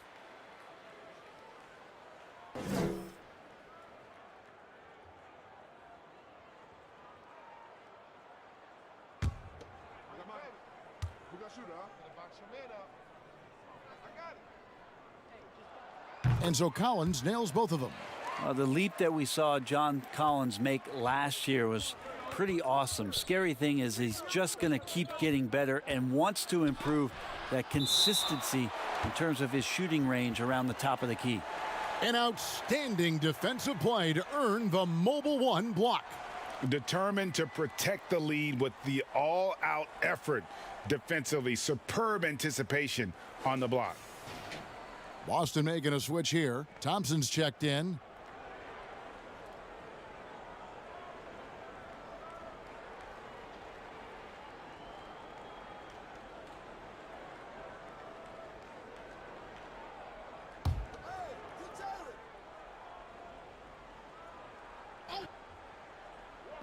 Third quarter action, and just under 3.5 minutes have gone. Thompson with a nice job finding the open man, creating for his teammate. Young with the ball. 11 points in the game. Fires the 3, and the 3 ball is good. Young's got the lead up to 12 now for Atlanta. I don't think this is a conditioning issue, but they look like they've lost their legs here in the second half. Now Thompson. He has 6. Back to Walker. That's in, coming off the assist from Thompson. Walker's got 12 in the game. Atlanta leading by 10. And you can't help but see the impact Thompson has in the paint. On both ends of the floor, he's a rock planted near the rim. Very strong legs that help him get to so many of those rebounds. That's going to draw a whistle every time down the floor, not even close to being a legal screen. Yeah, everybody saw that one. That was pretty blatant there. Celtics trail by 10. And Thompson kicks to Walker. Ball coming, pick up, man. To the middle. And Tatum with the basket on the assist by Walker. 15 points in the game. And with Thompson, as you said, Greg, once he's planted in the paint, good luck. I mean, think about it. About 40% of his rebounds are on the offensive end. He just refuses to get moved or boxed out. Combine that with his hunger on that end of the floor, and you see why he's such a great rebounder.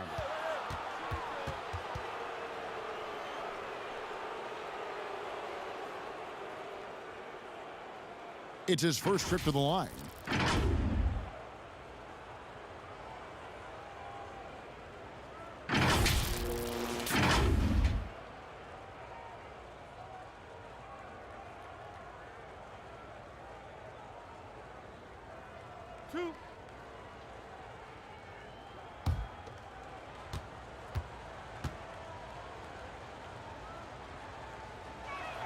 And he knocks down the first one. And you always know what you're going to get from Walker from the line. He's been a solid, consistent free throw shooter his entire career. Clint Capella, he's checked in for Atlanta.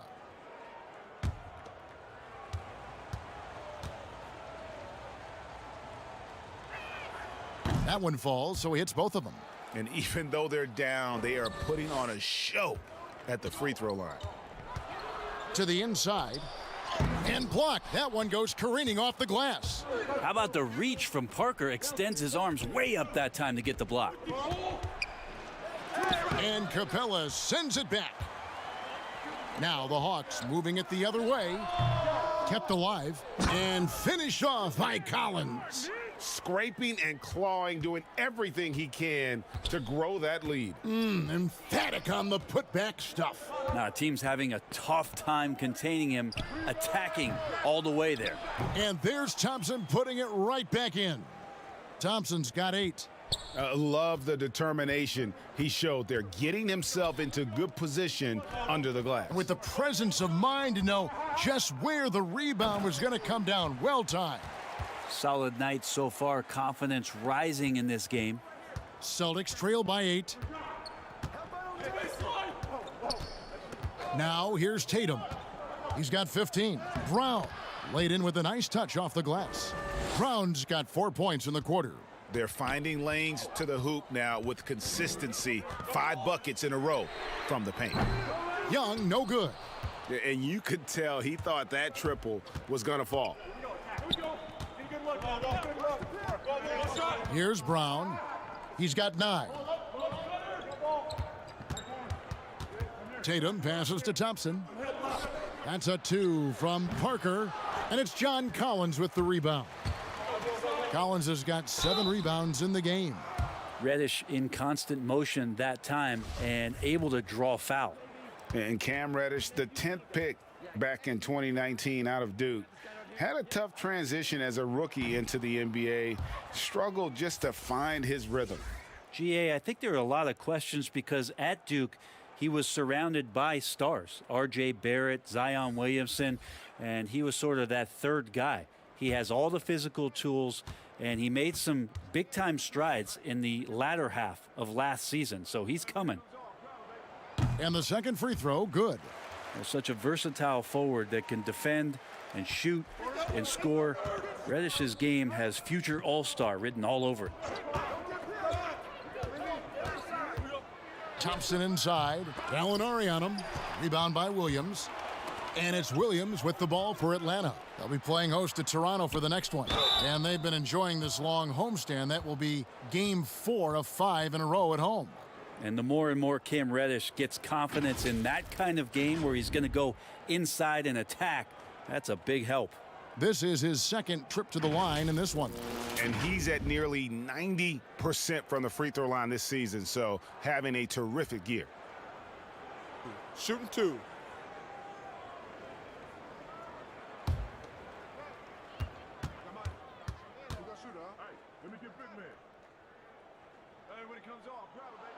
And he makes the first.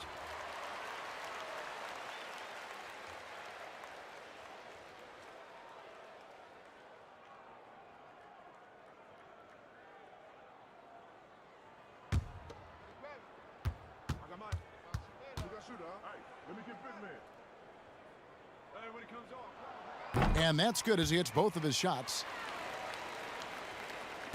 So it's the Celtics now. They trail by 9 points. Brown finds Fournier. And stolen by Hunter. Oh, and a fast break for Atlanta.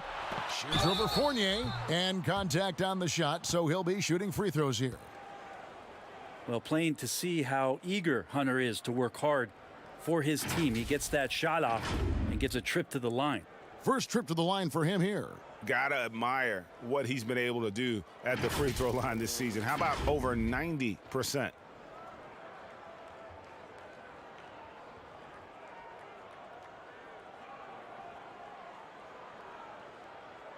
Shooting 2.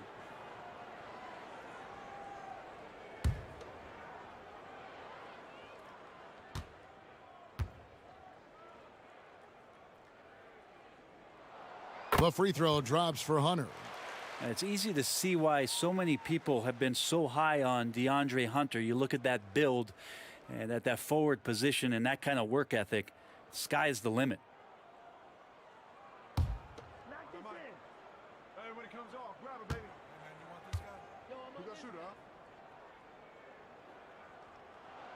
And he makes both free throws. Celtics trail by 11. And here's Fournier. They've been leaning on him for a decent chunk of their offense. He's averaging over 15 points a game. Wants to get it to Smart and does. Over Williams. Atlanta with the rebound. Williams has got 4 rebounds now tonight. Got a piece of it. Hunter with it. He gives a bit of a scoring lift to the team, averaging 8 points a game. And let's take a moment to look at some stats for Thompson. He's been more than solid over the last month, averaging 9 points per game, 12 rebounds, and 2 assists.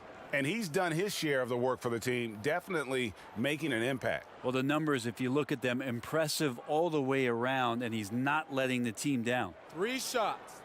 3 shots.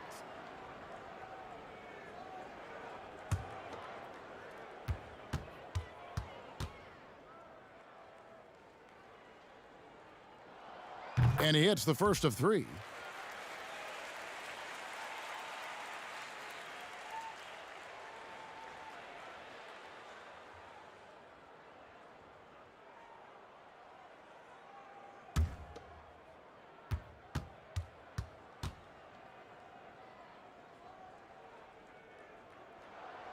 And he's good on the second.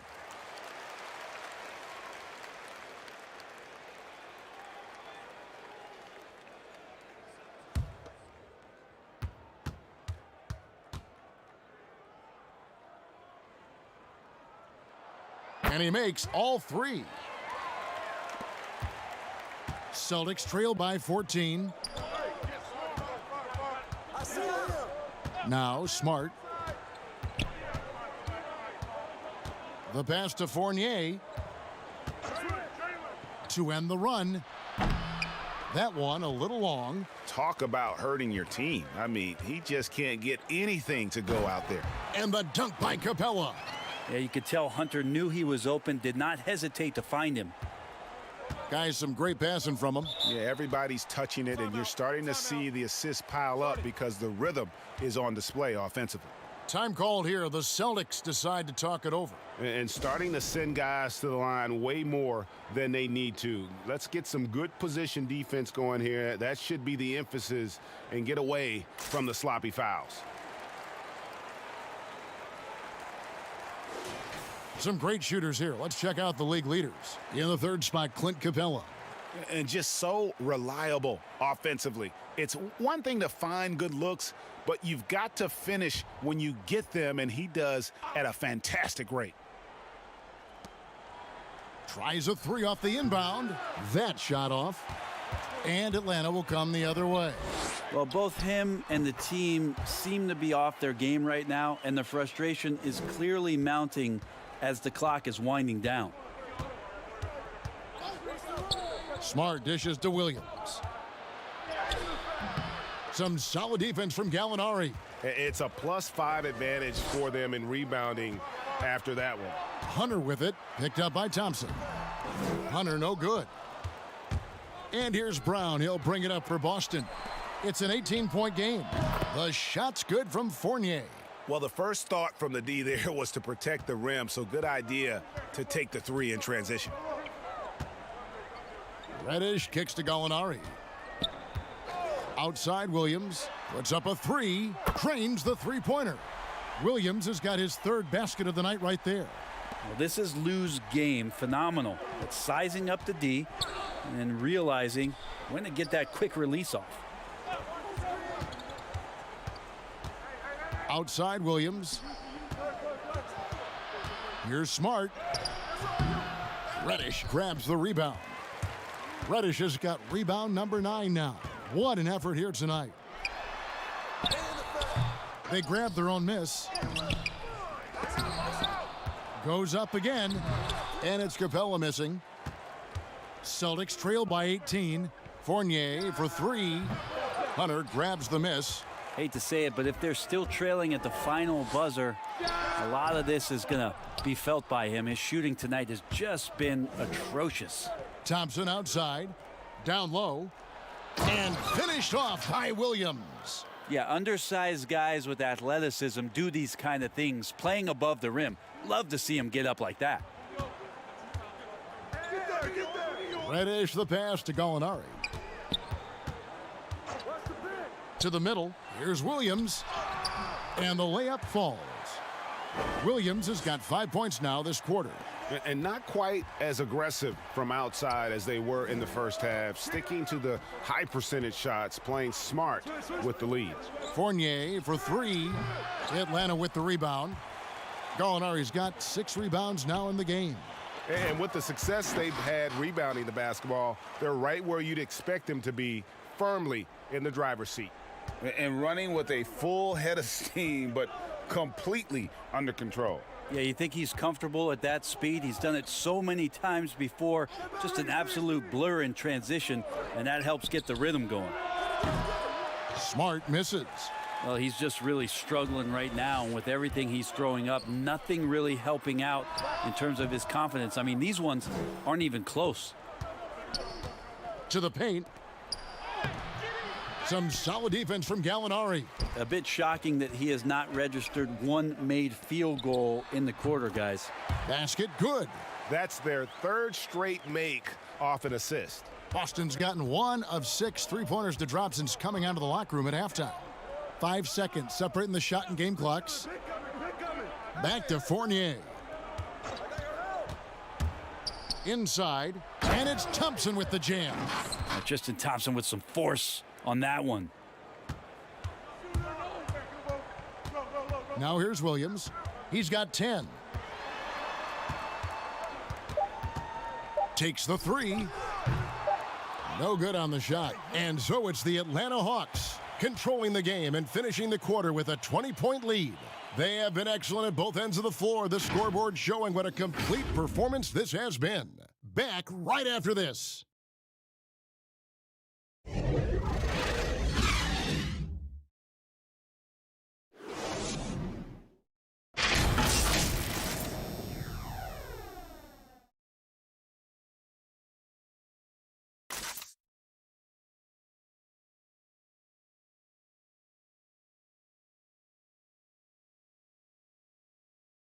And now let's go back to a play from earlier as we show you our State Farm assist of the game. And the definition of teamwork right there, guys. I mean, what great communication between them, and what a beautiful feed. You know, coaches talk about it all the time, but to be able to play with that kind of feel, nice play, collaborating, improvising, and organic. And 1 quarter to go in a game that to this point has not been an evenly fought contest. Young and Herter make up the backcourt. Okongwu is out there with Clint Capella. And it's Reddish in at the 3 spot, so that's the lineup for Atlanta. Young's shot is good. Yeah, the chemistry has been terrific. Really impressed with their offensive execution. Walker with it, and Young picks him up defensively. Brown kicks to Walker. No good on the triple. Well, he got off to a terrific start from the perimeter, but in the second half, he can't seem to build on that early success.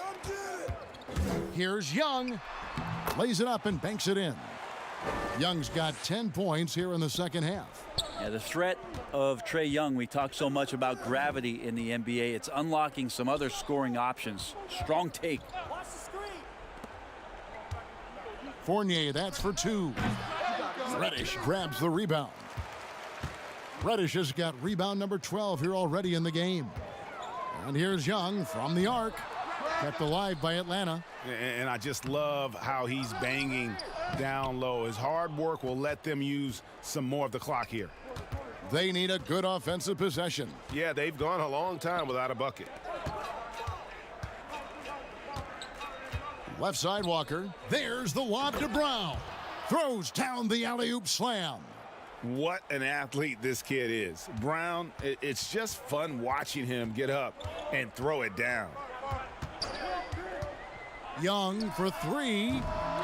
Here's Herter. Up again, and it's put back up and in by Capella. Great at using his body and finding his feet in positions on the boards where he can get up, get to it, get an extra possession. Brown right side. Over Reddish. And it's Brown missing. The Hawks have gone 3 of 8 here in the fourth quarter. Fires the 3. And Reddish, the bucket on the assist by Okongwu. Okongwu's now got 3 assists tonight. The Celtics have gone 1 of 4 since the end of the third quarter. Here's Walker. Sinks it on the run. He just exudes a love of the game, guys. You can see it in everything he does. This guy lives and breathes the game. And so Young will bring it up for the Atlanta Hawks. Atlanta calls timeout. And with the frequency of three-point shots skyrocketing, Greg, does the drastic change concern you? And should something be done to lessen the dependence these teams have on threes? It's crazy. I mean, we're starting to see teams take more threes than twos. You know, some have said maybe limit fouls on three-pointers to only 2 free throws.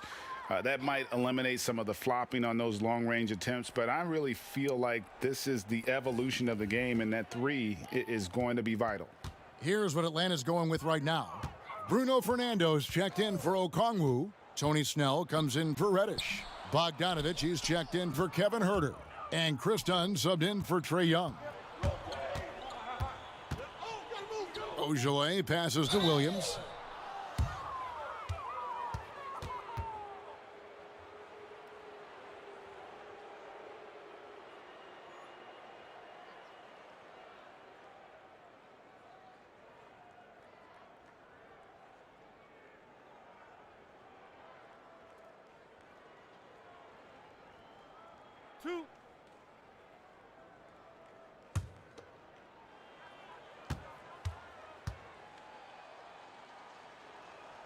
The first free throw is good, and Atlanta will go for a different look here. Collins checked in for Bruno Fernando. Reddish comes in for Tony Snell. Kevin Herter, he's checked in for Bogdanovich. And Trey Young subbed in for Dunn. And then for Boston, Luke Cornett, he's checked in for Ojale. Tatum comes in for Nesmith. And Evan Fournier subbed in for Langford. So he gets them both. Third minute of action now gone here in the fourth. Young from outside. Good on the three-point shot. Young's got 7 points here in this quarter. Well, he now has 4 three-pointers this game, guys, 2 in each half. He's really spacing out the floor for his teammates. Fournier passes to Cornett. Down low. Here's Tatum. And Clint Capella is going to pick up a foul. That will be foul number 5 on him. And that's 5. 1 more, and he'll be disqualified. Got to be more careful. So for the Hawks, Bruno Fernando comes in for Clint Capella, and it's Bogdanovich in for Reddish. And the Celtics also making a change. Nesmith, he's checked in for Evan Fournier. Well, there's more he could have done in this game for sure, but it hasn't kept them from pulling ahead. Nesmith, the pass to Tatum, and all around the rim that time before dropping in. And that's 17 points for Jason Tatum. Atlanta's gotten off 4 three-pointers in the final quarter, and 2 of them have fallen. Watch the screen. Nice ball movement here by Atlanta. Here's Herter. Misses the three. Well, if he wants to make the defense work, he's got to start knocking down the threes.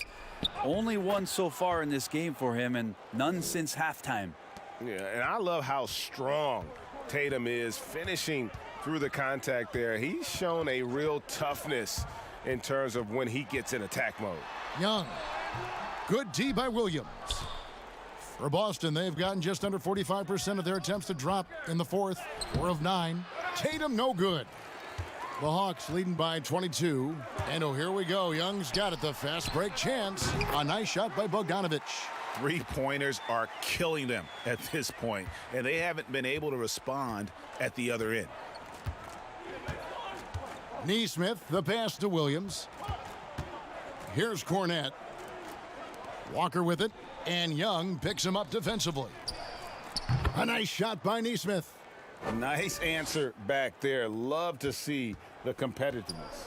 Yeah, both teams finding ways to the three-point line and trying to take advantage from distance.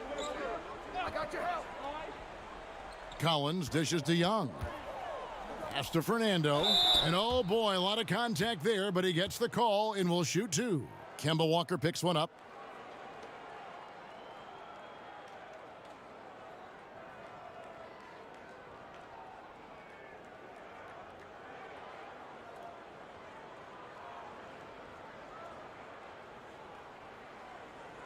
Shooting 2.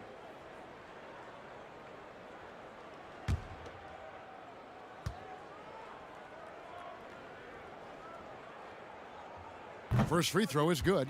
And the Hawks making a change here. Reddish is checked in. The Celtics also changing it up. Jabari Parker comes in for Williams. And it's Brown in for Neesmith.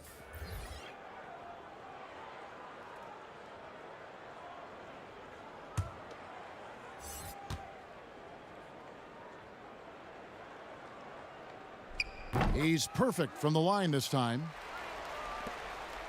And Walker's got the ball here for the Celtics. He kicks it to Parker. Tatum on the wing. Fires from deep. Atlanta with the rebound. They've shown some strength in the paint today. Their work on the boards has been impressive. Young against Walker. Now, here is Young. He's tightly guarded. Count that one. Trey Young not backing down from the physical defense on that play. Boston's gone 1 of 3 from outside the arc since we've reached the fourth quarter. Brown kicks to Parker.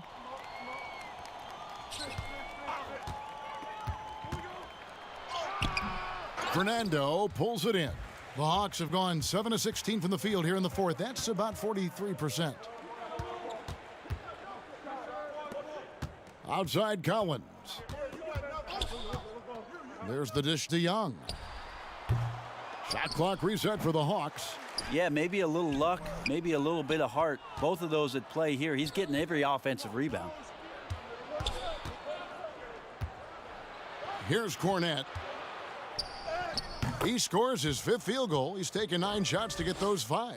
And when the size advantage is as big as it was there, I mean, that's exactly what he's supposed to do in that situation.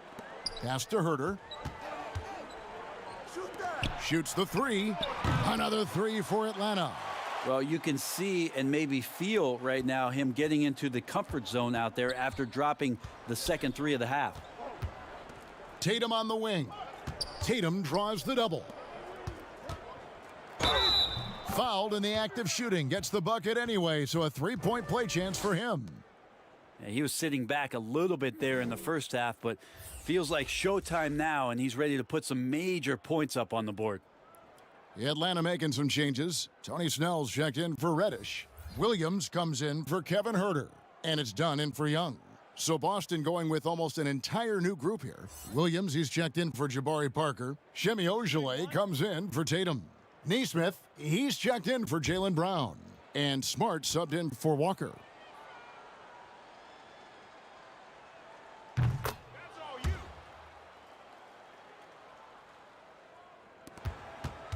Atlanta's gone 4-7 with the long ball here in the fourth quarter. Dunn passes to Williams. The 19-foot shot. Here's Fernando. And a good offensive board, and he gets the bucket. Fernando's got 4 points this quarter. And a better box out saves them 2 points there. It didn't seem like anybody was really aware there to go and collect that rebound in the possession. Back to Smart, and stolen by Dunn. They're running.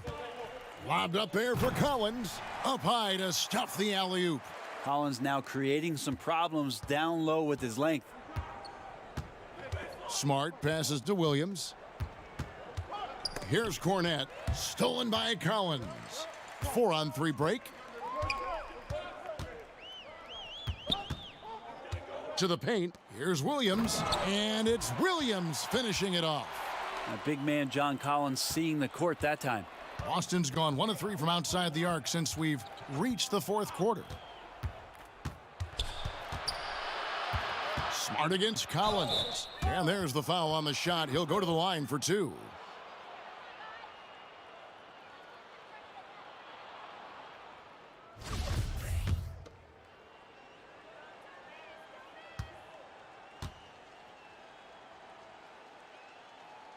The first one falls.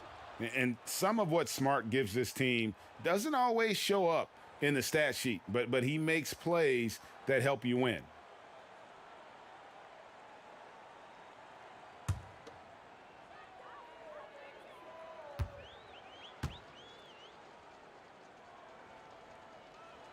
And so Smart nails both of them.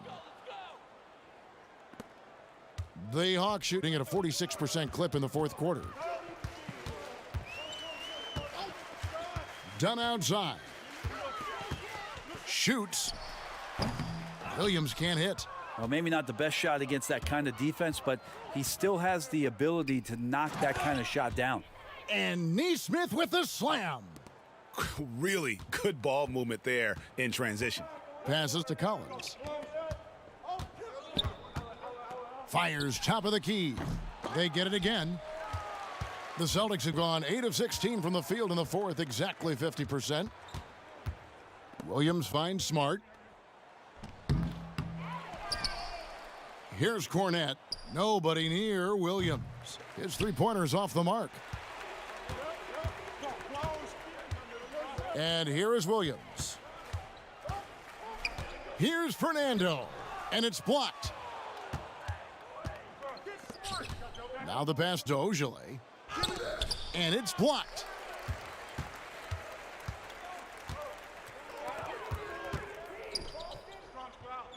Here's Fernando. And that'll be 2 free throws coming up. Officials on the call with the foul. Wow, he got whacked on that one. Shouldn't be much debate there.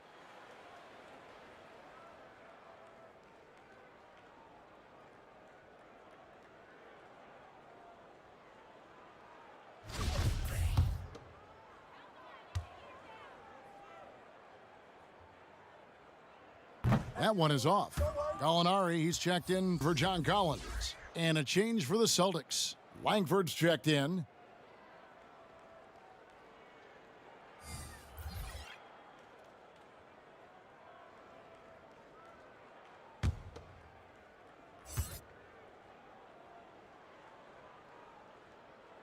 So he comes up empty at the line.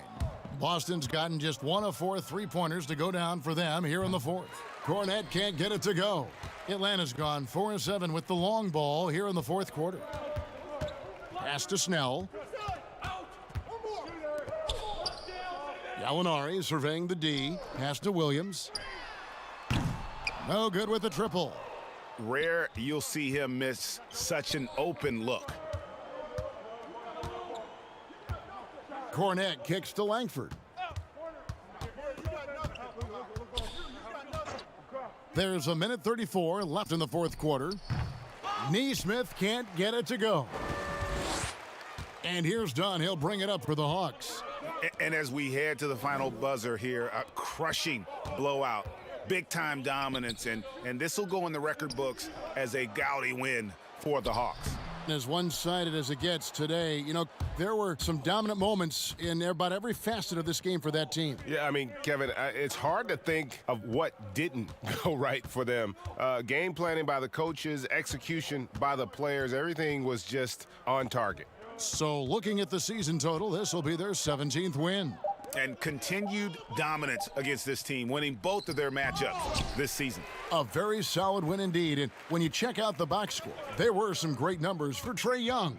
It looked like a couple times they might be wearing him down, but not the case. At the offensive end, he was just devastating. This arena was rocking throughout the night. You could really feel the energy.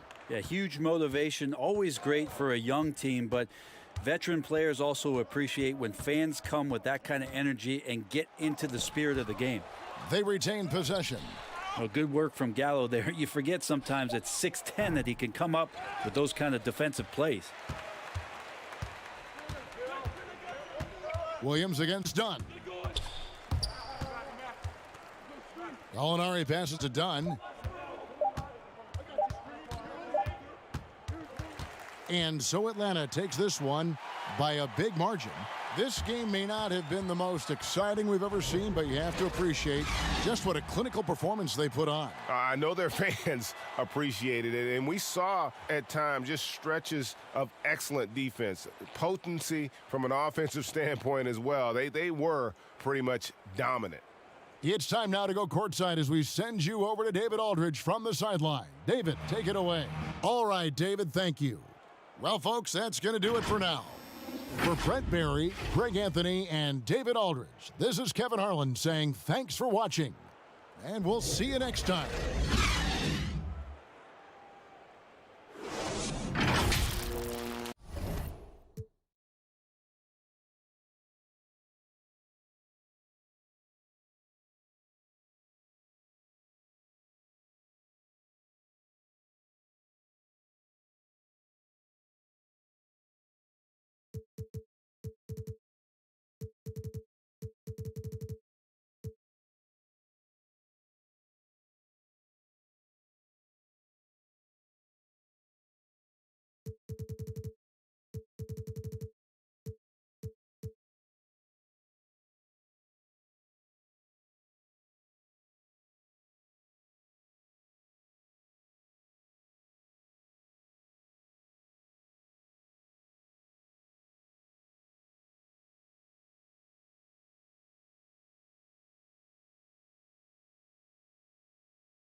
Last week, Jaylen Brown brought us the story of NBA legend, Hall of Famer, and activist Bill Russell.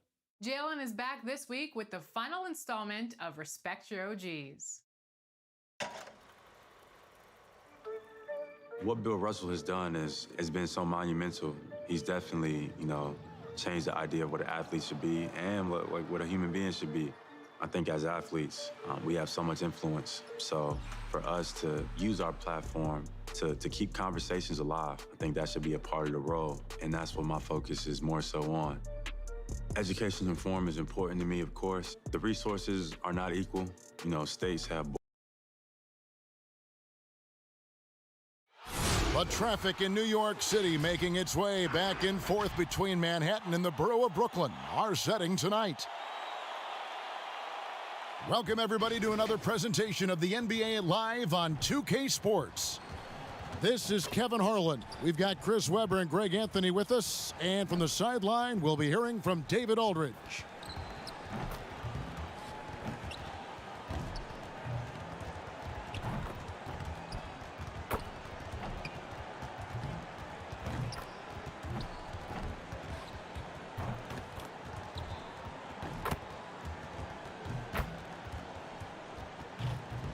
Now let's send it down to David Aldridge, standing by from the sidelines. David?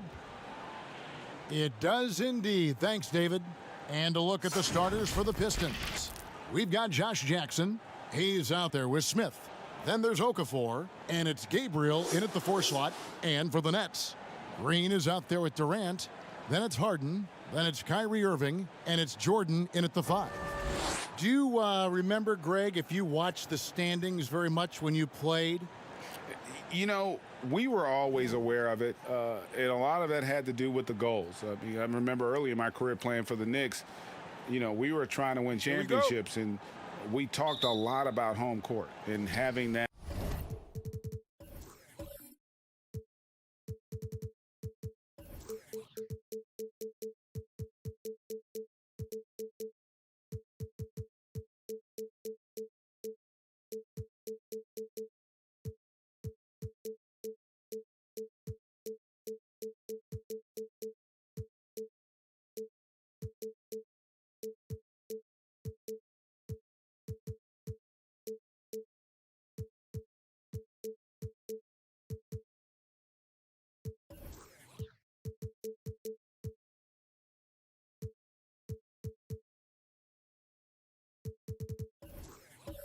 And come postseason time. So you were absolutely aware of where you were because of the goals you've set. But I think that also changes depending on who you are as a team.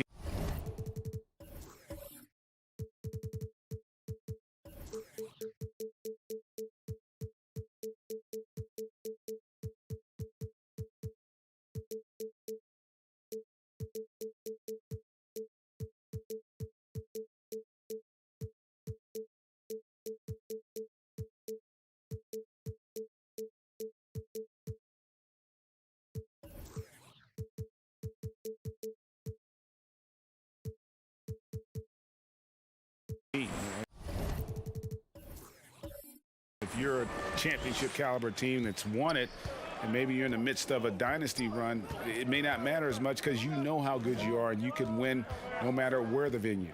And so it's the Nets getting on the board first. Smith, no good.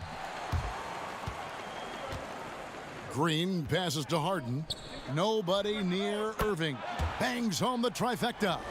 Irving's got 5 now. You want to know what sets up Irving's drives? I mean, his ability to hit from distance, his handles, his game. He has it all. Here's Gabriel. He had a 15-point outing in their last game against Utah. Yeah, and his energy level in that game was amazing. He did all that work offensively and controlled the boards, too. Now, here is Irving. Back to Harden. And he finishes nicely on the layup. And Harden loves getting contact on his shots, showing off his true muscle and level of concentration. Smith kicks to Hayes. Pass to Gabriel.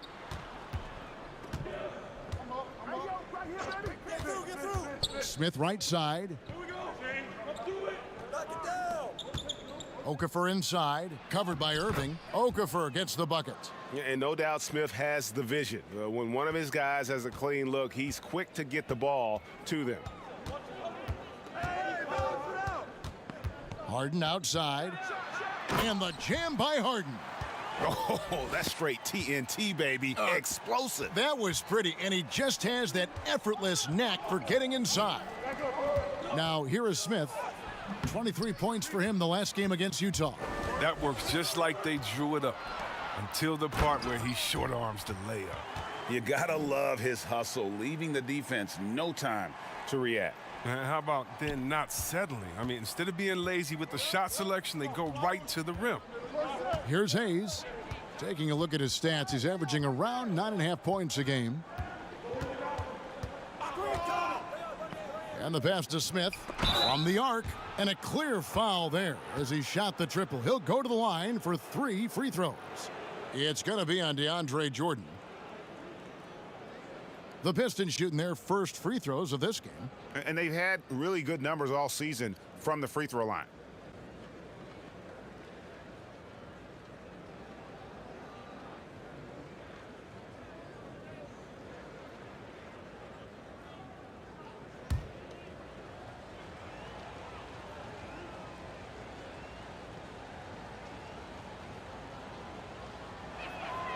Free throw drops for Smith. And it's the combination of athleticism, speed, and intelligence Smith Jr. has that's so impressive. Just a dynamic point guard with loads of potential.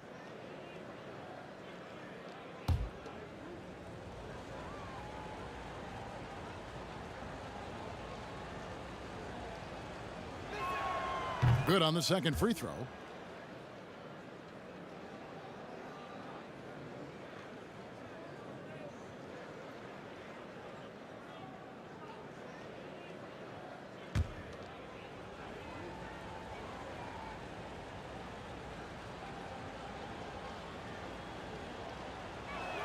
And he makes all three.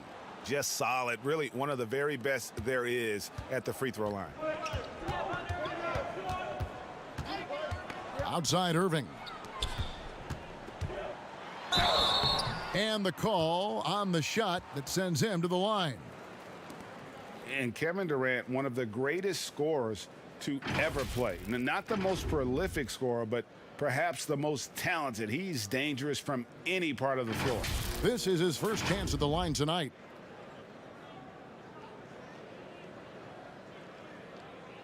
Take a break. Take a break. 2 shots.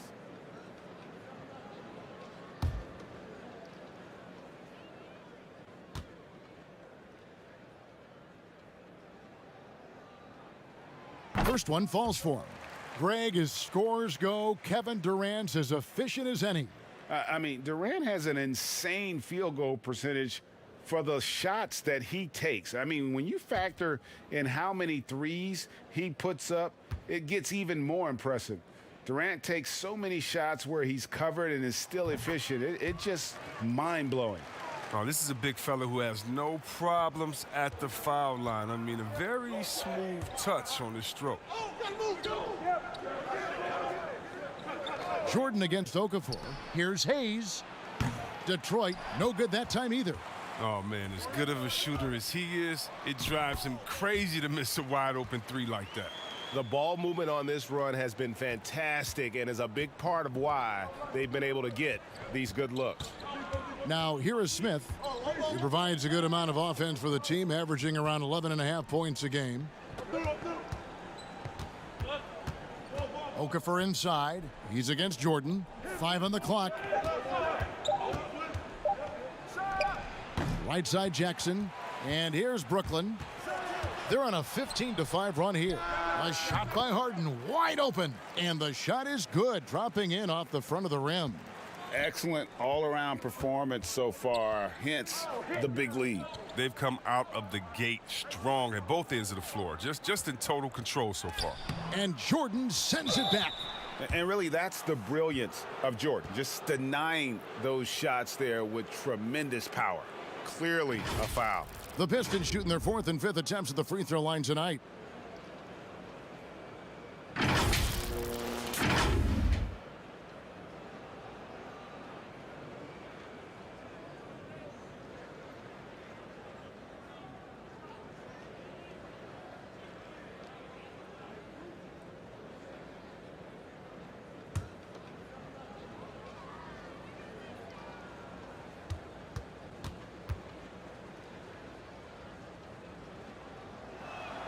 And that one falls for Okafor. Marcus Aldridge is checked in for Jordan.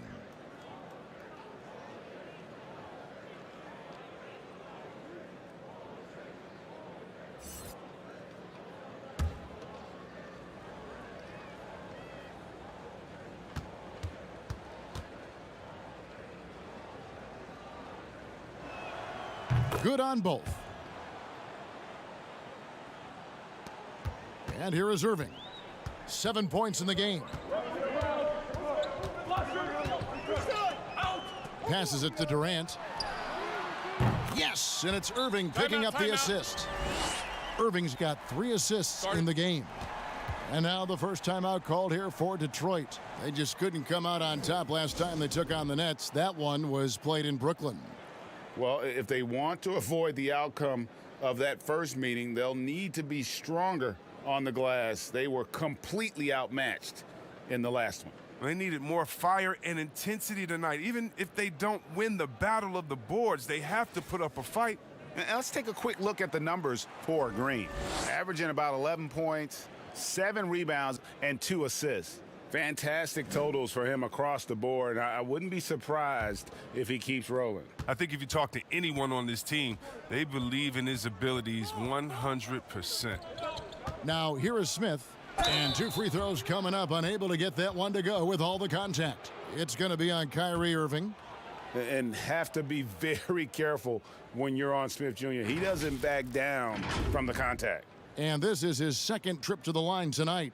In their last contest, guys, he was unconscious from the foul line.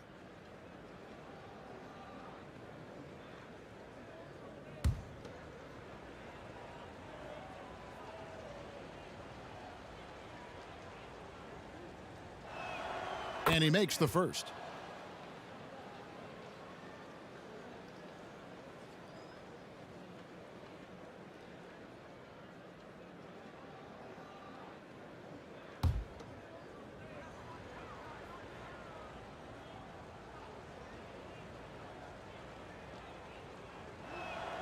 Both free throws good from Smith.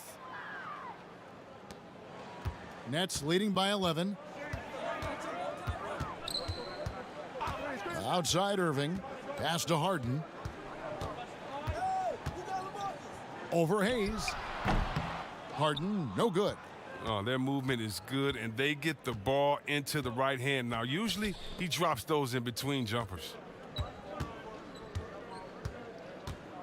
Now Hayes. No points in the game yet for him. Smith outside. And again, it's the Pistons missing. Brooklyn's gone 2 of 2 from three-point range here in the first quarter. Hits it from three-point range. Yeah, again, just a lackluster transition defense. Pistons trailed by 14. Hayes with it.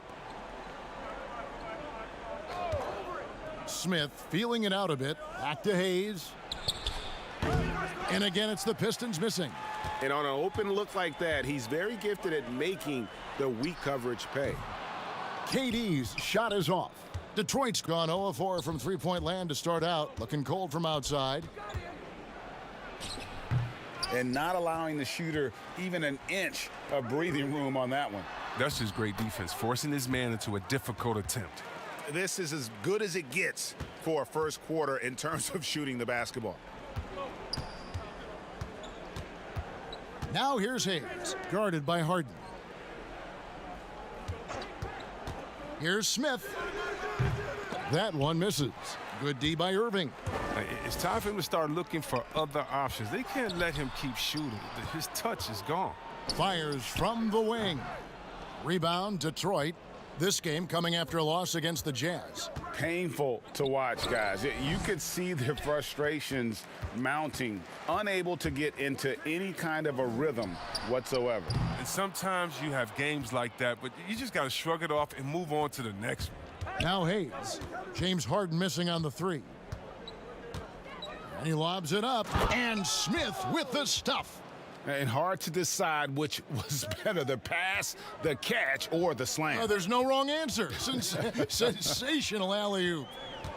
Now, here is Irving. Against Charlotte, he was really on his game. They kick it out to Green. And he's good on the three ball. And the Nets lead by 17.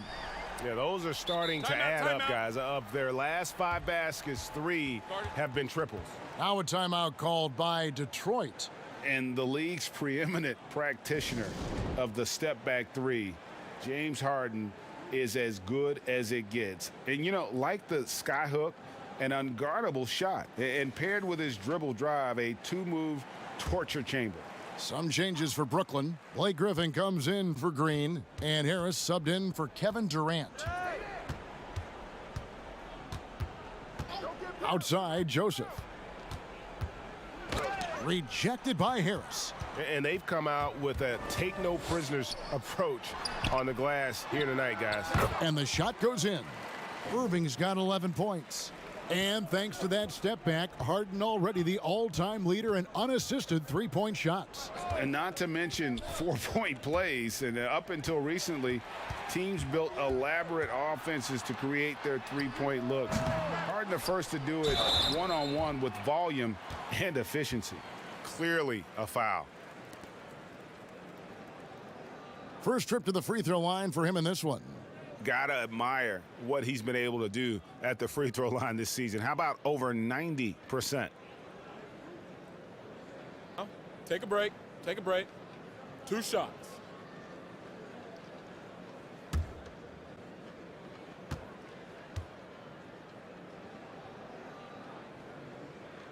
The first free throw is good. Greg, 11 years for you in the NBA. You had to have some favorite players that you played besides and with. You know, it's a great call, and there were a ton of them.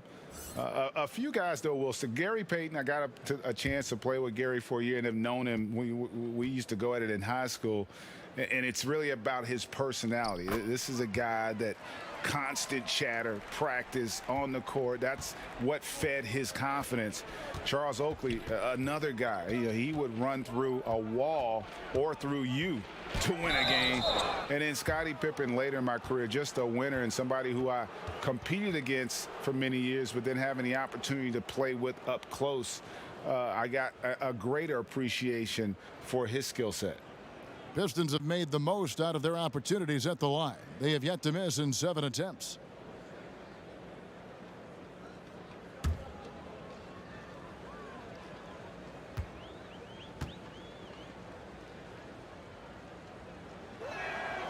That free throw missing.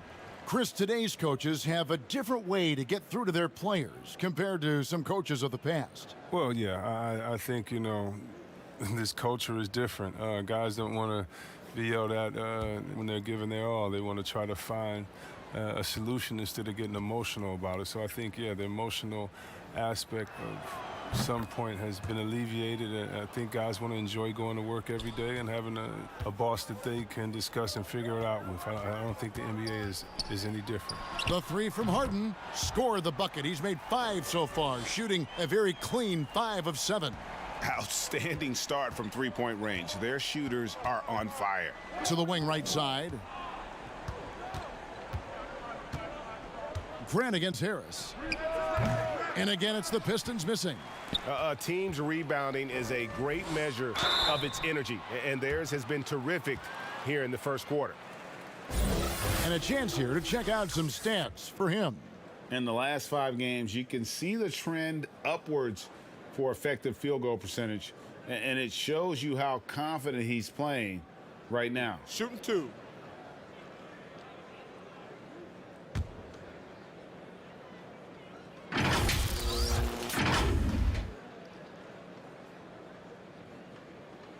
And the first one at the line is good.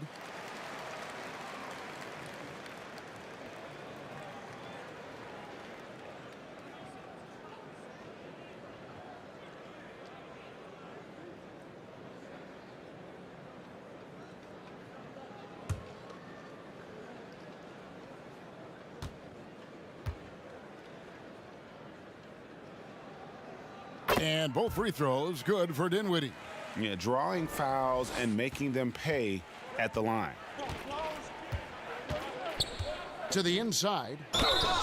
Shooting foul as the whistle blows. He'll shoot 2 free throws. It's going to be on Blake Griffin. Yeah, easy call. The Pistons have shot the ball well from the free throw line, 8 of 9.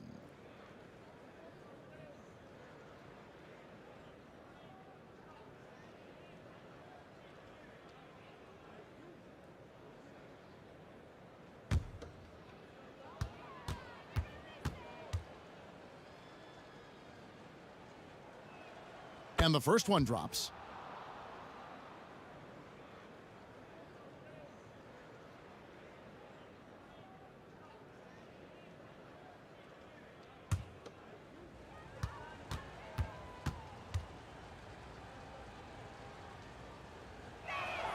And so he hits both.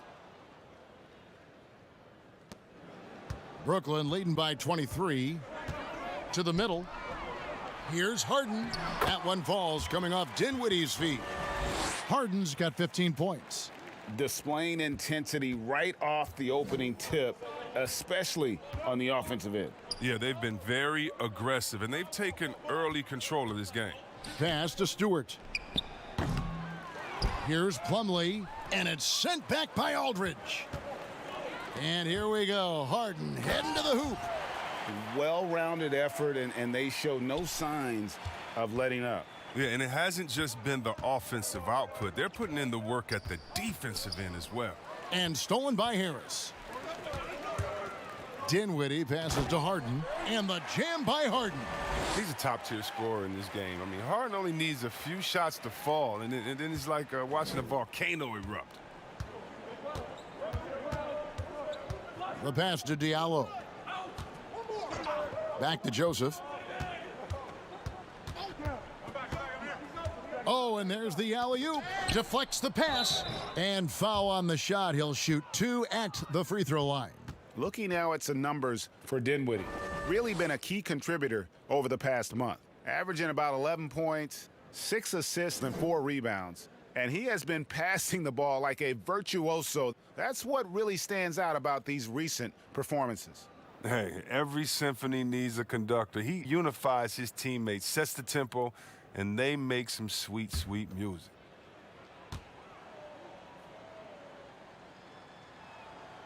He misses the free throw.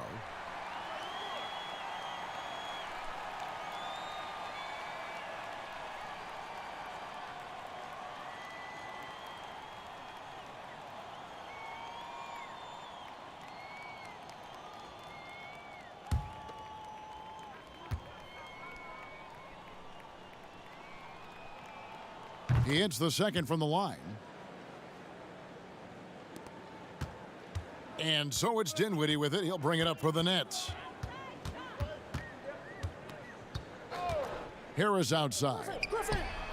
That one falls coming off Dinwiddie's feet. Assists like that have typified their effort today. Terrific ball movement. And Joseph kicks to Plumlee. Passes to Diallo. And he lobs it up toward the rim. Oh, what a pass. And then he lays it in with the circus move. So smooth.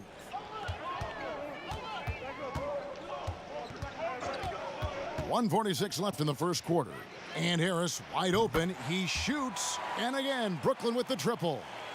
And the defense is in disbelief here. Triple after triple. Dinwiddie against Joseph. Pass to Stewart. From 15 feet away, Dinwiddie with the rebound. He gets the playground jumper and can't make good on it. You don't get many chances easier than that. And he comes up with the deuce. From that in-between range, they've been the much better team. Detroit's gone 0-4 from three-point land to start out. Looking cold from outside. The three from Joseph. Brooklyn with the rebound. Harden's got 4 rebounds in this game. Three-pointer. The shot missing. And Detroit the other way now. Down low, Stewart. The shot comes out. Griffin with some nice D. For 3, Harris. Bucket number 3. He's a perfect 3 for 3 to start. And you can't help but pick their defense apart. They're completely in disarray. Pass to Grant. Back to Joseph. Inside to halt the run, and it's finished off by Grant as he lays it in. And they've scored several times already here in the first quarter on the inside. Now here's Harden. He's guarded by Diallo. Dinwiddie outside. Launches it. No good on the last second attempt there. James Harden getting it done for the Brooklyn Nets. They kept going to him again and again, and he delivered with a master quarter. We'll return shortly.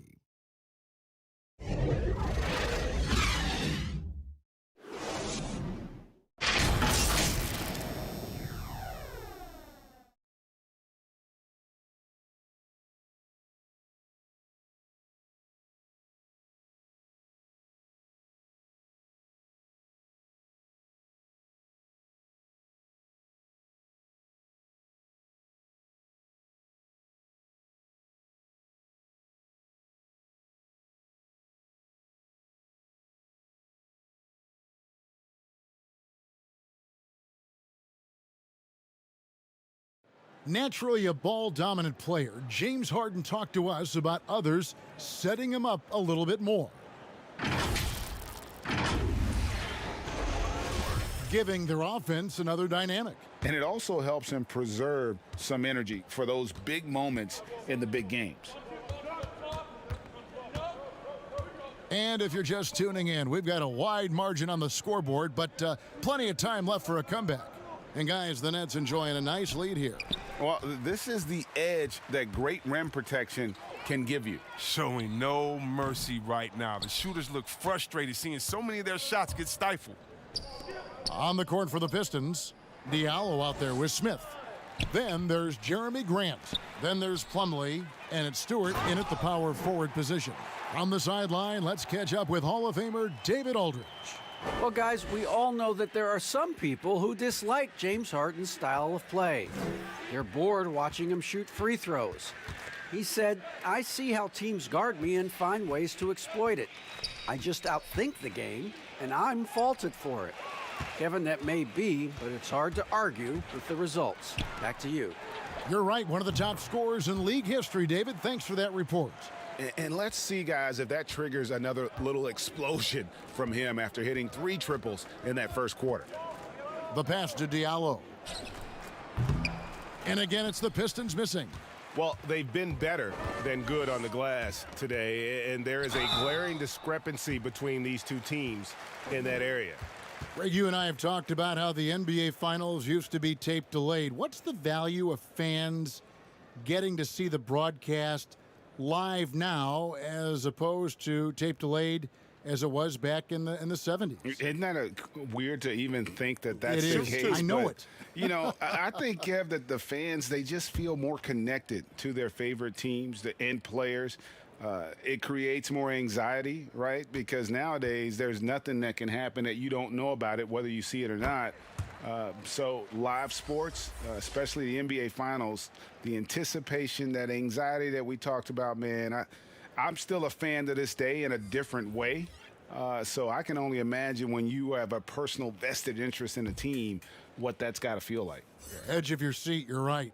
Jeff Green, he's checked in for the Nets. Durant comes in for James Harden.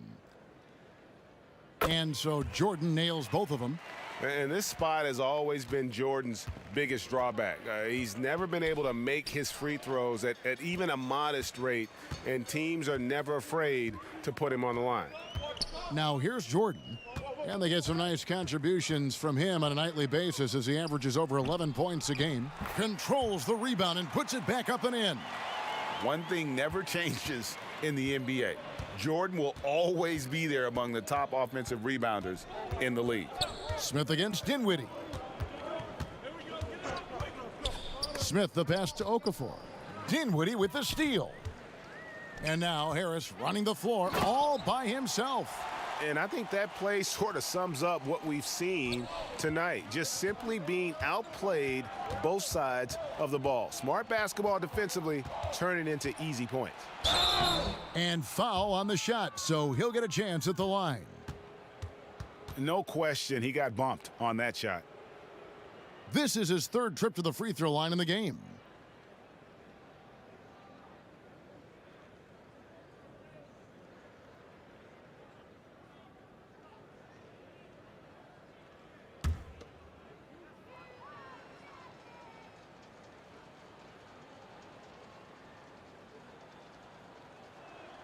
And he knocks down the first one.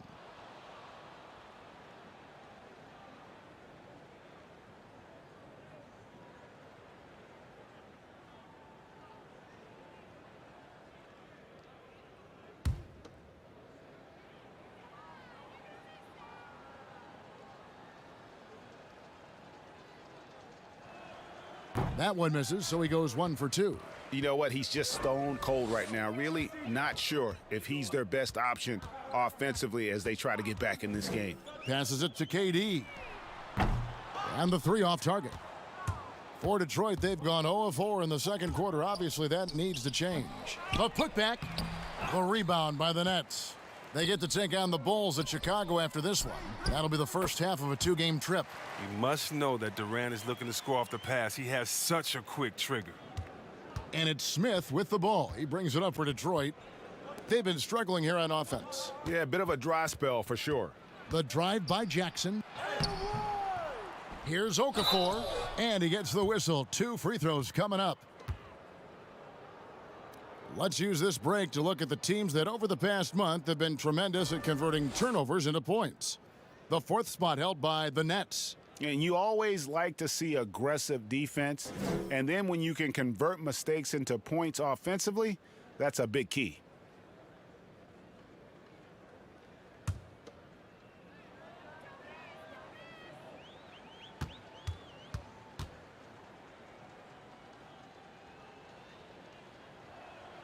Free throw good, Okafor. Irving's checked in for Brooklyn.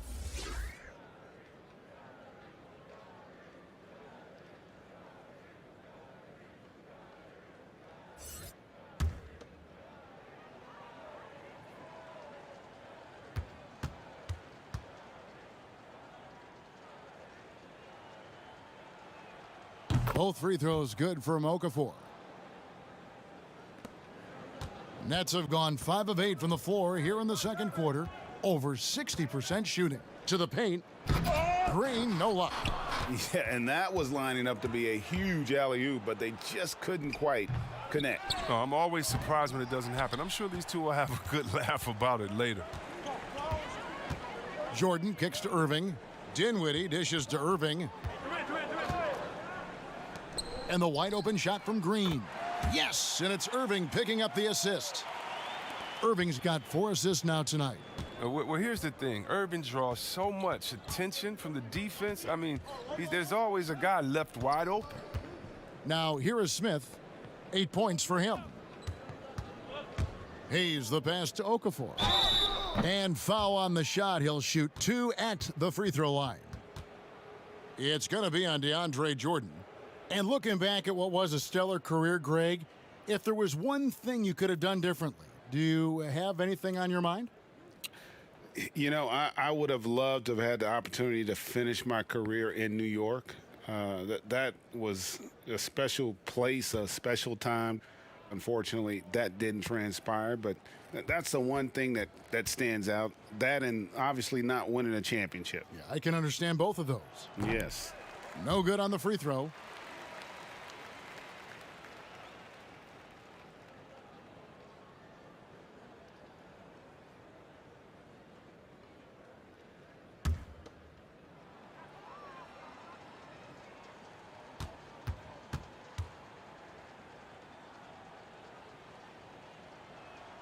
And the second free throw, good.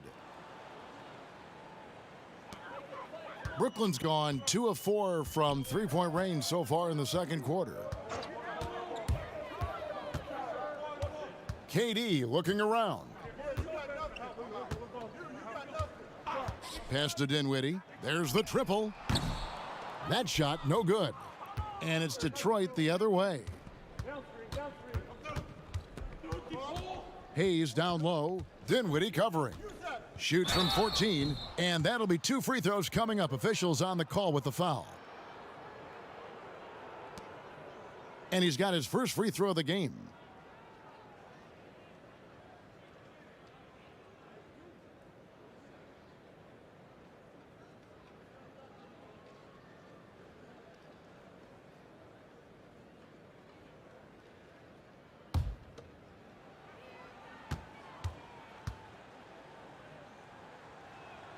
First one falls for him. And Brooklyn making a change here. Aldridge is checked in.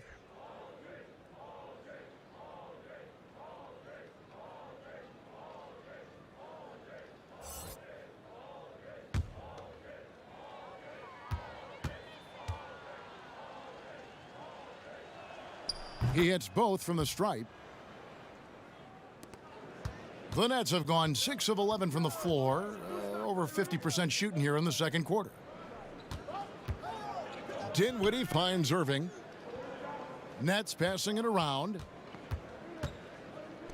There's Green with the 3. That's good, and he's now 3 for 4 from the field. And those aren't the type of three-point opportunities that you can allow in the NBA. Smith outside.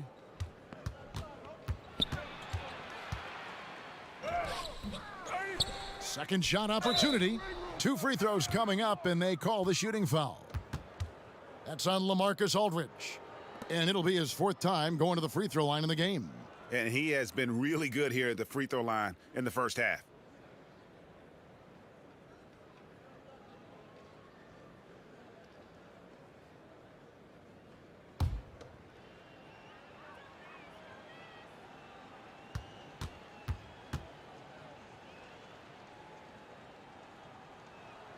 That free throw, no good. And he's been much more aggressive here in the second quarter. He's getting to the line a lot more than he did in the first.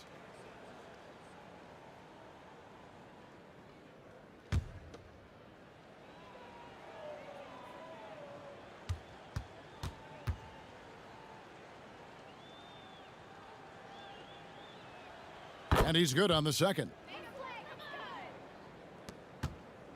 And here are the Nets. They're on a 19-7 run. Outside Irving. Here's Durant. And then Durant with the dunk. Oh, nice slam right there from Durant to finish off the play. He's just really good at converting those plays strong. Here's Gabriel. He's gotten some minutes, but nothing on the board yet. Over Green. They get it back and finished off by Okafor.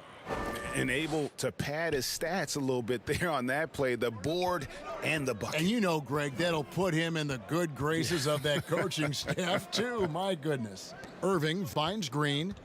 Back to Irving. Here's the three. It's rebounded by Hayes. So it's the Pistons now. When this game is done, they'll be off to Orlando, and they'll take on the Magic. That'll be the second of this two-game road trip. Jackson misses. And the well is running dry for him right now. Nothing falling. Yeah, he just hit a rough patch. He's trying to climb out of it, but he hasn't been successful. Gabriel, great positioning on the putback. That is really good work there on the offensive glass. And so it's Irving with it, bringing it up for the Nets. They defeated Charlotte in their last game. Yeah, in that one, they just locked it down defensively, challenged shots, and really protected the rim. Well, they certainly made their presence felt on defense. They were active and rejected a number of shots. So it's the Pistons now. Jeff Green missing his last shot. Shooting foul as the whistle blows. He'll shoot 2 free throws. This is his first free throw of the game. Gotta admire what he's been able to do at the free throw line this season. How about over 90%?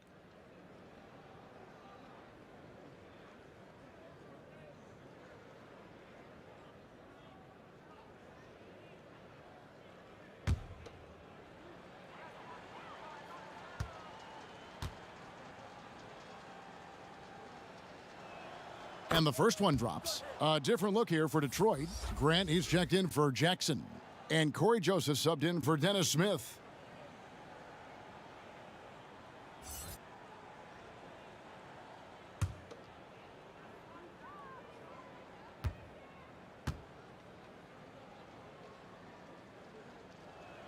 And good on the second, so he makes them both. Nets have gone 8 of 16 from the field in the second quarter, a nice efficient 50%. And Green getting off the floor there for the dunk. Really like watching him sky up for those. Hayes, bounce pass. Grant outside. Pass to Gabriel. Now here's Hayes. Clock at 4. The floater. Green with the block. And with the success they've had rebounding the basketball, they're right where you'd expect them to be, firmly in the driver's seat. His teammates keep getting him the ball in his favorite spots. And it's done a lot for his shooting percentage. Joseph against KD. Durant with the steal. 4 on 3 as they bring it up. He hits the back iron and sinks the shot. Durant's got 14. Defense, for me, just hasn't made the commitment to sprint back in transition, and that's why you see such a huge differential in fast break points. Now here's Okafor. He's coming off a 13-point game against Utah. And his impact wasn't just on offense. He played great D, blocked 2 shots. I mean, there wasn't a whole lot he didn't do in that game. And out of bounds, the Pistons will take it. Yeah, with no defensive pressure at all, you've got to be able to make that exchange. Some changes for Brooklyn. Blake Griffin, he's checked in for Aldridge. And it's James Harden in for Dinwiddie. Plumlee, he's checked in for Detroit. And that was another look at the aggressive D that led to the Mobile 1 block. And they're determined to add to the lead, not with more offense, but with big-time D. Detroit with the ball. Outside, Joseph. And the pass to Hayes. The three. And Jeremy Grant picks up the foul. That is his first foul of the game. Stewart's checked in for Detroit. Diallo comes in for Joseph.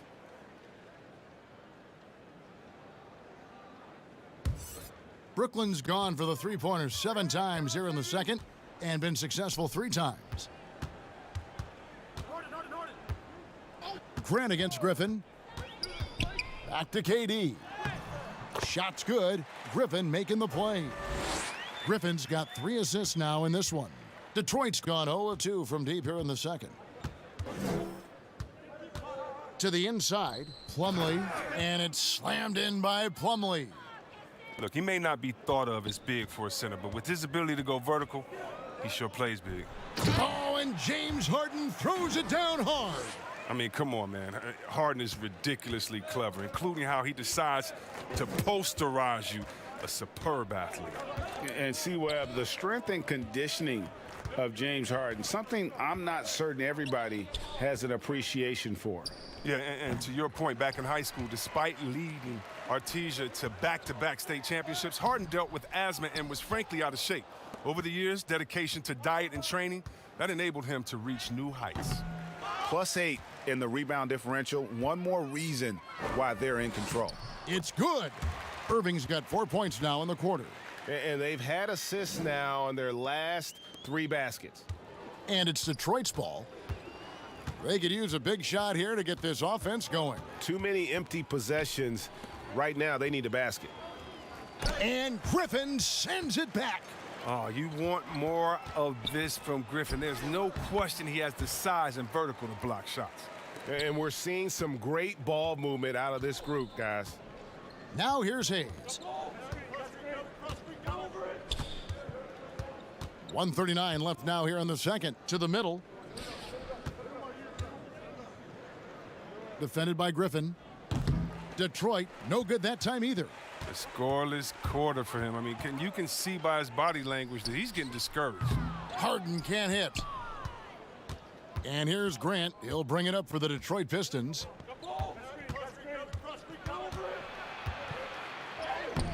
Great D that time from Green.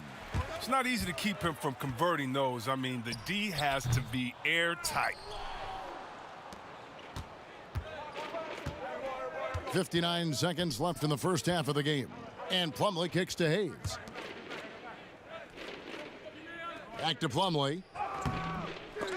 No good, and they can't put an end to this drought. Burnett shooting with confidence. Wow, 66% from the floor.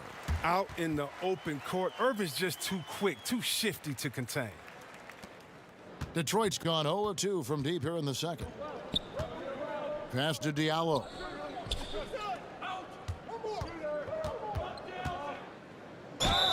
And they call the foul, so he's got the and one chance here to make it a three-point play. And, guys, they continue to put a lot of pressure on the interior defenders with their work down low. Joe Harris is checked in for Green.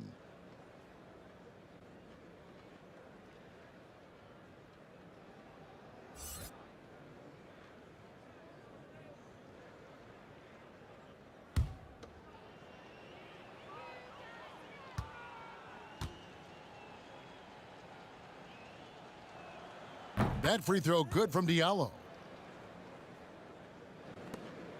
7-second difference, shot and game clock. Irving dishes to KD. Outside Griffin. He tries for 3. It's hauled in by Diallo.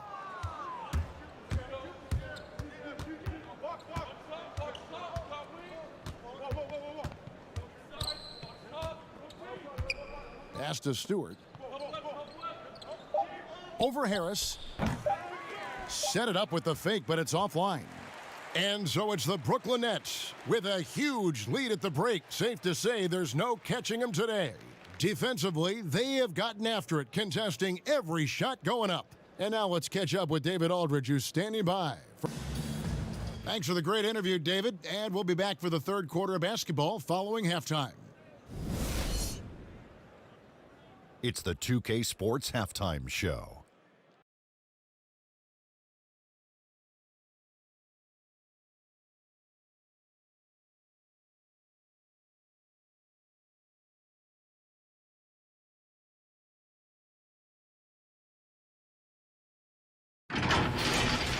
James Harden led the way in the first half. He had 25 points, 3 assists, and 6 rebounds. And with Durant back in action, you know the Achilles will be on his mind and everyone else's. Shaq, do you see him returning to his pre-injury form? There haven't been a lot of success stories coming back from an Achilles. If anyone can do it, it's Kevin Durantula Durant. Yeah, I think it's going to take more than a year, though, Ernie, for sure. But Durant, like Shaq said, he's the one guy who can do it.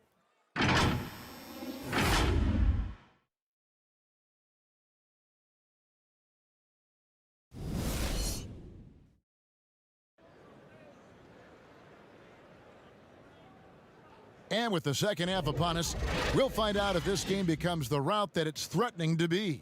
An exceptional performance so far from James Harden. Man, he's been running wild on them through that first half. Absolute dynamite on offense. And as they can't slow him down, you know what you do? You keep feeding them and feeding them and feeding them. This is the right game plan. And there wasn't too much drama in the first half, but maybe things will tighten up here in the second. While we've got a moment, let's set the floor. Brought to you by Gatorade, all fueled up for the second half. So for Brooklyn now, they've got Griffin. Durant is out there with Green. Then it's Harden, and it's Irving in at the point guard.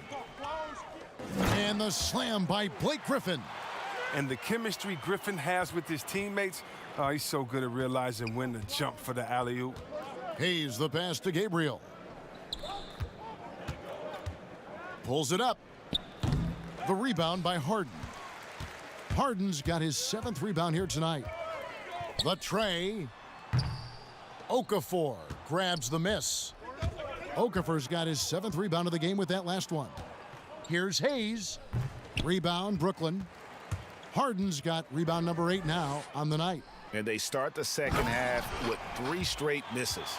Oh, and look out. KD is just hurting everyone's feelings with that slam. Simply amazing. The Pistons have gone 0-3 and are still looking for that first bucket here in the second half. Smith kicks to Jackson. Okafor in the post, guarded by Harden. And Okafor slams it in. And he just punishes the D for falling asleep at the wheel. Yeah, a little disorganized that time, and the result, 2 points in the loudest way possible. Oh, well, listen, guys, that was great work, making them pay for the lapse on defense. The plan of attack is obvious. Get the ball inside and go strong to the rim. They need a bucket in a big way here to regain some confidence. Griffin with the steal. The finish, and Harden with the stuff. This is what you get from Griffin. Very willing to give it up to his open teammates. The Pistons have gotten just one of their first 4 shots to fall since coming out of the locker room at the break. Pass to Gabriel. Outside Jackson, and stolen by Kyrie Irving. Oh, and here we go. Green's got it, the fast break chance. It's deflected. Smith outside. Jackson, that's a 2-pointer, but he stays with it. A quick shot there, and it's off target.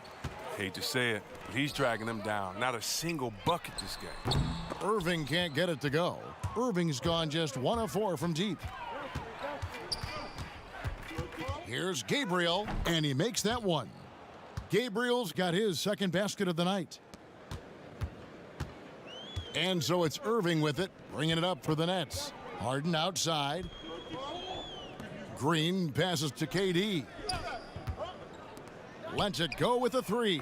And Harden with the basket on the assist by Durant. Durant's got his 6th assist on the night. Hayes the pass to Okafor. Smith outside. And it's sent back by Irving. From deep, Green, and the Nets another three. And getting out in transition has been a big part of this run that they're on. Now here's Hayes, guarded closely. Here's Okafor. The shot, no good. Nice D from Griffin. And here we go, Brooklyn fast break. Another one falls for Brooklyn. Boy, you have to be impressed with the offensive production. They have got it firing on all cylinders. Oh, and they're showing no signs of letting up. I love this approach right now. They value each possession. Jackson from long range. It's almost like he's trying to make things hard on himself. You know, he's just got to slow the game down, try to get some easy ones. And there's the basket. Whistle blows and a chance for a three-point play. Going to the line for one. Well, as great as Durant is on offense, he does a lot of work on the boards as well for his team. A complete player. On the night, he's gone 2 for 2 at the stripe. Gotta admire what he's been able to do at the free throw line this season. How about over 90%? Here's what Brooklyn's going with right now. Jordan, he's checked in for Griffin. LaMarcus Aldridge comes in for Jeff Green. And Dinwiddie subbed in for Kyrie Irving.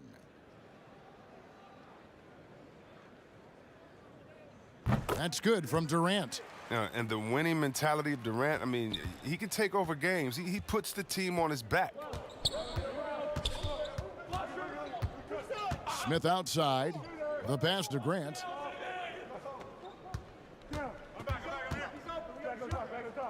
Back to Smith. Just 5 on the clock. Can they get it? The rebound by the Nets.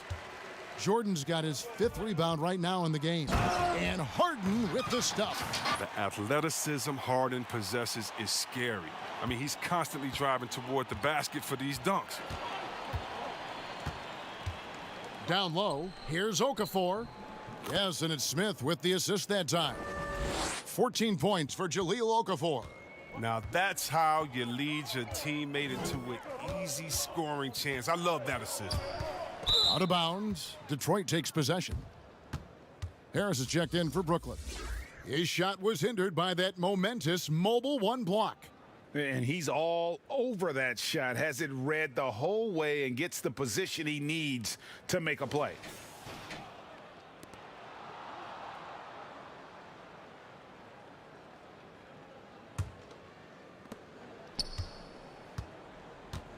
Now here is Smith. 8 points for him. Pulls up, high post. It's hauled in by Harris. He's as surprised as anyone with that miss.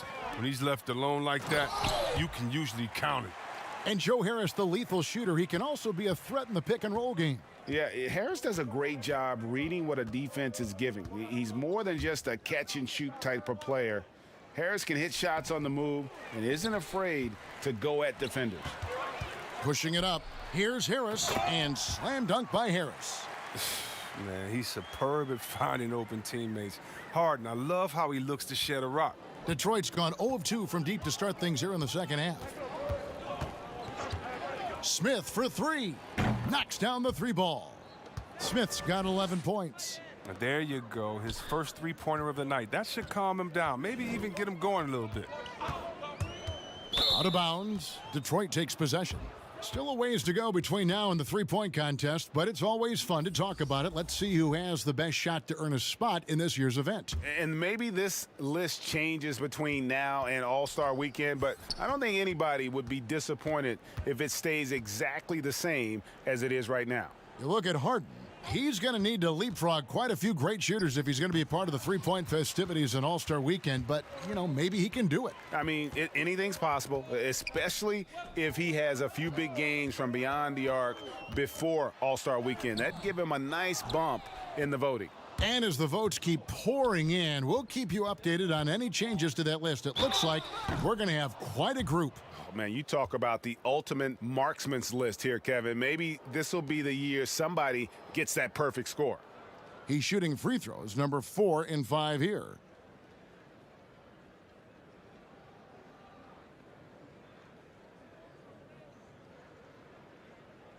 Take a break. Take a break. 2 shots.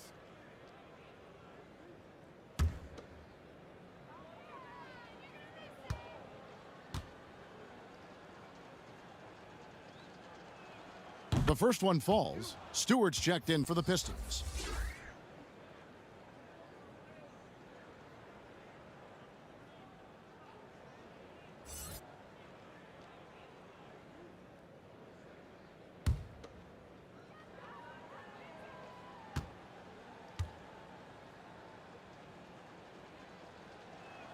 And so he makes both from the line. And it's Dinwiddie with the ball, bringing it up now for Brooklyn. And Brooklyn with another turnover here. Here's a look at what's coming up for the Detroit Pistons. On Friday, they'll go up against the Magic in Orlando. Then on Sunday, they'll take on Marc Gasol and the Los Angeles Lakers. And if I'm this team, I'm looking at this as a barometer to see how we stack up against some of the top teams in the league. They'll have to be at their best, but if they come out of this with some success, I think it'll build momentum for the rest of the run. Brooklyn's gone into the three-point range 4 times since halftime and buried 2 of them. And here's Harris from the arc. And it's good. Assisting on the play was Jordan. Harris has got 21 in the game. Detroit's gone 1 of 3 from downtown since halftime. And the call on the shot that sends him to the line. He's getting his first free throw attempt of the night right now.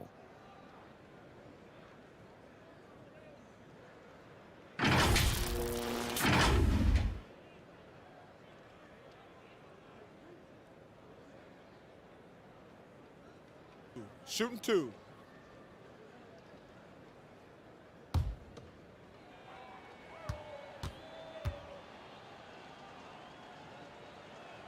And he makes the first.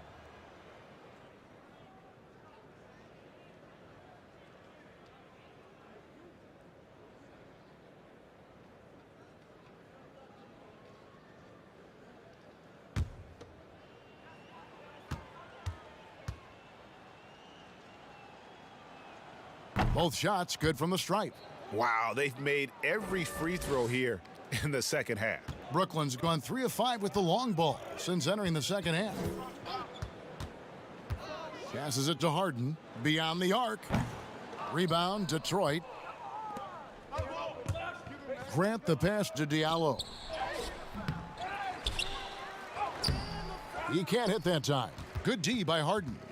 Nets shooting has been just fantastic, around 65% tonight, getting exactly what they want when they want it. All right, a chance to look at stats for LaMarcus Aldridge. He's been a factor for them over the last month, averaging about 7 points, 8 rebounds, and just over 2 blocks. Guys, he's a difference maker off the bench, steps into that front court and more than holds his own. Well, it's his willingness to bang down low or move opponents off the block. Those are valuable contributions.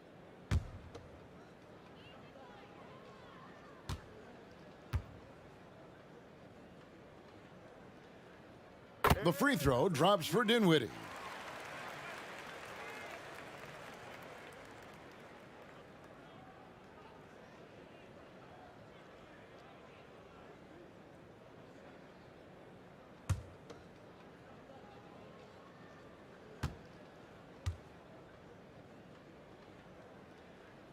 And he sinks the second.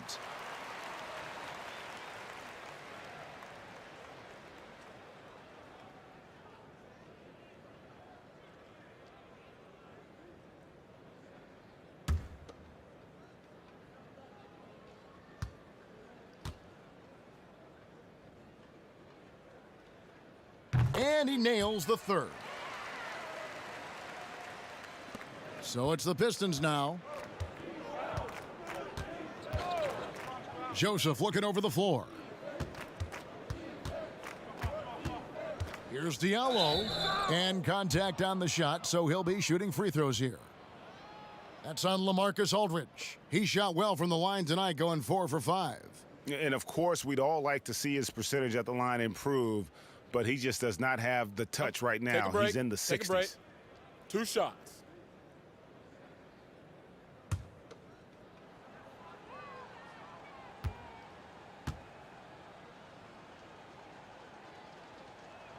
The first free throw is good.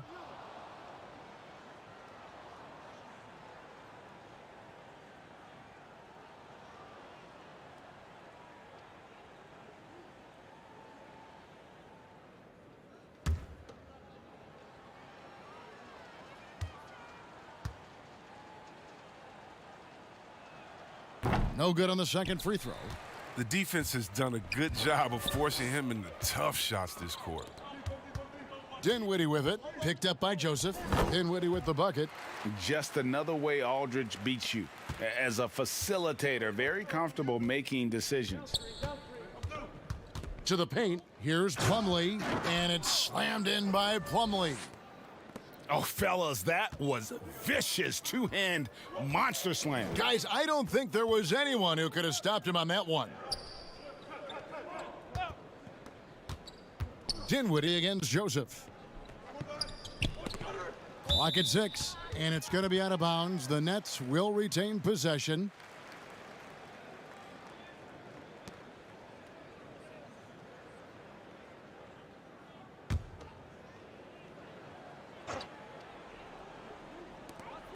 Five to shoot. Here's Dinwiddie. He's tried to get it going, but the shots simply have not been there. Nothing seems to be falling. Diallo kicks to Joseph.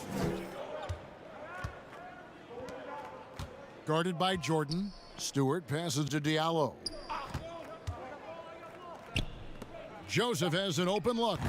That three off the mark. You can't miss those, but even the best do on occasion. For three, Harris. It's hauled in by Diallo. Diallo's got his fourth rebound in this one. Joseph. He can't get it to go. Dinwiddie with some nice D. Harris inside, working on Grant. Harris, no good. Detroit's gone 1 of 4 in three-point shots here in the third. Here's Diallo. And foul on the shot. He'll shoot 2 at the free throw line. For the game, shooting 5 of 7 at the line.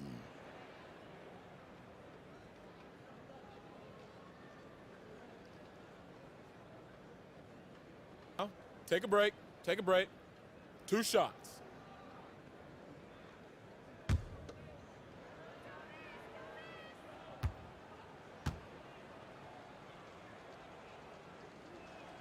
First free throw is good. Griffin's checked in for Brooklyn. Irving comes in for James Harden.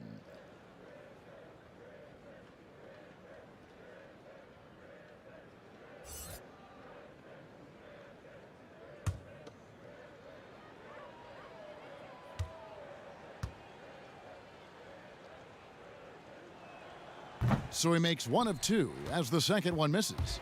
And when he first came into the league, Blake Griffin's dunking made headlines. And while I'm sure he enjoyed that, he was also eager to show that there was more to his game.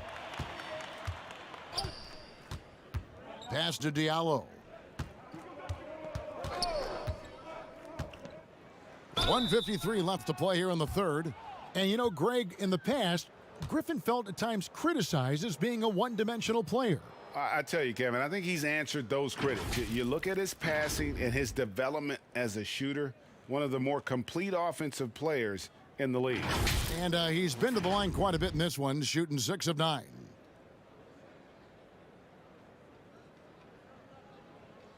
Take a break. Take a break. 2 shots.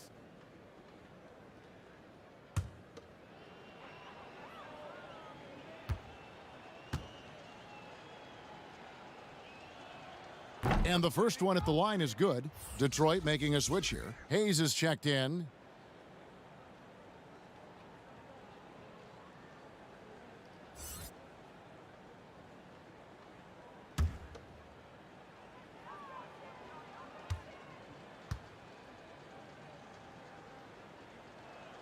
That's also good, so he hits both free throws.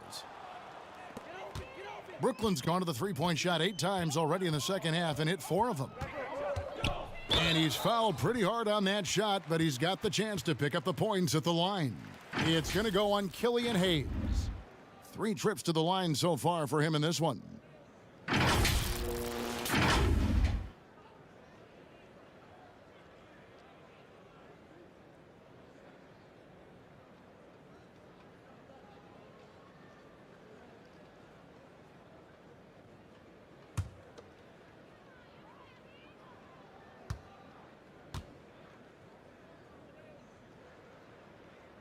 The free throw drops for Dinwiddie. impeccable from the line since halftime.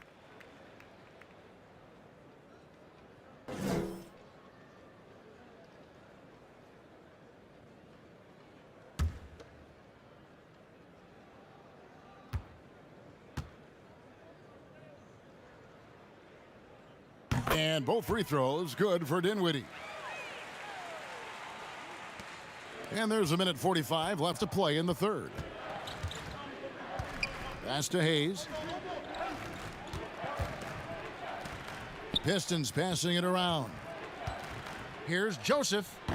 And again, it's the Pistons missing. The net shooting and offensive execution has been beyond great there. 63% from the floor in this game. And the slam by Blake Griffin. Attacking in transition, the most consistent way to generate easy looks. Yeah, you can tell they love to get out and run when the opportunity is there. Kept alive. I mean, he has to work harder to get a good high percentage look. I mean, he's been taking some bad shots out there. Good on the triple. Irving's got 20. In perimeter scoring, I have to imagine it was a topic of discussion at halftime. Well, it had to be. These days, you need to stretch the floor somewhat to make everything else work. Shooting foul as the whistle blows. He'll shoot 2 free throws. Quickly, let's bring up the list of the top rookie three-point bombers in the NBA. You take a look at Hayes. Third in the NBA. He's someone that if you leave him alone, he's going to knock it down. And I think there's a little rivalry among that group of rookie bombers. I know he'd love to see his name all the way at the top of the list.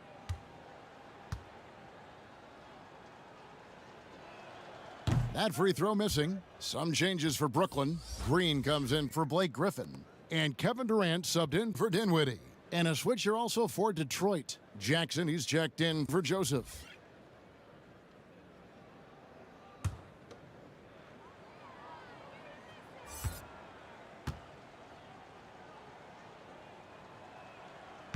And no good on the second free throw, so he goes 0 for 2 there.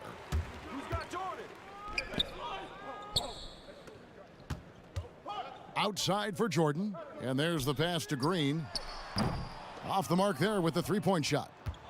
And you don't want to give up that kind of look too often. Jackson passes to Diallo. And here's Hayes. And here's Diallo. He's got 10. Hayes, no good. The wide open look for Durant. No good on the shot, a bit long that time. And here we go. Fast break. Plumlee's got it. Out to the right wing. Here's Diallo. Offensive struggles continue, missing again. And so it's Brooklyn, enjoying the kind of gigantic lead you almost never see. From the field, they have been outstanding, amazing shooting. That's what has them headed to a blowout. Right back after this break.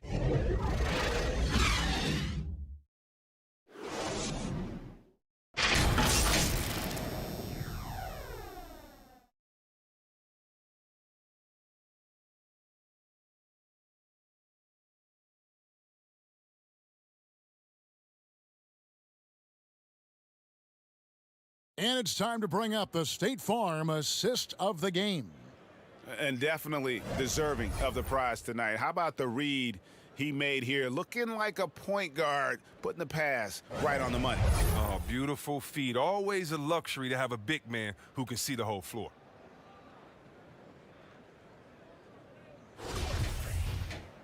And we reach the fourth quarter in a game that may be already out of hand.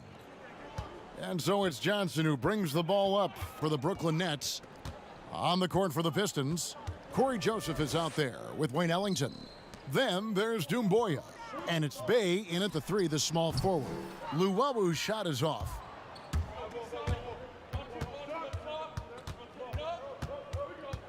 The dish to Joseph. Passes to Bey.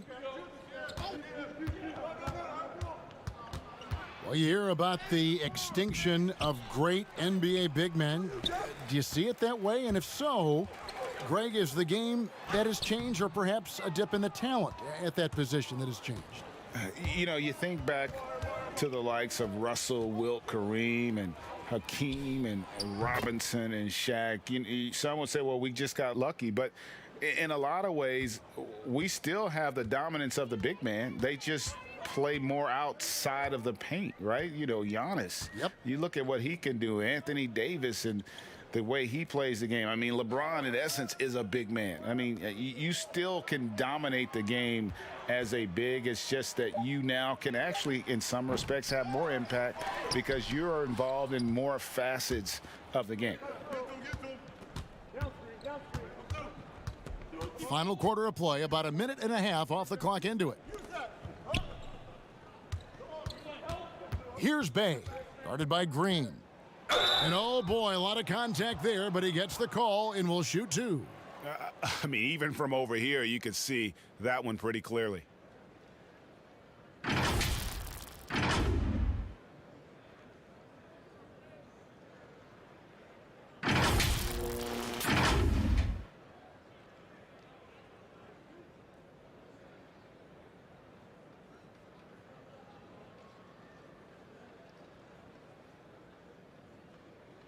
Take a break. Take a break. 2 shots.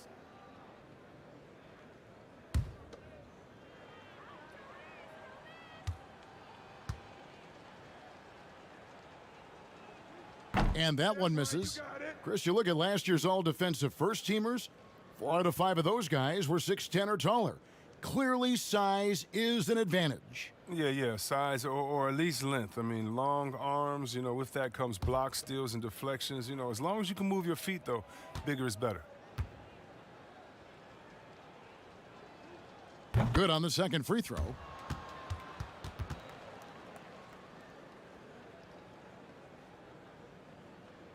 Just about 1.5 minutes gone by here in the fourth. Now Johnson. Pass to Shamet.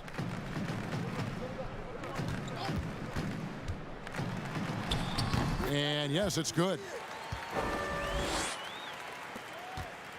Joseph with the ball. Pass to Stewart. Kicks to Ellington. Again, the miss by the Pistons. For Brooklyn, they've gone 1 of 5 from the field here in the fourth. A lot of misses, just the one make. Here's Green. Ellington grabs the miss. Detroit's gone 1 of 2 from three-point range here in the fourth. And it's denied. Green deciding where to go with it. On the wing, Johnson. Back to Green. Johnson kicks to Green. Nets passing it around. Johnson, the pass to Shamet. Ellington grabs the miss. He's done a lot of the little things to help put them in front. I mean, but his offense has not been there for him tonight. Here's Joseph. Got a piece of it. And now running it up the court. Green pushing it all the way. And that one's good. Shamet. Well, he doesn't have a clear path to the hoop, so why not? I mean, pull up and bury the 3 in transition. Shamet's gone 1 of 2 from three-point land. Some tough offensive sets. They want to turn it around. Yeah, right now you just need a bucket to get some momentum. Johnson against Joseph. Here's Stewart. Detroit, no good that time either. And for Brooklyn, their shooting percentage, 59%. The offense is running smoothly. Shots good by Green. Unwilling to let up even for a moment. That's his killer instinct, just fanning the flames. Oh, yeah, and that's what you love about him. He shows no mercy, even with a comfortable lead. They could use a bucket. Rebound, Brooklyn. Greg, it's pretty typical for players of the past to talk about current players and say, they may have struggled had they played when I played. What do you think of that line of thinking? You know, I just don't agree with that. And I think we all do that. We all feel like our era was the best. I had the same thoughts being passed my way when I first came into the league. I'm sure. The reality is these guys work just as hard as guys worked back in our era. They just have more understanding of what their value is. And in a lot of ways, they've got more courage to speak out because, let's face it, they're more of a bullseye on their back in today's era with social media than we've ever seen before. That is true. Here's Luwawu. Another shot. Doesn't get it to drop for him. The Pistons go the other way with it. Stewart passes to Joseph.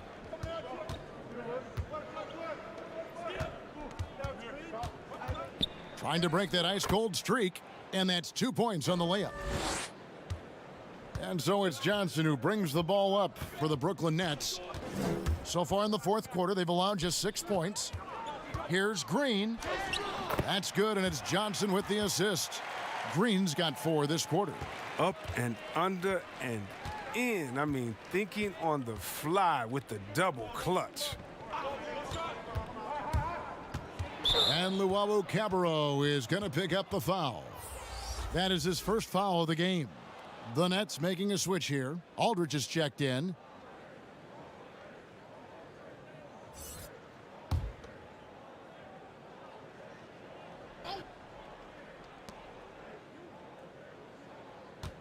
Joseph against Johnson.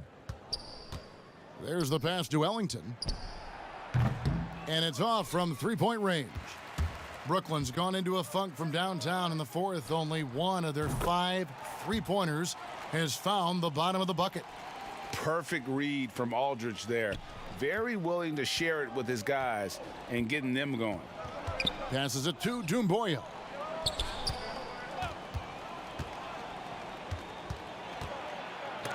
And it's blocked. Here's the break. Here's Shamet. Off target from outside. Shamet's gone 2 of 7 from the floor here. Outside, Joseph. Pass to Ellington.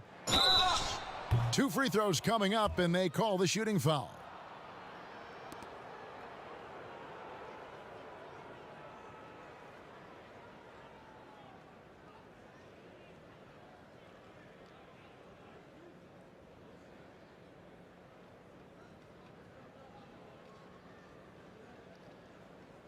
Shooting 2.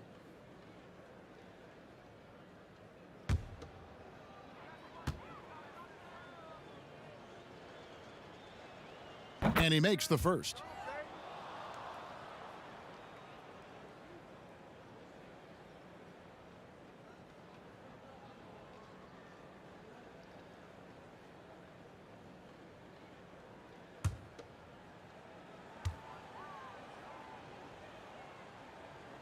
Ellington hits them both.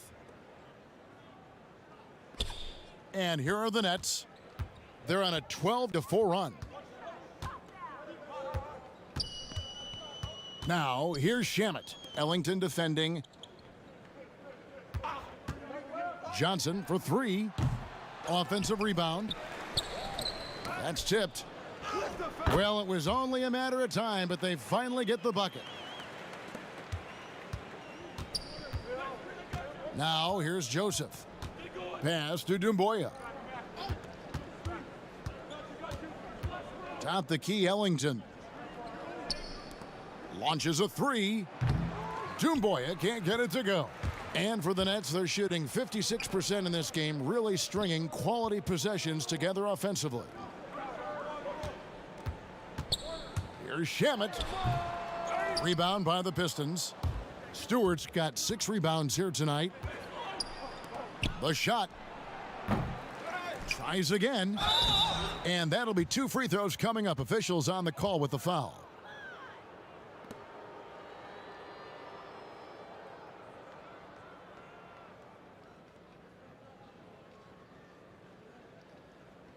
Take a break. Take a break. 2 shots.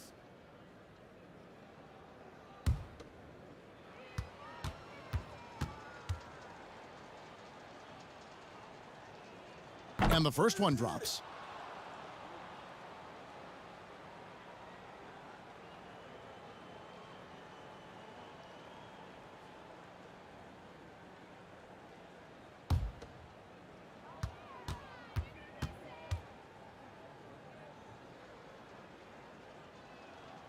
Both good from the line that time.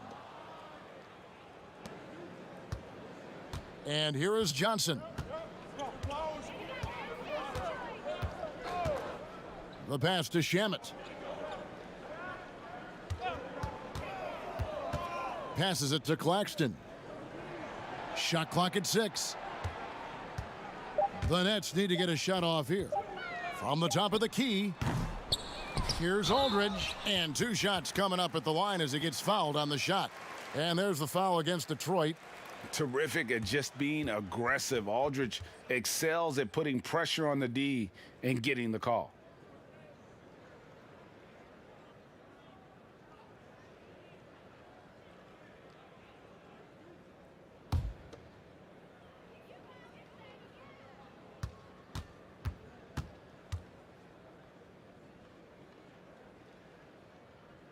First free throw is good.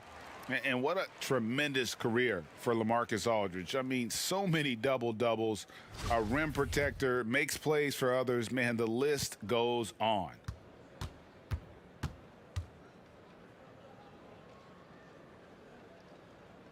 And that one goes in. 2 from the line that time. And it's Joseph with the ball. He'll bring it up for Detroit. Pass to Bay from downtown. Buries the long-range jumper. Bay's got 4 points now in the quarter. Pick works well there. Not much resistance from the D. It's a lazy effort. Let's just be honest. Hoping the shooter misses, that doesn't constitute defense. His interior scoring is one of the things that drives their offense. Don't expect him to miss many of those. Ellington from outside sinks the triple. That fast break 3 is one of his favorite shots. He's never afraid to pull it up from deep. Inside, Luwawu. And a foul call. Almost got it to go in, but he'll go to the line for 2.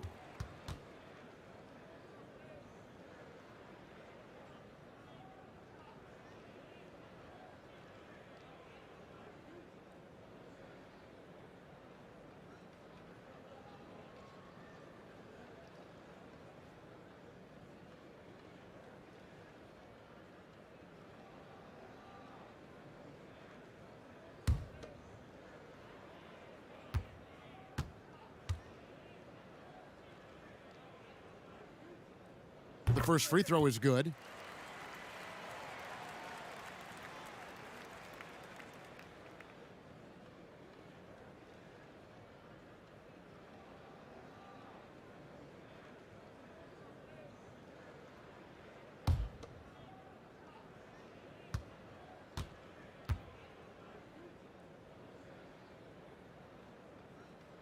And so he makes both from the line.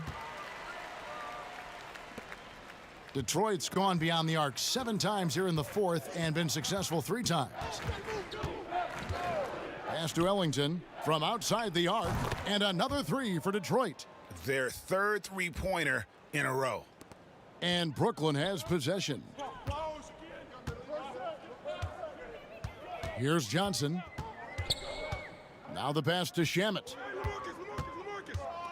Tipped away. And now the Pistons fast break. Ellington leading the charge.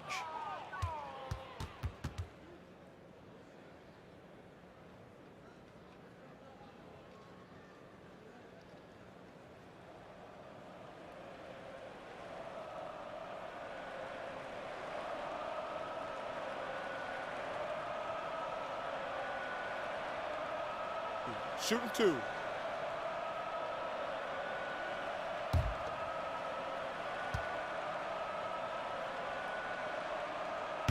And that one falls for Ellington.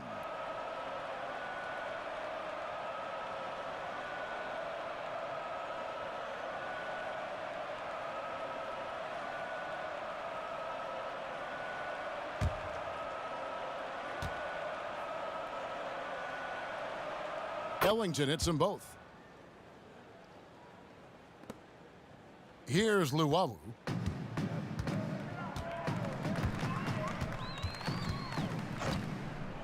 Pass to Shamet. Here's Luwawu. Joseph with the rebound.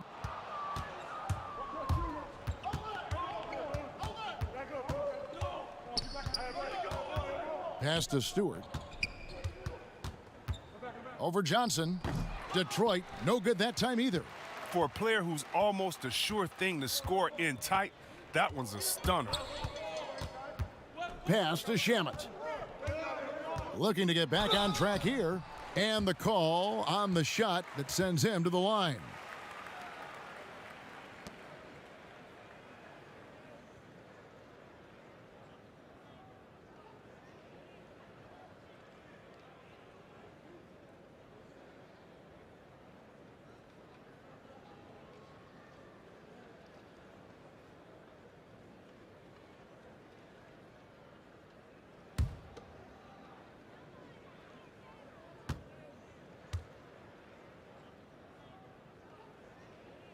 First one falls for him.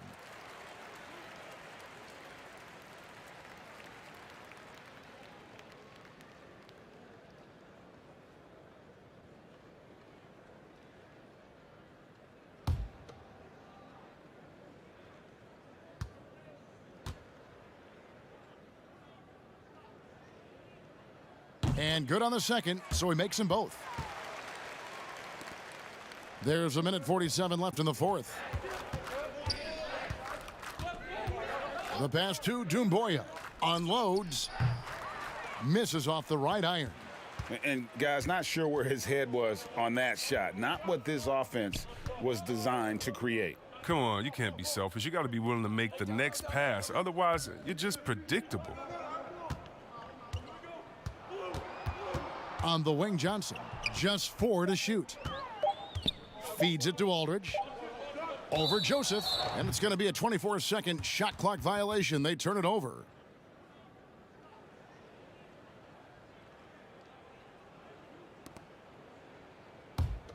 Detroit's gotten 8 shots off from three-point land and hit half of them. Well, guys, this was never really a contest, just a total obliteration, if you will. And you can safely say mission accomplished now for the Nets. And this was one that never really was in doubt, I thought, an all-around dominant performance. And you kind of thought that maybe even going into the game. Yeah, there was a sense of that, and man, they just pretty much blew them right out of the water. A clinic was put on display here today. And I think a great job in positioning themselves for the W here. It's win number 21 on the season. And this will be their 3rd win in 3 tries against these guys. They match up so well. And one of the key components to this victory, if not the biggest, was the incredible performance for James Harden. They needed someone to do the heavy lifting tonight, and he was their man, scoring every way he knows how. 6-second difference between the shot and game clock. Passes it to Shamet. This one for 3. That's in, coming off an assist from Johnson. And you can sense that these fans, these players, they are ready to celebrate. You know they are, sure. I mean, come on, the finish line is in sight. All they have to do is play it smart. 7 seconds left in the 4th quarter. Now Shamet. And so it's Brooklyn easily grabbing this one. They won this game going away. They were the better basketball team by far tonight. And you got to commend this sort of dominance, particularly here at home. It's a great feeling when you play almost a perfect game and to have that crowd be so pumped up. It's time now to go courtside as we send you over to David Aldridge from the sideline. Thank you, David. Great interview once again. And that's going to do it tonight, folks, for our broadcast.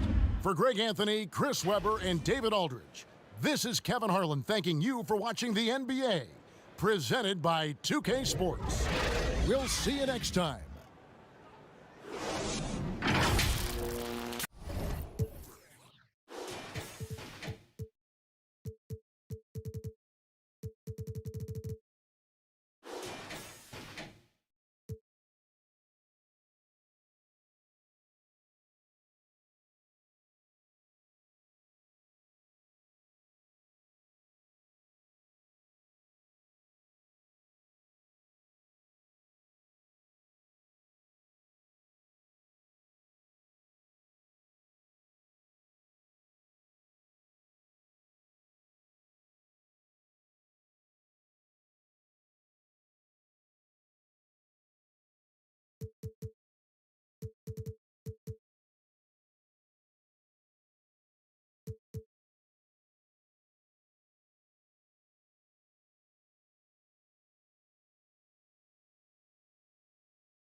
bottom on that list. Racism is a power dynamic. It's not you not liking me because of my skin complexion. To be honest, I don't lose sleep over that, but not getting the job, not being able to go to school, not being able to get opportunities, that's where it becomes tough. So I've commenced a program through my fellowship at MIT. The goal is to create a bridge from higher education to our low-income community, attempting to align, kids that we neglect with opportunities that they normally wouldn't get, internships with resources, and hopefully that could change the education system a little bit, one step at a time. The Knicks never looked better than they did earlier on, getting off the bus and getting ready for action.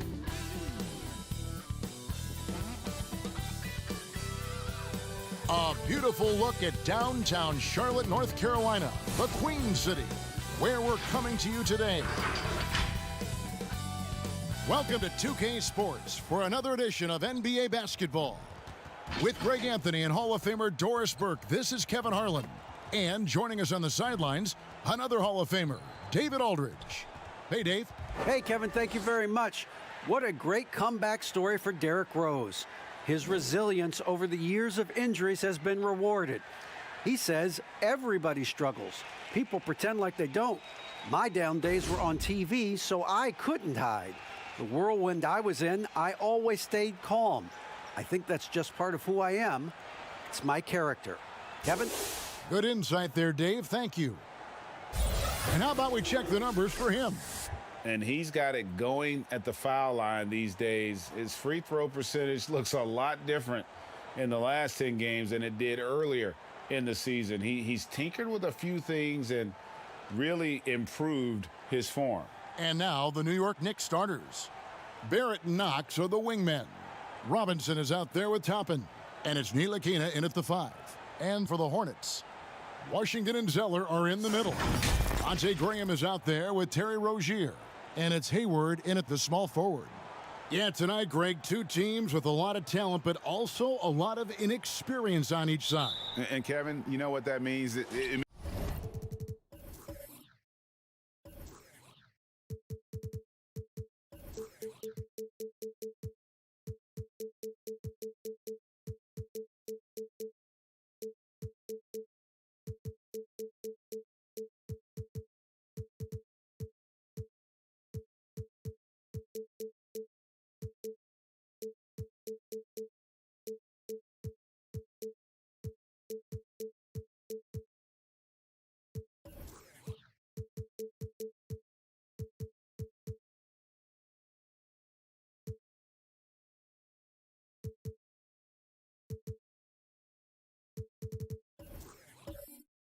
means we're going to see some spectacular plays, but a few that'll have you scratching your head as well. Always interesting to watch these young players develop.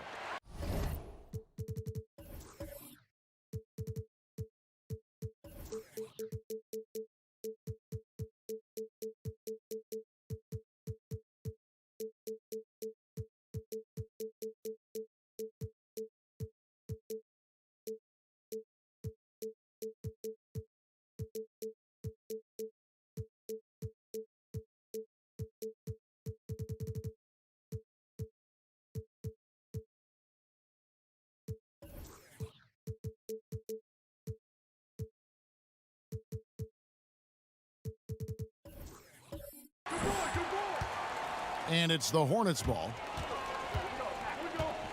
Washington kicks to Graham. No good from outside. In the corner, Barrett with it. No good on the triple. Now Washington. Now here's Graham. Back to Washington. Pass to Graham. 6 to shoot. Rozier for 3. Second chance shot. The shot by Zeller, no good. New York's gone 0 of 2 from deep here. Here's Knox. And again, it's the Knicks missing. For Charlotte, they've gone 0 of 3 from the field to start the game. And it's out of bounds. The Knicks will take it the other way. That almost looked like bad communication. You hate to see that kind of mistake. And just over a minute played here in the start of the game. Here's Ntilikina. Graham defending and foul on the shot, so he'll get a chance at the line. It's going to go on Gordon Hayward. Well, for Frank Ntilikina, to me, it's about being aggressive. When he's taking the initiative, he forces the defense to react.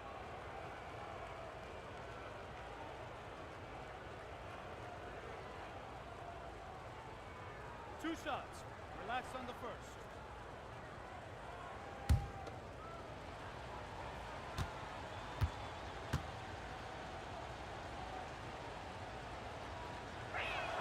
And that one falls for Ntilikina. Well, Frank Ntilikina comes into the NBA as the 8th pick of the 2017 NBA draft. You do have to remember, this guy had professional experience before coming here. He played in his native country of France.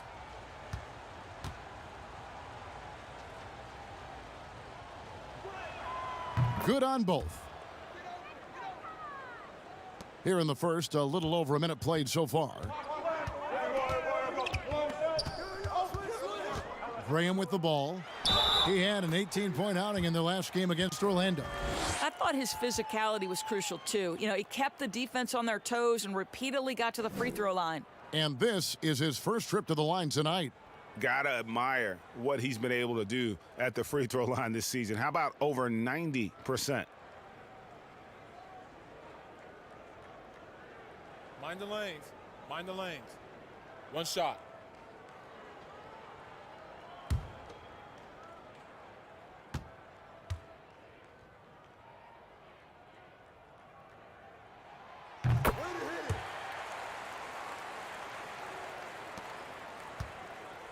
So it's Ntilikina who brings up the ball for the New York Knicks. First 1:30 gone here in the first quarter. Hangs in midair and converts on the double clutch layup. Wow, they finally get it to go down on their 4th try. To the inside, Washington. The Knicks pull it in. Yet another miss, just 1 for 5, not exactly an ideal start. Attacking in transition, the most consistent way to generate easy looks. The very definition of quality transition offense. If it can end at the cup, it's exactly where you want it. Now, here's Rozier. His last outing, he had 8 points. Endorsed, the Knicks have made it clear they see Mitchell Robinson as one of their key young players moving forward. So would I, Greg, if I had a quick twitch 7-footer with the shot blocking abilities, the defensive instincts, and this guy is putting in the time to grow his game on the offensive end. Listen, Mitchell Robinson's going to be a problem in this league. Here's Washington. Basket counts. Well, that's the IQ of Gordon Hayward on display. He understands what the defense is trying to take away and finds the open man. Here's Ntilikina. He's coming off a 13-point game against the Nuggets in Denver. And the other thing, guys, he really got after it on the backboards. What a complete game for this guy. And Robinson is right there. Well, this is where Mitchell Robinson can make his impact on the offensive end. Get the putback with that verticality. Stolen by Robinson.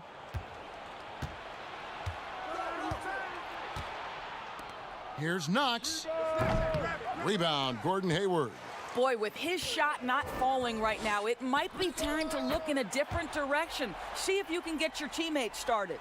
The lightning quickness of Rozier proving how dangerous he is when the break is on. Count it. Really, the defense is helpless to stop a layup right there. Just too much of an advantage in terms of the mismatch. Pass to Zeller. Hayward looking around. And there's Zeller, and that's good on the assist by Hayward. Hayward's got 3 assists tonight. Well, it looks like Mr. Hayward wants to show you just how good a passer he is. That was pretty. Here's Ntilikina. Looking at his numbers, he's averaging about 6.5 points a game. His shot is good, making him a perfect 2 for 2 from the floor. Well, that's a nice play. You've got to read the situation and go to your floater game when necessary.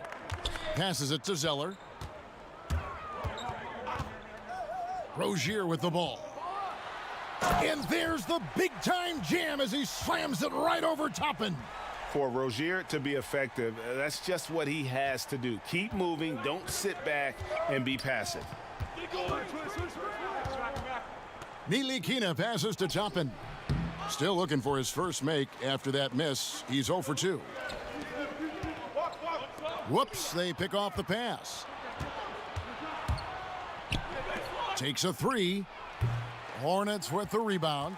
Hayward's got 4 rebounds in this game. There's the pass to Graham. No luck that time on the shot that would have put them on top. And here's the break. Here's Toppin. The second chance effort, and denied. He sends it right off the glass. Boy, what a nightmare quarter for this guy. He's playing right into the hands of the defense at this point. And that's a great piece of work to get to the hoop there. Just tore the D to shreds. And it's Robinson with the jam. You've got to have a great sense of timing on the alley-oop pass. Fantastic finish by Mitchell Robinson. Pass to Washington. The shot will not fall, and New York will come the other way. Fresh from a win against the Nuggets.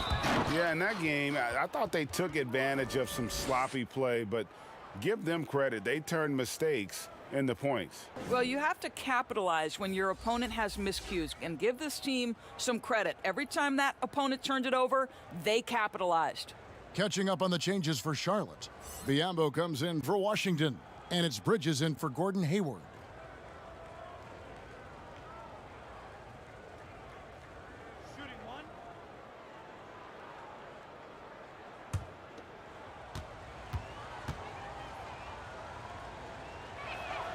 Free throw is good by Toppin.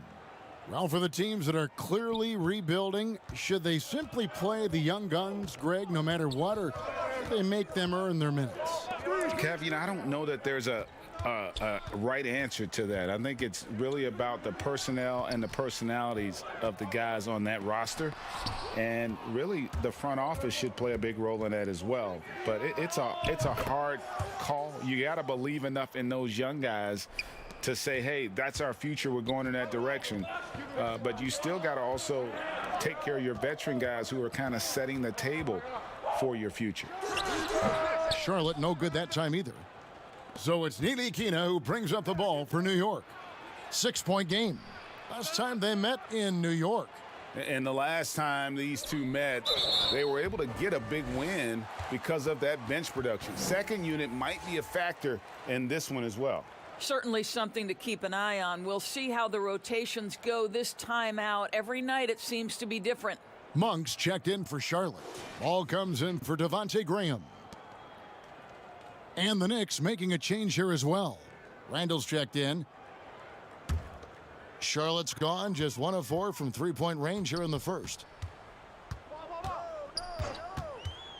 And here is Ball. Currently averaging almost 6 points a game. Monk for 3. Will it go? And the layup is up and in.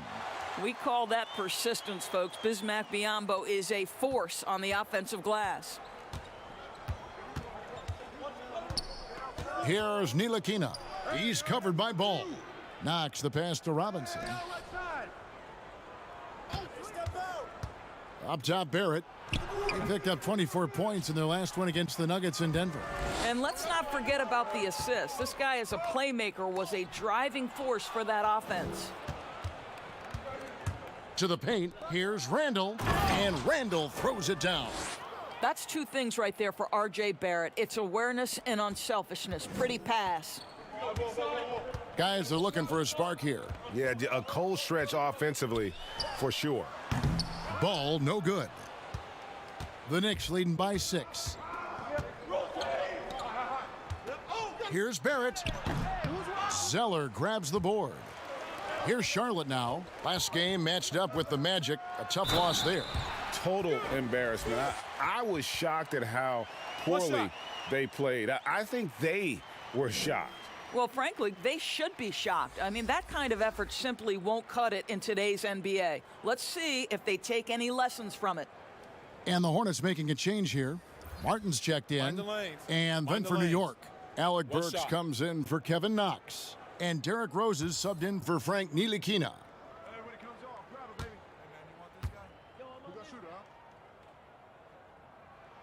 And that one falls for Bridges. You know, what I love about Bridges is just the all-around game. He scores, rebounds, passes, and defends well, too. Just an exciting young prospect. And there's the call. It's going to be an illegal screen.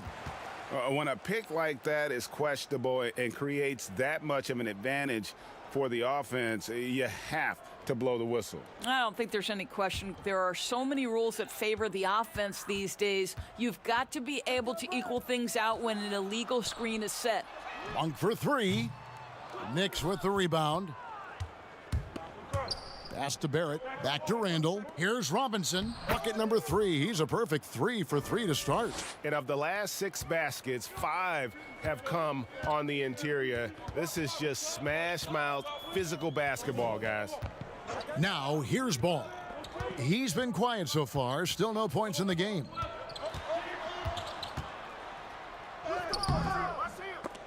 He doesn't hit that one. And New York the other way now. Randall finds Rose. Back to Randall. And Randall throws it down. No one's ever questioned his court vision. Rose playing unselfish basketball, being the leader this team needs him to be. Oh, and he plucks it off the glass. Wow. 3-on-3. Barrett wide open. He fires. Off target from the wing. Well, this is the night you look at your teammates and tap them on the back and say, good job, because for him, he's been struggling all night. Well, a bit reckless right there. That's his second foul, and he can't afford to pick up a third. Noel's checked in for New York.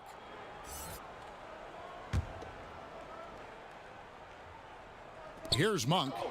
He's definitely not pleased how he played against Orlando. Kicks it to Bridges.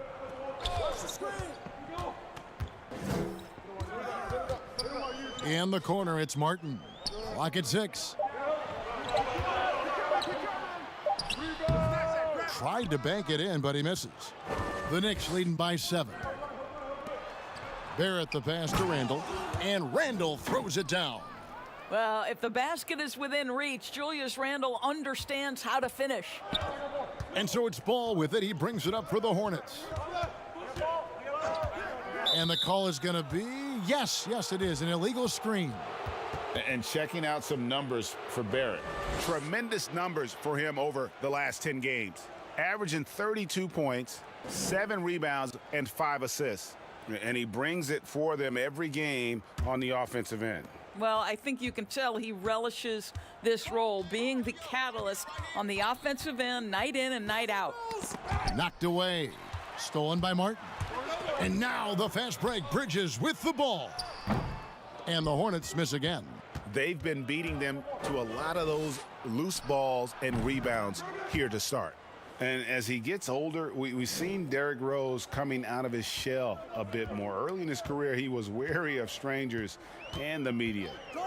Now here's Ball. Nothing yet on the scoreboard for him. Bridges against Randall. Here's Monk. And just miss after miss right now. And growing up, Derrick Rose protected by his family from the dangers of Chicago. Then, Greg, after starring at the University of Memphis, he was drafted by his hometown Bulls. Anointed a savior from day one. And you talk about a life under the microscope. Sports writers picking him apart, rabid fans wanting a piece. In a lot of ways, it's probably better for him not playing in Chicago. Here's Monk after R.J. Barrett's bucket. There's 45 seconds left to play in the first quarter.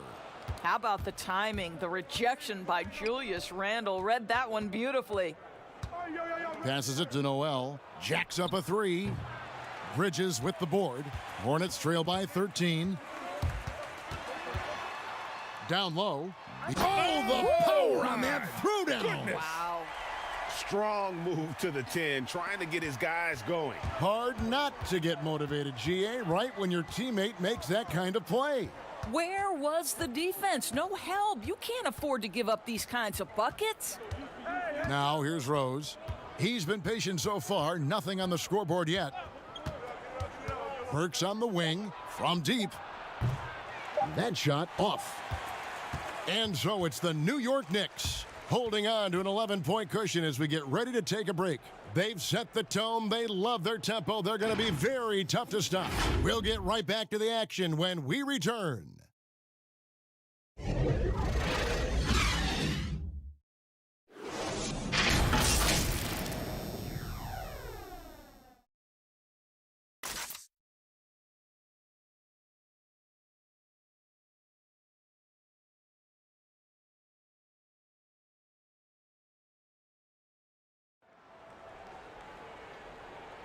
And so far through one quarter, it's been a lopsided game. We'll see if that changes here in the second.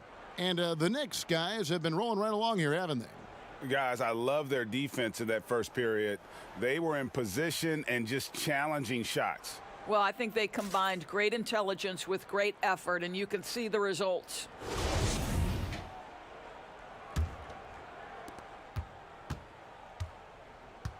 Here's Monk, all fueled up and ready to go. Let's reset the lineups, courtesy of Gatorade, as the second quarter gets going. Setting the floor for the Knicks. Barrett and Randall are in the forward positions. Alec Burks is out there with Derrick Rose. And it's Noel in at the 5, roaming the paint.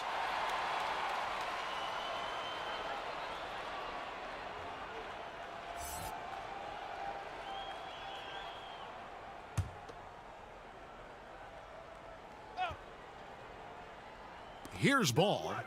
Still looking for his first bucket in this one. For 3, Bridges. Knicks with the rebound. He is single-handedly dropping the temperature in here with that cold streak.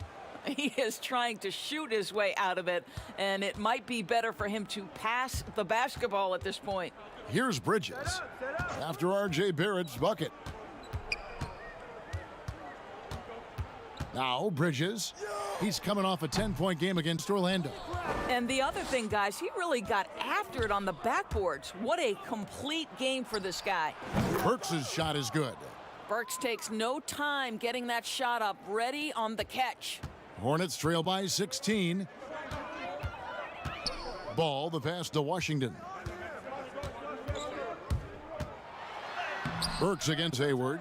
The layup off target. The Knicks shooting at 50% in a decent groove. Here's Barrett, and Hayward with the block.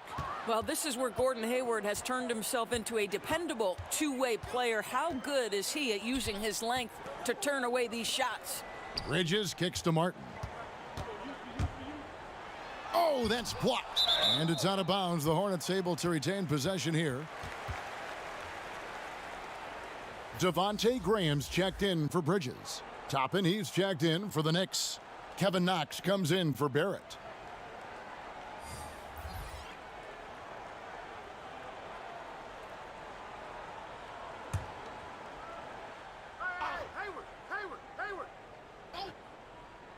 Second quarter, we're a little over a minute and a half in. Just 5 to shoot, but they get it back. For 3, Hayward connects from three-point range. Hayward's got himself on the board with 3 there. Boy, Gordon Hayward has become a late clock shot maker. You cannot disrupt his rhythm. Here's Burks, and he gets the whistle. 2 free throws coming up. Greg, we know the names of the superstars, but there are players that are just under that category who probably should get a little more recognition. Hey, Kevin, that's a great point, and I'm going to toot my alma mater's horn a little bit. Christian Wood's a guy that kind of reminds me of that. He's kind of on the come up. How about Devontae Graham, the second rounder back in 2018, but he's showing to be an established young talent in this league, and there are many more guys like that, and they're going to have their opportunity to become household names. The first one falls. Alec Burks continuing to develop into a dependable scorer. He's got great size for a 2-guard. Zeller, he's checked in for Charlotte. Terry Rozier comes in for Ball.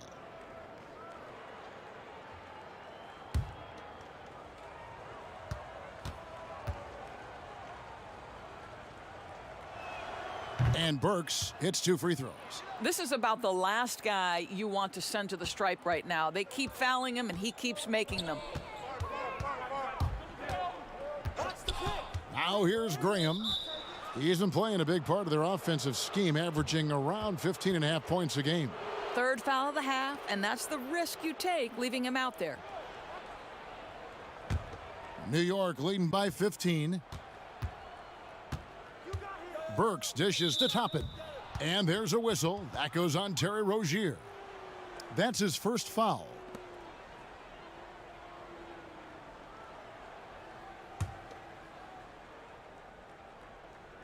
And so here is New York.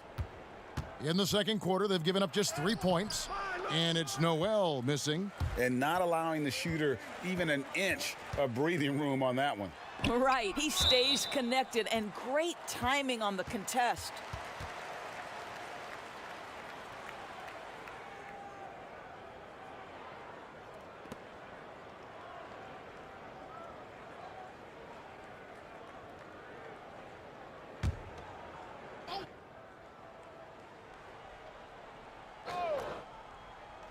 Burks with the steal. And now the Knicks on the break. Knox with the ball. Toppin good. Toppin's got his second bucket of the night. I like to see Kevin Knox share the basketball because what it shows is an improving awareness in finding his teammates. That's how people want to play with you. And the Hornets miss again. New York leading by 17. A shot by Burks, nobody around. And again, New York with the triple. Well, Burks is a lethal three-point threat. This guy has such an effortless shooting stroke. Now here's Graham. Defense right on him. Here's the floater. And it's Noel with the rebound. The Knicks on offense. They're on a 12-3 run. They get it back. Toppin good. Toppin's got 7 points in the game. And this is something this guy takes pride in, capitalizing on second chance opportunities. And Zeller kicks to Rozier. And just over 3.5 minutes played here in the second quarter. Misses in close.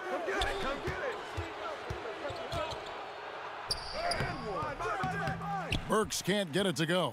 Well, we didn't see the same kind of control we're used to seeing from him. This guy is usually a tremendous finisher. And they've got a big lead, not just on the scoreboard, but really in the rebounding numbers as well.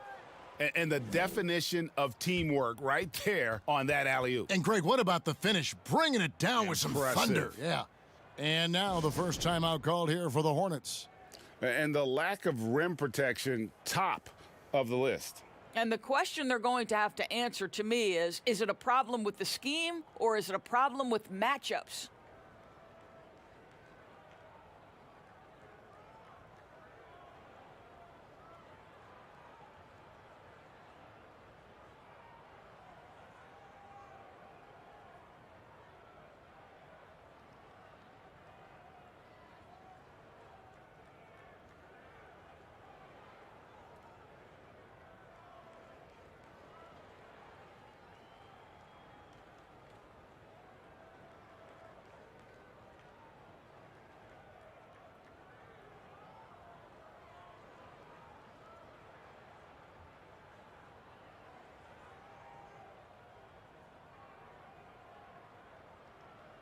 So for the Knicks, Robinson's checked in for Noel, and it's Ntilikina in for Alec Burks.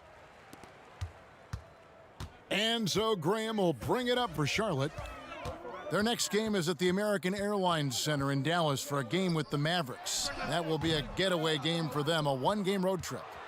Boy, you can just see the frustration growing on their faces. Nothing going their way. It's just been one of those games, and they need to find a way to turn it around before it gets completely away from them.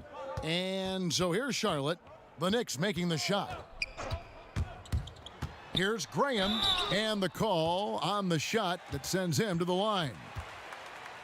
And Greg, you play with some big personalities. Talk about the best way to manage egos and conflicts in the locker room. That's a very interesting topic. No doubt about it. You know, Kev, first thing you learn from middle school on, your team is your family. And let's face it, all families have spats, and so do teams. You just learn to never personalize those things, never leave any stone unturned. Like, don't let things fester. When there are issues, you address them.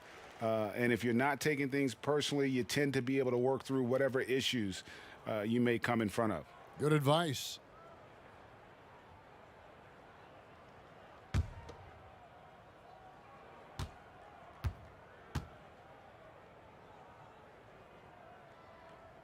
And that's good as he hits both of his shots.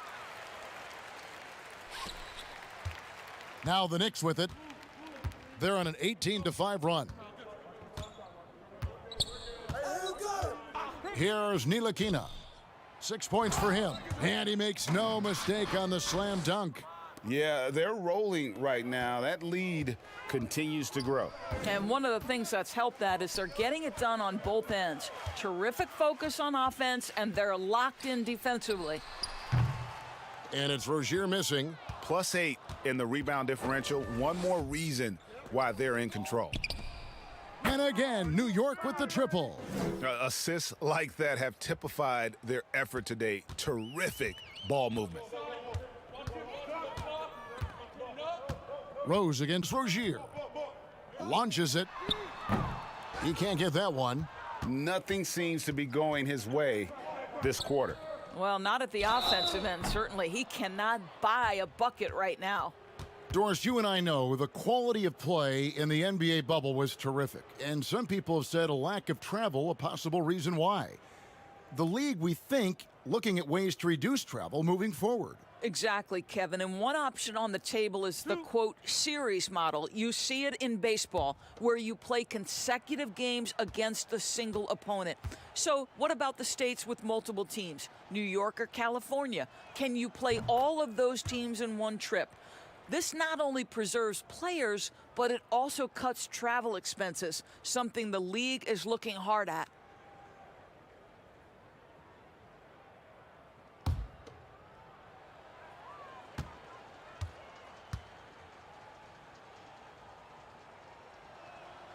Robinson hits them both. No wasted trips at all. They're taking care of business at the line.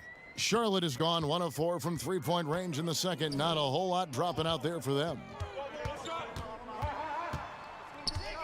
Here's Hayward. Robinson with the block. This guy's nose for the basketball, and his timing as a shot blocker is intimidating. Mitchell Robinson so quick off his feet. And it's not the half-court D that's been the problem. It's scores like that which are killing them. They've been looking out of sync offensively. Yeah, their offense has ground to a standstill. Here's Rozier. It's tipped. This is the effort they need from Kevin Knox on the defensive end. What a block. And a big lead for them on both the scoreboard and the backboard thus far. Graham with the ball. And it's Toppin picking him up. They need this. Got a piece of it. And they're able to recover. Robinson with it. He picked up 12 points in their last win against Denver. He was also an excellent setup man as well. This guy was cutting the defense to shreds with incredible passing. A little artistry in the painted area, converting against the size. Some guys just relish the challenge. Find a way, and he does. Hayward can't hit. New York's gotten fewer than half of their three-pointers to go down tonight. They're 4 for 9. Toppin passes to Rose. Hayward with some nice D. That is some tough defense there against one of the better finishers in our game. Rozier kicks to Washington. Charlotte moving the ball around. Robinson pulls it in. Robinson's got 10 rebounds here tonight. So active. The offensive rebound. Here's Knox. And he could not get that one to go. A lot of contact, and he'll go to the line for 2. Well, I really like Kevin Knox taking the initiative and seeking contact right there. Nicely done. First trip to the line for him here. And high-quality numbers for him all season long. How about 81 from the line?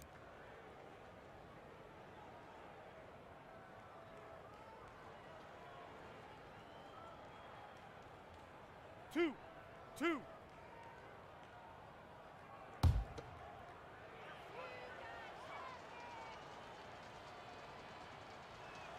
And he knocks down the first one. Well, you think about Kevin Knox, 1 year of collegiate basketball at the University of Kentucky before being picked 9th overall in 2018. Let's remember, he's young, but he seemed to be prepared for the bright lights. Looking at who's out there now for the Hornets. Biyombo is checked in for Washington. Bridges comes in for Gordon Hayward. And Monks subbed in for Rozier. He's perfect from the line this time. And it's the Hornets with the ball. Graham, the pass to Monk.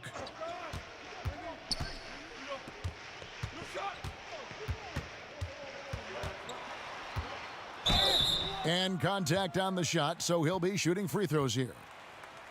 It's on R.J. Barrett. And Monk is an interesting player, a combo guard with fantastic scoring potential, quick on both ends of the floor. And part of yet another great Kentucky recruiting class, Monk declared along with De'Aaron Fox, Bam Adebayo, 2 other 5-stars. I mean, talk about an NBA factory. Take a break. That school Take a is break. always 2 competitive. shots.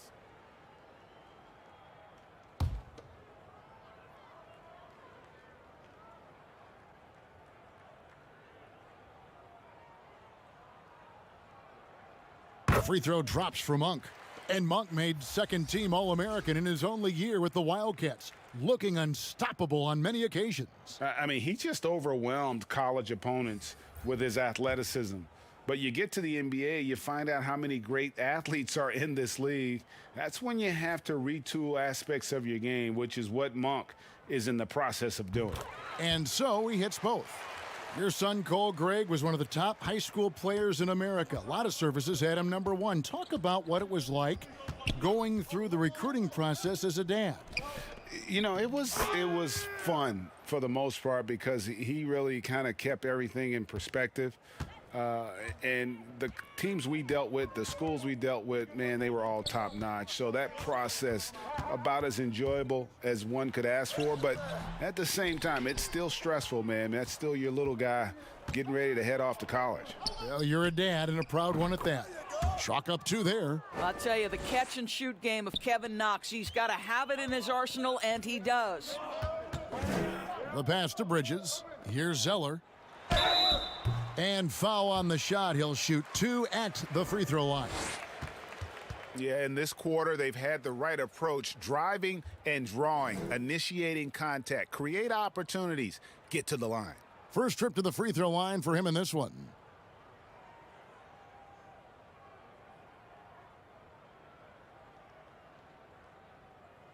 Shooting 2.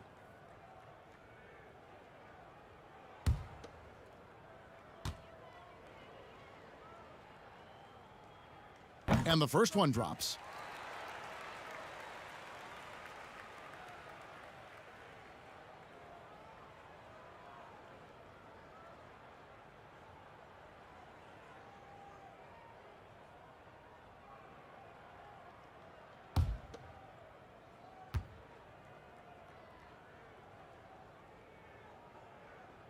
And so Zeller nails both of them. So it's Neely Kina who brings up the ball for New York. After this one, they're off to Philadelphia to take on the 76ers. And that's the final game of this 5-game road run for the team. Barrett. Outside for Randall. Nailed from three-point land. Randall's got 9 points. Credit Julius Randle, off-season preparation trying to build the three-point range. Now, here's Bridges. Not a lot of room. I'll tell you, no matter what he does, he can't find his rhythm, and you get the sense he's starting to press a little bit. This guy has been a catalyst for them all game long. What a job leading them to this lead. Here's Ball. Mitchell Robinson making his last shot. Outside, Ball. It's rebounded by New York. Randall's got 6 rebounds in the game. And he uses both hands to jam it in. It's impressive, the level of domination at both ends, and you're seeing the results. You know this. It's not easy building a lead on the road, but this team has been lights out throughout the game. And again, the Hornets missing. Well, they are daring him to miss, and he obliges. 2 free throws coming up, and they call the shooting foul. That's on Miles Bridges.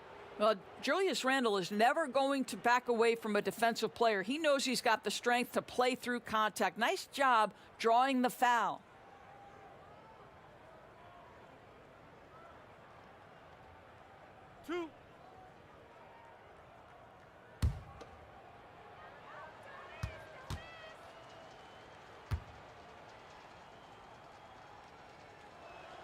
The first one falls.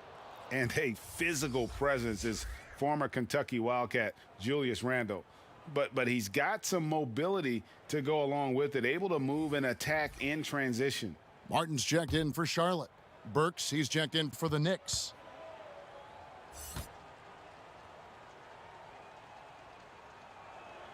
That's also good, so he hits both free throws. You know, people have talked about Julius Randle's game. He's a power driver, isn't he, Greg? I mean, the guy just bulldozes all the way in. I like that phrase, Kev. You know, very fluid for his size, a pretty good ball handler and passer. I think his shooting is where he's still filling in the gaps. Now, here's Monk. And looking at his production, he averages a little more than 7 points a game. And he has lost all confidence out there. Still not a single field goal made in the game. Burks can't get it to go. His shot's just, it's not there right now. With his team leading, perhaps, you know, let's focus on some other areas of the game. New York's gotten hot from three-point land in the second quarter, going 4 of 5 from downtown. Knox the pass to Barrett. Over Bridges. And again, it's the Knicks missing. Charlotte's gotten cold from deep in the second quarter, just 2 of 6 from long range. The dish the ball. Pass to Monk, the three. It's rebounded by New York. Barrett's got 5 rebounds tonight. Randle with the ball, now guarded by Monk. Randle with the bucket. Now that is patented Julius Randle. Put it on the deck and look to score. Randle's got nearly everything to drop for him, shooting 5 of 6 from the field. Pass to Monk, puts up a 3, hits the three-point bomb. Monk's got a pair of triples in the second now for the Hornets. And I like the fact that he really was unfazed by that scoreless first quarter, and now you can see him getting into a rhythm. 5-second differential between the shot clock and the game clock. Looking to get it going. Back to Burks for the 3, and the Knicks hit again from deep. Oh, great ball movement there. And here is Monk. 8 points for him. Releases. Biombo, he hangs in there and cashes in on the second chance points. Well, Biombo relishing the opportunity to get a second chance point and leave no doubt. Mitchell Robinson firing on all cylinders, guys, for the New York Knicks. His performance that quarter has earned him a double-double. Seems like he's been everywhere in this game. And a chance now to send it over to David Aldridge, standing by courtside. David.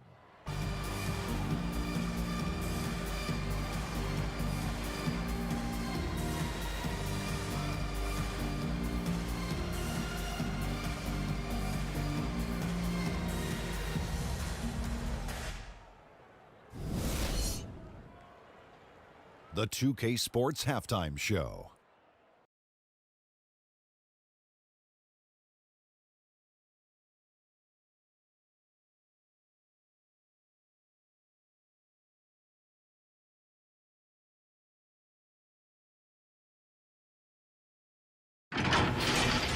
Big-time play throughout the first half for Mitchell Robinson.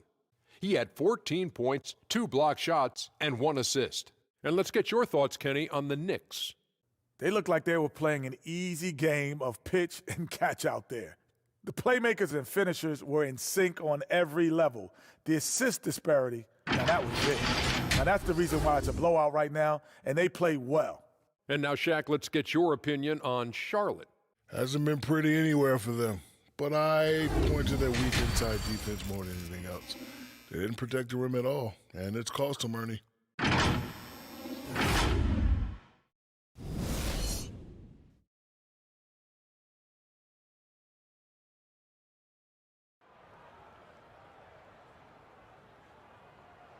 And after a very lopsided first half, we'll see if things play out a little more evenly here in the second. Well, you have to like what you're seeing, guys, from Mitchell Robinson. Well, it didn't take him long to get that double-double. Already has it halfway through the game. That takes a level of aggression and a level of focus, and he has brought it all night thus far. And as we dive into the second half, we'll find out if the next 2 quarters are any different from the first 2. So far, it has been a runaway. Washington and Zeller are in the middle. Ante Graham is out there with Terry Rozier. And it's Hayward in at the 3. So that's who James Borrego starts the second half with. Now Rozier. Zeller trying to free himself up, and it's Rozier missing. Throws it up high. Toppin can't get it to go. And he saw the play develop, but the pass just wasn't there.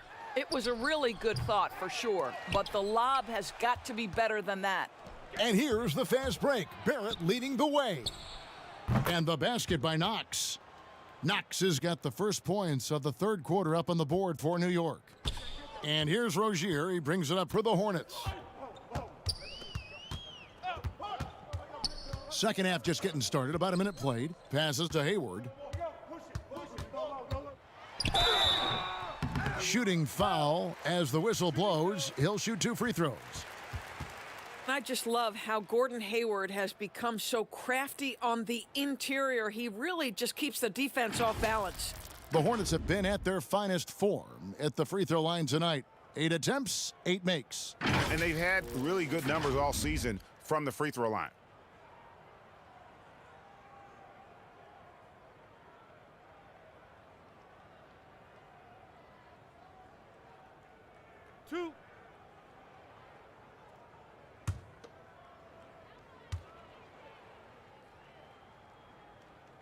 And he can't get the first one. Well, you have to appreciate the fundamentals that Gordon Hayward possesses. This guy is a tremendous shooter. He's an aggressive rebounder, smart passer, playmaker. What can he do, guys?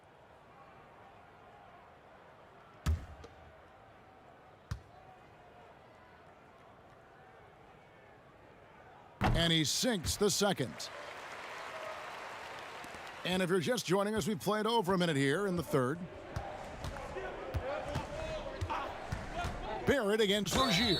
And he'll shoot free throws here. Clearly fouled on that shot that time. The whistle blowing. And the foul called on the Charlotte Hornets. Once R.J. Barrett sees the defense commit, he goes right into attack mode and gets himself a trip to the free throw line. That is beautiful.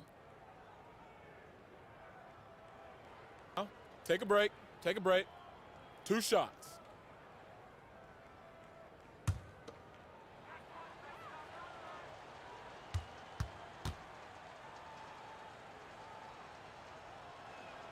And that one falls for Barrett. And playing alongside Zion Williamson at Duke makes it hard to stand out with your athleticism, but make no mistake about it, R.J. Barrett is a big-time athlete.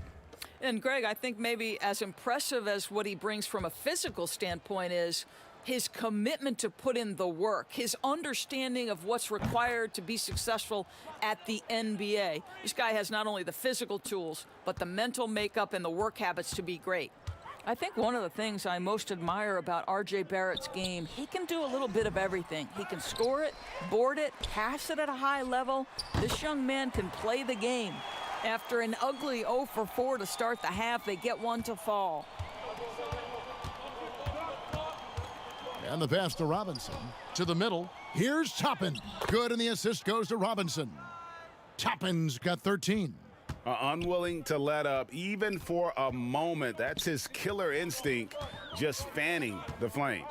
One thing I enjoy is watching players who don't pay attention to the score. You lock in on the moment and play the right way. Washington, that's good. And that solid play in the paint continues here, guys. Ntilikina passes to Toppin. Down low, here's Barrett. Zeller grabs the board. Zeller's got 9 rebounds in the game, getting it done.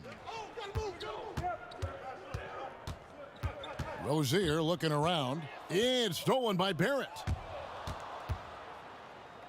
There's the triple, and the Knicks hit again from deep.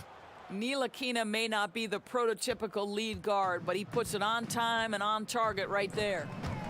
To the inside, Hayward, and Hayward with the stuff. He just bangs down the one-hander. 2 very easy points right here.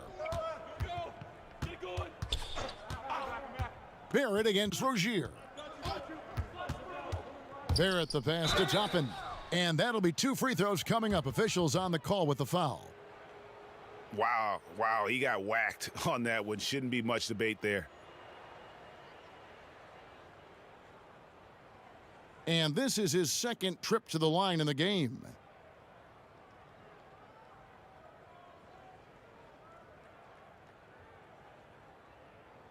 Shooting 2.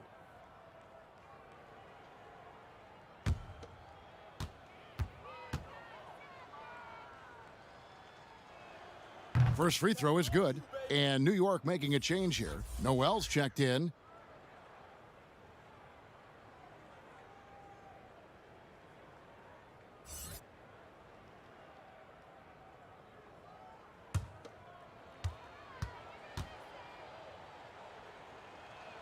That one falls, so he hits both of them. And if they continue, Kevin, their outstanding free throw shooting, that'll help them seal the deal. Pass to Washington. Rozier against Barrett. Graham from outside. Can't hit that one. And New York the other way now. Three-pointer. And Barrett with the basket on the assist by Noel. Noel's got 3 assists tonight.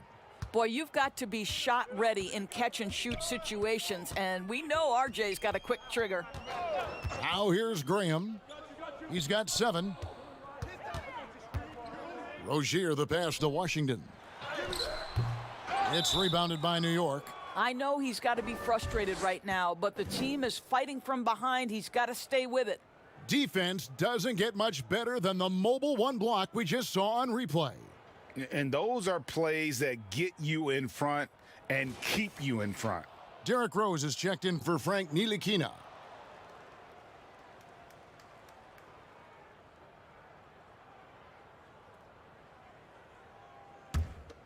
For New York, they've gone an even 50% from the floor here in the third quarter. 4 of 8. Here's Rose. Zeller grabs the board. Charlotte has gone 1 of 2 from beyond the arc since coming out of the break. Toppin with the steal. Now Barrett pushing it up and no one back to stop him. Well, RJ Barrett wants to get in transition and get a basket before the defense can settle in. Pass to Zeller. Charlotte moving it around.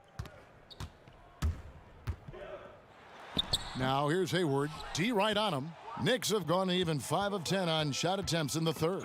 Poke loose. And so the ball's out of bounds. Graham touched it last. So a chance now to check out how the All-Star voting is shaping up.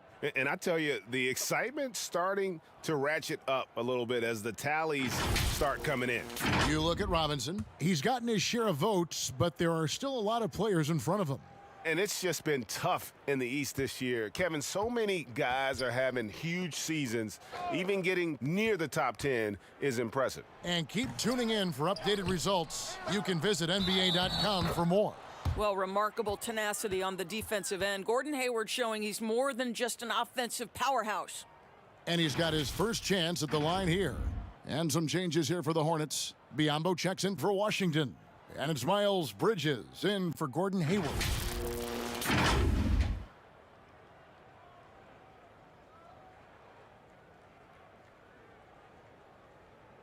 Mind the lanes. Mind the lanes. 1 shot.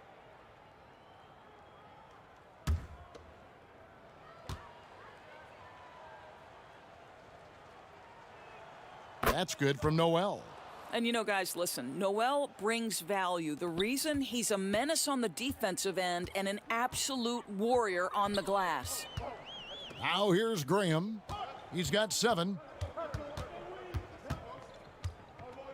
Now here's Rozier. Shot to stop the run, and he takes that one up and powers it through. This guy's such a fluid, powerful athlete. No doubt, Mr. Rozier. Here's Barrett. Bridges with the board. Bridges has got his 4th rebound with that last one here tonight. No one near Rozier as he lets it fly. Drops in the tray. Rozier's got 5 points in the quarter. Rose passes to Toppin. Yes, and it's Rose with the assist that time. Rose has got his 5th assist in this one. Graham surveying the floor. Pass to Rozier. Tried to answer back, but that three is off the mark. Pull-up jumper, and the Knicks good for two. No hesitation at all in transition, and they have a huge margin in that department. Charlotte has gone into the three-point range 4 times since halftime and buried 2 of them. Graham with the ball, and Rose picks him up defensively. And it's blocked. And here again, the Knicks in transition. Up the court they go. And Noel kicks to Rose. The pass to Knox. Bridges with the board. Bridges has got his 5th rebound right now in the game. And it's out of bounds. The Knicks will take it the other way. A chance now to check out the Knicks' upcoming schedule. On Wednesday, they'll face off against Ben Simmons and the Philadelphia 76ers. Then on Friday, they'll be taking on Jonas Valanciunas and the Memphis Grizzlies. And just looking ahead to what's on tap, there are a lot of winnable games for them, but you can't go into the stretch with that mentality. You've got to focus on what's in front of you and bring it every night. Now, here's Rozier after R.J. Barrett's miss. Offensive rebound. And another shot. And the bucket is good. 3-point play chance here for him.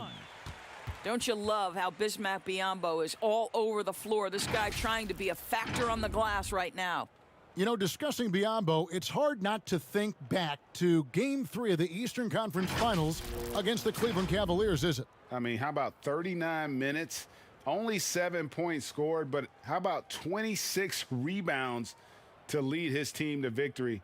He actually had a terrific series all the way around and then parlayed that into a $72 million contract the following year.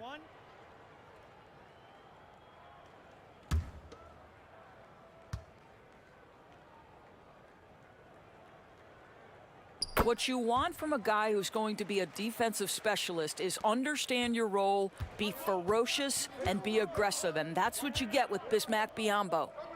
Now here's Randall. He's got 13. Snatched up. Toppin passes to Noel. Rose. And again, it's the Knicks missing. Well, that's a blown defensive coverage, but it doesn't matter. He cannot answer the bell. Ball no good. I think this is a spot he has got to become more consistent from if you want to command the defender's respect. 2 points. That one goes. Boy, remarkable watching Alec Burks power through the defense. Charlotte has gone into the three-point range 4 times since halftime and buried 2 of them. Up again. It's good on the putback. Biyombo's got 5 points now this quarter. They are just killing them on the interior.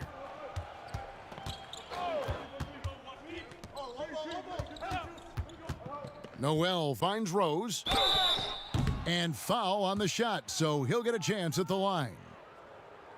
Yeah, Derrick Rose over 80% from the free throw line over his career. He makes you pay for those fouls. And he's got his first free throw of the game.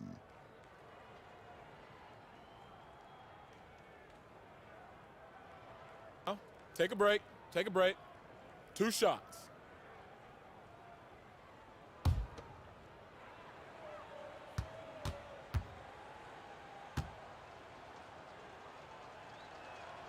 The free throw drops for Rose. Well, the knee issues robbed Derrick Rose of some of his athleticism, but maybe more importantly, he lost that development time. Still a big-time player, though, every time he takes the floor. The Knicks making a switch here. Kid Gilchrist is checked in. And both free throws good for Rose. And so it's Charlotte with it. Here's Ball. Still getting warmed up offensively. No scoring yet from him. Gets the three-pointer to fall. Their three-point percentage has taken a big leap here in this second half. Pass to Noel. Rose against Ball. Draws contact on the shot, and now a three-point play chance as he'll head to the line. There is a persistence and a willingness to seek contact and still finish by Derrick Rose. Nicely done. On the night, he's gone 2 for 2 at the stripe.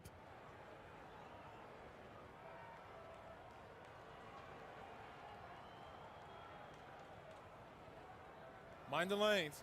Mind the lanes. One shot.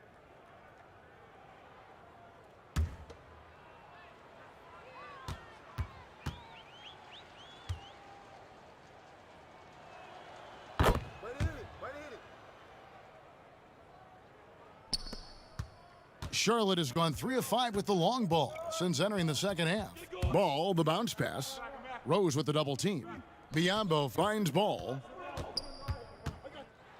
Biyombo trying to break free. Ball no good. No one to blame on that one but himself. You get looks like that, you've got to take advantage. Randall passes to Rose. It's Kid Gilchrist on the wing. And a miss there on the triple. And here's Ball. He'll bring it up for Charlotte. Shoots it up.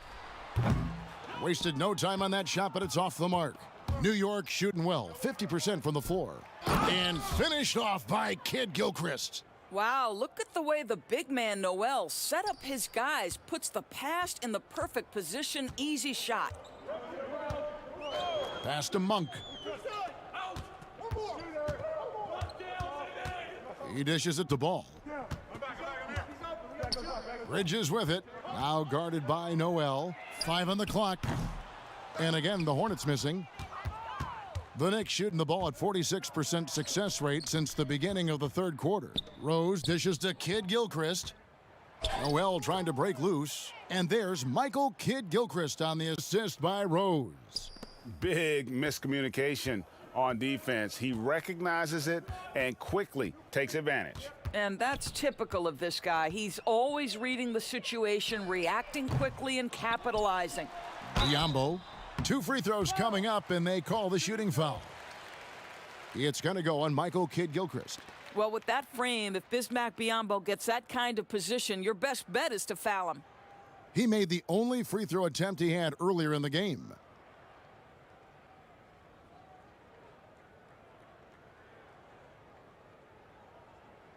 Two.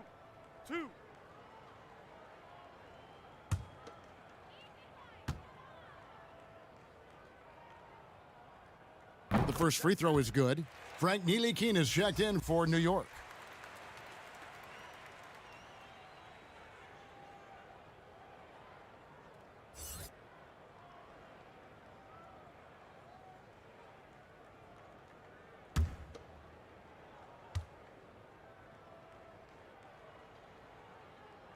And he makes both free throws. And so it's New York with it. We've got 1:55 left to play in the third. They get the rebound. Charlotte has gone 3 of 7 from three-point range here in quarter number 3. And he gets the whistle. 2 free throws coming up. With a break in the action, let's take a peek at the top rebounding teams in the NBA this season. Number 1, the Knicks. They are tenacious when it comes to attacking the backboard. Physical, smart, and determined. No surprise to see them at the top of the rankings. Two.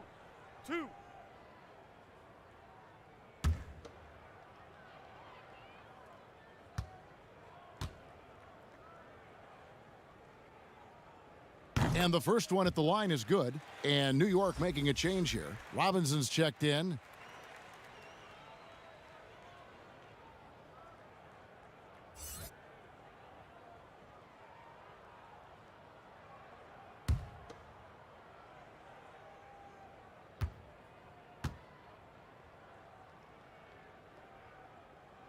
Both free throws good from Bridges.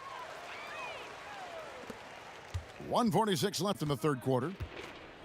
Here's Kid Gilchrist. And slam dunk by Kid Gilchrist. I'll tell you, that vertical ability he has puts him in select company in NBA power forwards. May not have great size, but boy, he plays bigger than it. First trip to the free throw line for him tonight. And take a look at what he's been able to do at the free throw line. 82% more than acceptable. One shot.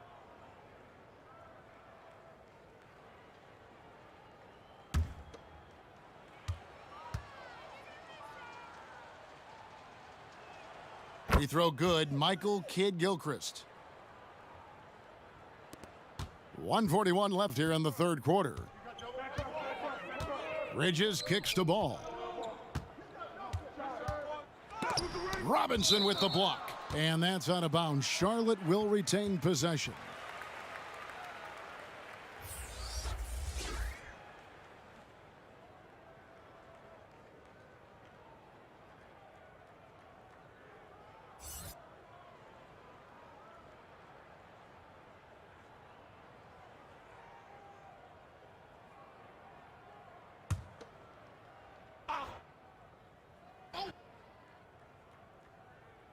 Here's Ball. It's deflected.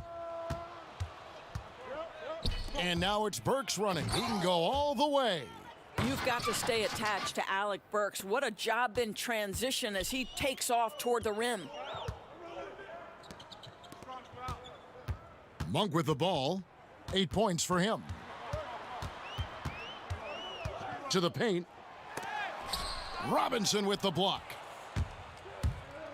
And here we go. Fast break. Kid Gilchrist has got it. Boy, how about the awareness from the big man? We think of Mr. Robinson as a shot blocker. What a pretty pass. Bridges against Randall.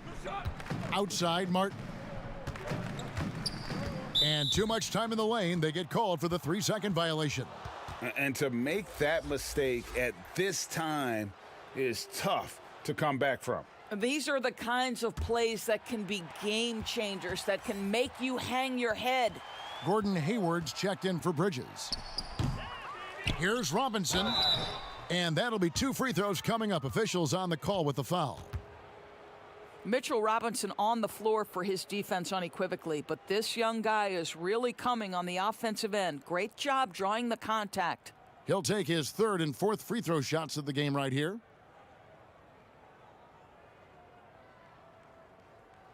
Take a break. Take a break. 2 shots.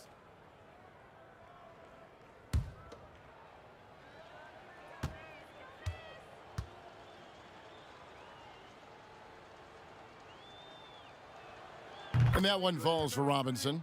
The one challenge Mitchell Robinson has had through the early portion of his career is a little bit of foul trouble. Nice to see him get to the line for a little bit of payback. One thing we know about him, he's got to stay on the floor to be effective. And the Hornets making a change here. Washington's checked in.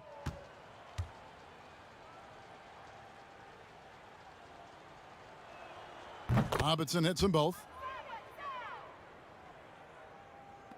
35 seconds left in the 3rd.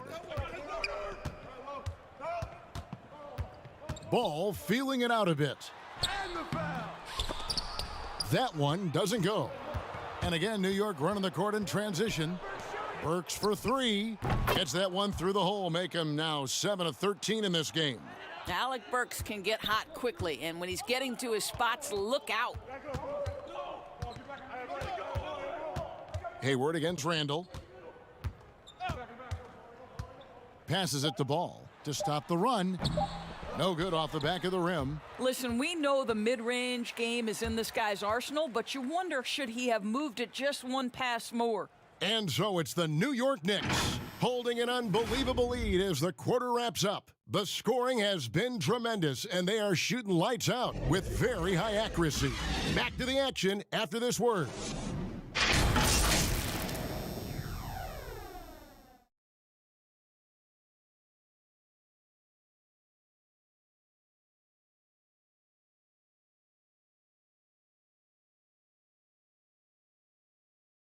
And let's take this opportunity now to show you our State Farm assist of the game.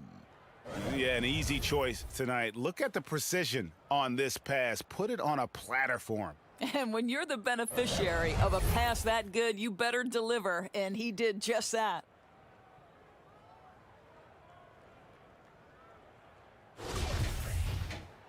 And there have been 2 very different performances from these teams today as we get going in quarter number 4. And on the floor for New York here in the 4th, we've got Alec Burks, also Elfrid Payton out there, Michael Kidd-Gilchrist out there with Robinson, and it's Spellman in at the 4. Burks can't get it to go. Outside, Martin. He kicks it to Monk. Lets the 3 fly. It's rebounded by New York. It's almost like he's trying to make things hard on himself. You know, he's just got to slow the game down, try to get some easy ones. Back to Kid Gilchrist. Martin against Burks. 4 on the shot clock. Over Martin. Great D that time from Martin. And for the Hornets, they're shooting 23% from the field. That's not going to get it done.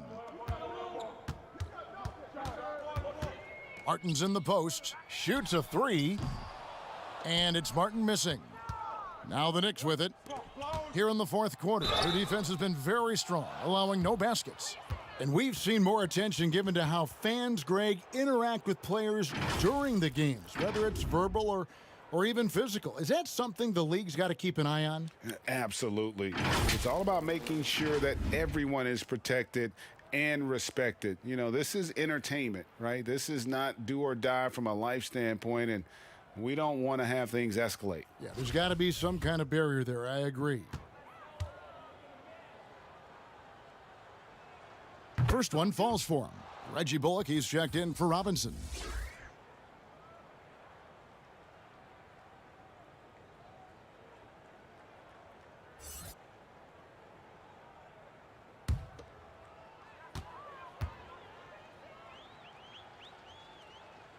And Kid Gilchrist drops them both.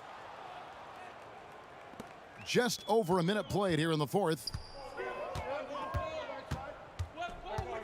And here's Martin.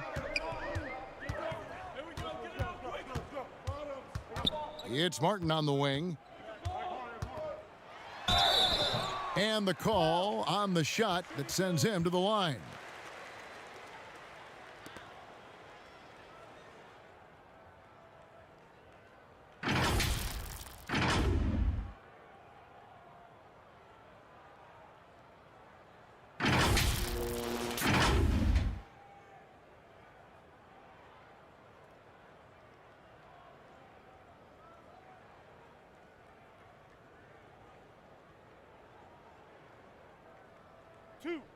Two.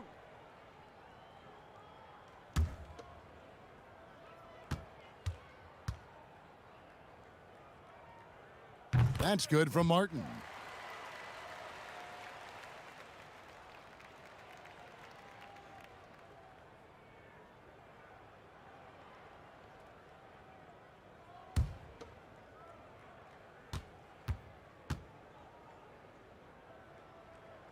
And both free throws good for Martin. About a minute and a half through the fourth quarter now. Burks, the pass to Kid Gilchrist. Shoots from the elbow. And the shot falls short this time. Charlotte's gotten off to an 0 for 2 start from downtown here in the fourth quarter. Got a hand on it. And a fast break now for New York. Burks' shot is good. Burks has got 9 points here in the second half. You know, guys, fast break points right now in their favor, and they're really pushing the tempo. Monk for 3. The shot that time, not on target. And New York the other way now. Well, he had the defense's attention, dropping 2 threes in the first half, but he hasn't made one since. And he gives that rim a good tug on the way down. Oh, that's how you drive your point home right there. Now here is Martin. And there's the pass to Monk. Outside for Martin. 4 on the clock. Shoots over Bullock. The putback. Controls the rebound and puts it back up and in. Just in a perfect position to grab that rebound and then get the putback. Pass to Bullock. And just about 3 minutes through the fourth quarter here. Nobody near Kid Gilchrist. Great look, but off the mark. And a fast break now for the Hornets. Now, Washington dishes to Martin. Greg, compare the times when you played as an NBA player with a lot more contact and what was like go on the floor to what we're seeing now when there seem to be a lot of whistles, a lot of stoppage of play. I mean, there's no doubt about it. You know, you got to allow players to defend, And if they're in a legal guarding position, let them do their job. Eliminate the cheap ones. Part of the issue, though, partner, is now so much of the game is played on an island, right? You don't have the crowds that you typically would see guys in back in our era. There's more space. The court, in that sense, is bigger. You're out there kind of on your own, man, and these guys are crafty at drawing fouls. It's never been harder for a defender. Pass to Spellman.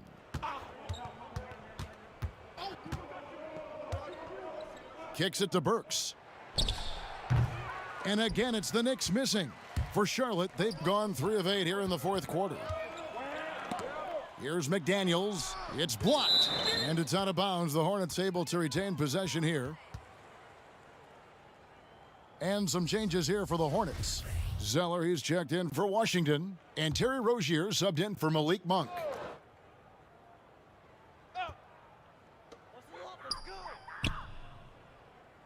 Outside, Martin.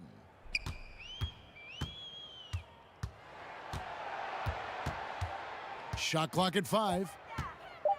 The Hornets need to get a shot off here. Over to the wing. Baseline jumper. And misses it off the right side of the rim. Charlotte's gone 0-3 so far in the fourth quarter from long range. Offensive rebound. And all you got to do is look at the rebounding margin as to why they hold the lead. Well, they've absolutely dominated that category in this one, and it's reflected in the score. Charlotte shooting just 30% from the field here in the fourth. Puts it up from 15. It's rebounded by New York. Burks in the corner. Good on the three-point shot. Burks has got 7 points here in this quarter. And he's on his way to putting up a big three-point total. Guys, they're looking for a way to score here. Yeah, they've had a tough time taking the lid off. Shot by Zeller, no good. And it's Kid Gilchrist with the ball. He'll bring it up for New York. They've given up just 8 points in the fourth quarter. Burks, the pass to Spellman. Lays it up off the glass. Unselfishness can be infectious. Terrific teamwork. And here's Charlotte. Martin kicks to McDaniels. Martin up top. Burks covering. Charlotte no good that time either. New York shooting in the fourth quarter down around 31%, not playing with as much energy here lately. And a fast break now for the Hornets. Martin with the ball. Rozier for 3. Hits it from three-point range.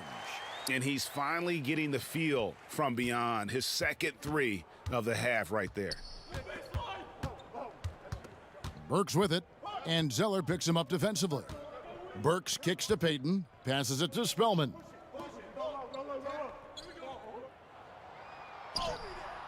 It's not going to go for him. Great D that time from Martin. Looking to end his cold spell, and foul on the shot. He'll shoot 2 at the free throw line. It's going to go on Michael Kidd-Gilchrist.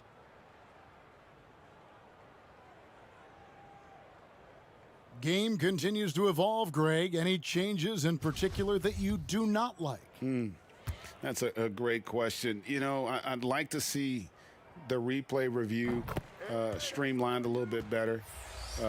I wouldn't mind a touch more physicality being allowed in the game, but as much as we tend to complain, the one thing I have learned is if you're honest, you go back, we always complain. I don't care what the era is. Nobody's ever truly happy, and I'm not going to spend all my time worrying about that stuff, partner. I'm just going to enjoy the game that we are all so fortunate enough to be able to watch. Totally agree.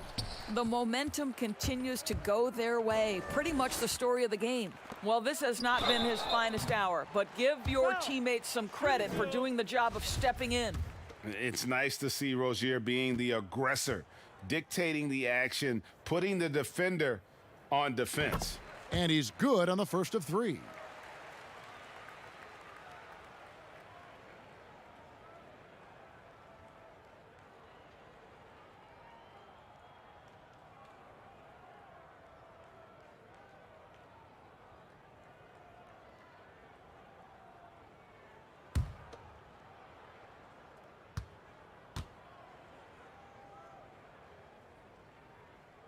And the second free throw, good. You know, and every year, it just seems like Rozier gets better. You see his drive, the hunger, the desire to keep improving.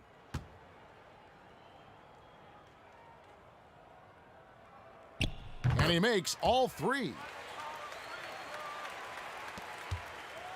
Now here's Payton.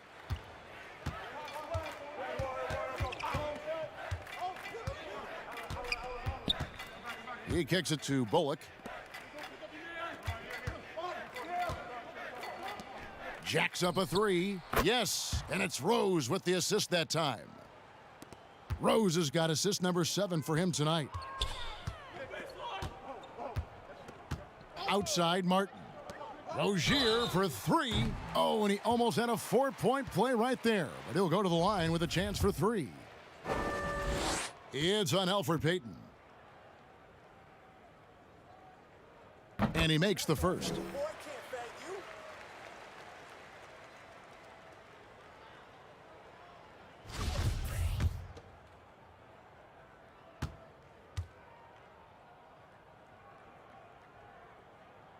He hits the second from the line.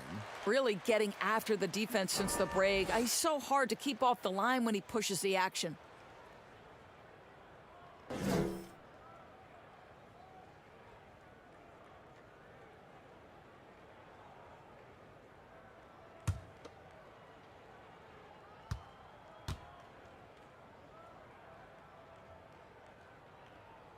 Makes it, and he continues to shoot well from the line. New York's gone 2 of 3 in the fourth quarter from long range. Good shooting so far. Payton kicks to Kid Gilchrist. Feeds to Bullock. Payton looking around. 6 on the shot clock. Over Rozier. Payton can't get it to go. That's a shot he makes with regularity, but that time the defense up to the challenge. Here's Zeller. Charlotte no good that time either. Listen, if you're that wide open, you have to take the shot, even if it's not your favorite.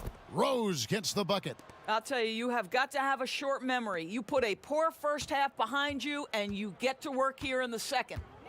Now here is Martin.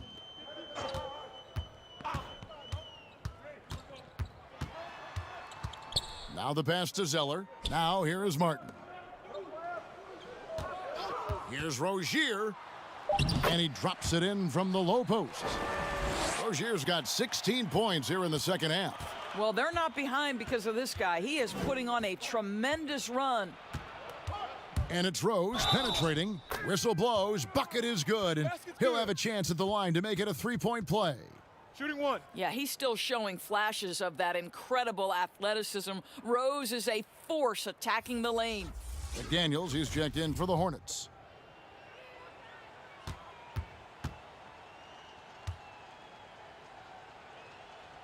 Free throw, good, Rose. He's forcing the action now, finally getting to the charity stripe after no freebies in the first half. Here's Martin. Out left to the wing. Rozier for 3. It's rebounded by New York. Spellman's got his 4th rebound with that last one here tonight. Here's the 3. Kept alive by New York. Bullock passes to Kid Gilchrist. New York, no good that time either. Charlotte shooting around 24%. Not a good showing here. Martin kicks to Rozier.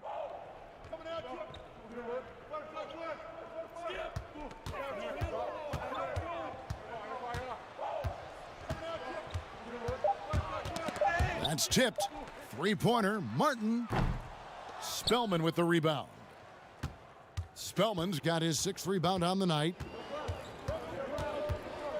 Pass to Bullock.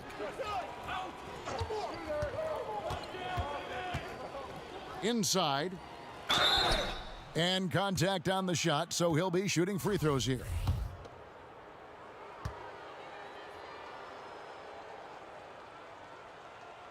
The first free throw is good.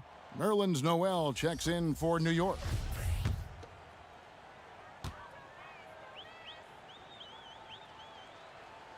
So he gets them both. Here's Martin.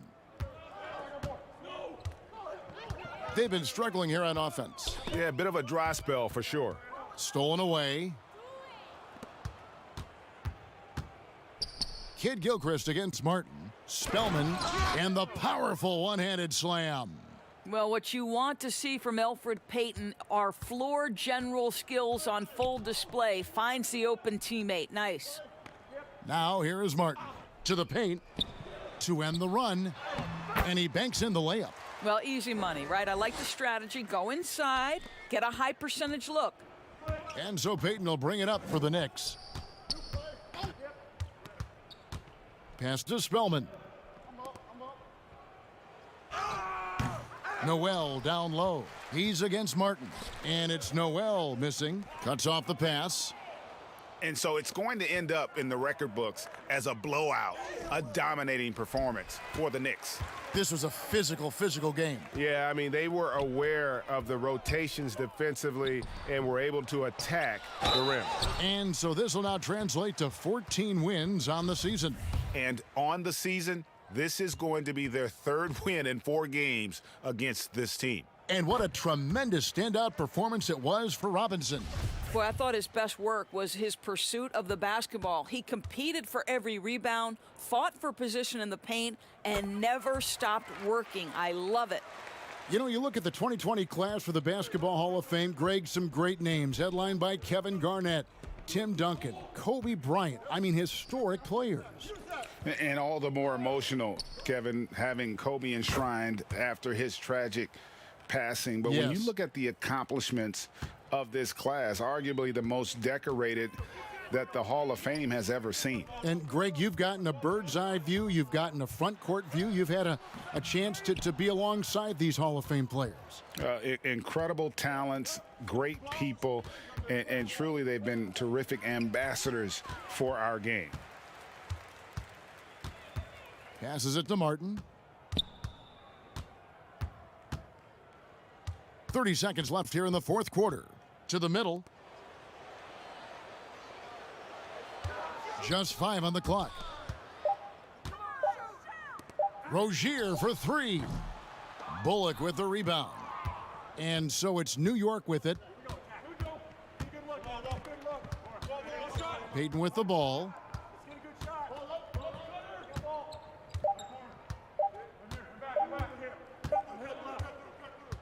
So no problem for New York as they get the win. This crowd was stunned by the manner in which their team was dismantled. You know what? Shocking. I don't care what the matchup is. You never expect a road team to come in and just cruise to the kind of win they did tonight. And now we'll send it over to David Aldridge, who is standing by courtside. David. All right, David, thank you. And that about wraps it up. For Greg Anthony, Doris Burke, and David Aldridge, this is Kevin Harlan. Thanks for tuning in. See you later.